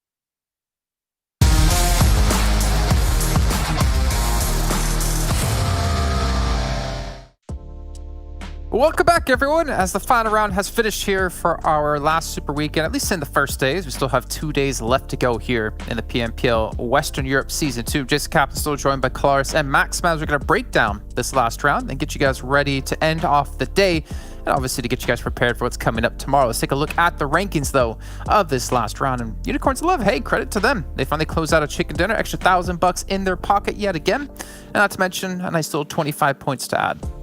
Yeah, of course, in a position in the circle that John absolutely loves, as you said it earlier, right? It's his favorite position in the entirety of Erangel. Yeah, I mean, they were one of the first few teams to be on the position like that. Of course, there was Team Big. They were trying to potentially cross there early. Skip Team had the good idea. They tried to cross very early on, but Unicorns of Love were aware of that rotation happening. And then GK First, just being the Gandalf, saying to the rest of the lobby, you shall not pass over to the Eastern Bridge. And yeah, he was holding on, what was it, 5-6 teams away on his lonesome almost, and they were all, of course, trying to take care of each other. So yeah, I mean, GK First was the gatekeeper of that game. That's the important part about it. It's also that the other teams are kind of wary that they're going to get gunned down if they move that way. I mean, yeah, kudos to GK First. It was a great effort, but as I say, yeah, you don't want to get caught in those kinds of crossfires, and especially transitioning onto the island in general is just absolute death for anybody trying. Yeah. Well, you could try doing his thing. Yeah. If you want to call it that, yeah. Sitting there in his yellow submarine, popping people off left and right. 11 kills in total for them. As we take a look at the second page, you want to point out Conqueror having a tough time against TSC as they got caught out after not after though taking out Team Doom, if I'm not mistaken. But Chazmak here on the second page, Nexus as well. But again, the only real team is SKP that we'd want to keep an eye on, and that just depends on Chazmak not being able to perform, I guess technically, as well as Nexus and Vodafone Giants. But yeah, game mode having a little bit of a slower finish, I guess we could say, but all in all, a pretty decent day for our top teams. That's the thing, though, right? We're keeping an eye on SKP team, as you're saying here, but Chazmak Gaming, they've had a decent day, and even if they're not having a decent day, you've still got that Trazen factor, who, for some reason, survives so long for this team, despite, you know, them being in a bit of a wonky position. So I don't have many concerns for Chazmak at this point. Okay, taking a look at our top players. GK First there with 800 damage done. Lin also coming back into the roster here for Unicorns of Love, as he was sitting out a couple of matches earlier on today. And Doran, you mentioned before, Max, of course he's going to be up there. I mean, he had the perfect position where you could not shoot back at him because all the teams were swimming in the water. He had grenades he could throw from the car also in the water. And he was just abusing that position so much. He got rid of Game Lord, got rid of I think Eastern Stars at one point also. He was just making sure that no team was going to make it alive from the undersection of the bridge. So there's not much to say. I mean, the kills just speak for themselves really when it comes down to it. But it was not easy for the teams to fight back. So it was just almost a given he was going to get kills here.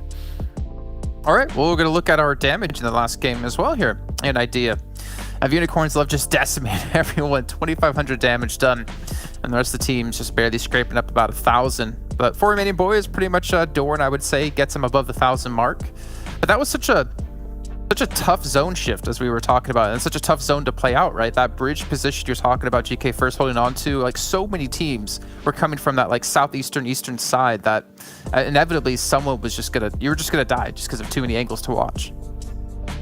Yeah, and even like as transitions continue on from there for Unicorns of Love, of course, they deal with everybody coming from that side. But then after that, the one thing that could potentially go Big's way really doesn't go their way. And then there's literally just one angle for Unicorns of Love to shoot down upon Big in this position. So it's almost a given that they end up winning out this situation for Unicorns of Love. It's picture perfect, really, for Unicorns of Love for the most part. All right, well, let's take a look at our top 10s from the Super Weekend. We're going to be looking... well, at average kills, but it basically works out to just be kills anyways, because that's kind of how averages work. But we're going to take a look at who currently is leading the charge, and Navarro's still going to be here. Actually has been able to pass Alicio. Obviously, it helps when Alicio's not playing in the third Super Weekend. Ooh, there was Robs before and Victor. There were two other players that were helping out Narvalo towards the top 10 fraggers so far. So they dropped out. Very surprising. We've got two players. I'm surprised actually seeing K-Link up here, or Clink, with both names work, I guess, on that one. But yeah, he's up there. And it's good to see players of Conqueror at the top. I think that they need some. I mean, actually, three. There's even Jamal. Just saw him on the left side. So very impressive to see three players of Conqueror being at the top. But GK first, I think he is slowly but surely a Colaris. He's aiming towards the top. He's catching up to Narvalo and Alicio eventually. Definitely. I just need someone on Conqueror to change the name to Ratchet, and then we've got Ratchet and Clink over there. It's not quite the thing, but you know, I'd take that any day of the week. Okay, that was a little bit of a stretch, but I see what you're going with. I like it. I'd have a bad fur day as well. Max, you know what time it is? MVP time. No, it's time to take a look at today's results. Max, I wish you were following along, but I guess that's why I'm hosting. Max. I'm just kidding. Why am I so mean to him? It's just so easy to be. I swear, tomorrow will be better. You enjoy it. I wait. Yeah. Okay, they can't see me at home, shaking my head left to right. But here's our daily winners. You see Game Lord with back-to-backs, almost the three-peat we saw happen on Erangel. Yeah, a little bit of a tough finish there. Of course, yeah, the position was really strong for Eastern Stars. They've been the most proactive team by far in that position. They contested away from SKP, pushed in. They had that weird standoff at the end, of course, with Michi from Excuse Me, that they are able to get their only win of the day. So good from Excuse Me. Really, Excuse Me, despite not being the team that's always flashy, being the #1 team to get all those wins and those big points, they've been consistent from Super Weekend, from Super Weekend, from Super Weekend. I think they've potentially even been one of the most consistent teams when it comes to every single week, back to back to back. And I've been impressed. I think, Excuse Me, you're looking at Michi, looking at Mango. Those two players especially are a big surprise for me in this PMPL. I'm happy to see them play. I'm happy to see Game Lord doing as well as they have. And it's as I'm telling you, Unicorns Love is going to win this Super Weekend. They might not be above Game Lord at the end of this. I don't know, but I still think they're going to win it. I wouldn't be too surprised. I mean, they've been looking so much better every week in and week out. Yeah. Especially with GK first really kind of catching, not his breath, but kind of catching his stride, it seems. Like we saw him have like GK first now. Exactly. He's not GK 7th anymore. He's GK first. But let's take a look now. Actually, no, let's not take a look yet, because we got to get predictions in of who we think the MVP of the day will be. Maxman? I already said it. I'm going to go with Narvalo OP from Game Lord. I think that especially with the 2 wins and the almost 3rd win, and the survival time must be really high, and Narvalo's been fragging out big time. So I think it might be close with GK first, but I'm going with Narvalo. I think I've baited him here. I really did. We were talking about it backstage. I refused to give him my prediction. It's an obvious one. It's got to be. He did 2,000 damage across 2 games in total, and never mind the other 3 games, and got 12 kills during those 2 games. So it's got to be GK first, surely. I can't even remember what he got in the other 3 games, but it has to be GK first. Well, our MVP is actually going to be Narvalo, coming in from Game Lord. Well done by him to be able to pull things out and make Maxman look super smart. Bait. Just kidding. It's not. It's GK first. I knew it was a bait. Okay, I knew it was going to be a bait. I didn't even look at the stats or anything. I thought I was going to try. But you know what? Hey, GK first, it was deserved. And then I didn't look at the stats. What the hell? Why didn't you know the stats beforehand then? But, because I kept record in my head of how much damage he did in that one game where he got 1,200 and he just did 800 damage in this game. Ta-da!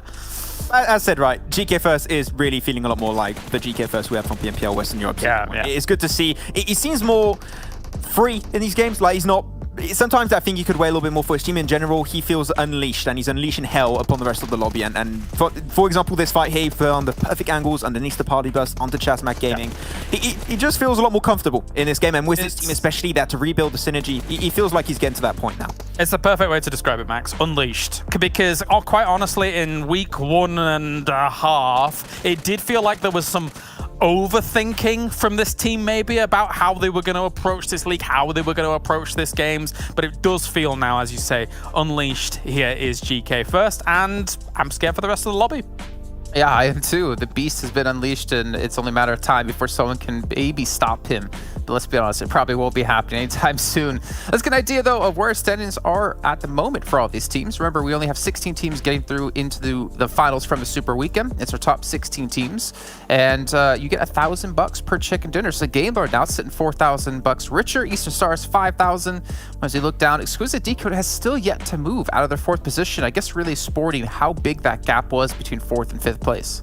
Yeah, I mean, the thing that impresses me the most here is the fact that even though it's just literally a 1-point difference down to the tiebreakers, actually, because Excuse Me has 2 wins, they overtook the top 5 spot of LMV Gaming. LMV very silent today. And even in the league play itself, they just barely qualified towards the 16th place towards the bottom. So LMV Gaming definitely not in their prime like we saw in Super Weekend 2. I need to see a lot more. Of course, they got a little bit of time. We know as a fact they're going to make into the finals. But the finals, we need to see the prime LMV Gaming back on board. Otherwise, they might just not even make into the EMEA Championship, which would be very unfortunate seeing how strong they can be sometimes. You don't want to be a one-hit wonder, and right now LMV's sort of verging on that, kinda. In terms of what we saw from that day. Maybe it was a day and a half, of course, in that Super Weekend, but yeah, one of the surprises generally is that there are some of the bigger name teams in inverted commas aren't quite up here just yet, but then again, some of those had a bit of a harder time qualifying for all the Super Weekends, so that's probably the reason. Okay, well, looking at our 9th through 16th place, these are the other 8 teams at the moment who would be qualified through to the finals, and well, we're pretty sure we're not going to see Destiny or Day of Sirens all of a sudden come back from the grave and take these points away, considering they're not playing here in our final Super Weekend. So Vodafone Giants Nexus should be looking pretty good. It's only SKP now who can really play spoiler if they somehow catch up to one of these 2 teams and then surpass them. But we find it hard to do considering how many points they are behind. Well, I can tell you right now, we're not playing Yu-Gi-Oh! Okay, they're not going to come back from the cemetery and just haunt the rest of the lobby. It's the graveyard, Max. If you're going to reference Yu-Gi-Oh!, can you get the names right, please? I played it in French, okay? Yeah, I don't know what the French English translation was. Yes, Yeah. it's Cimetière in French, so that's why I went to cemetery. Interesting. Yeah, no, but yeah, the SKP team need a fantastic last 2 days in the Super Weekend. I cannot even express how many points they need. Vodafone Giants, Nexus Gaming, their points are continuously going to go up.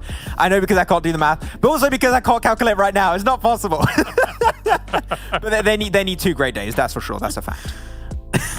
I like how he just admits to it. Like, you know what? I could do it. Like, it's math, but I just probably won't get it right.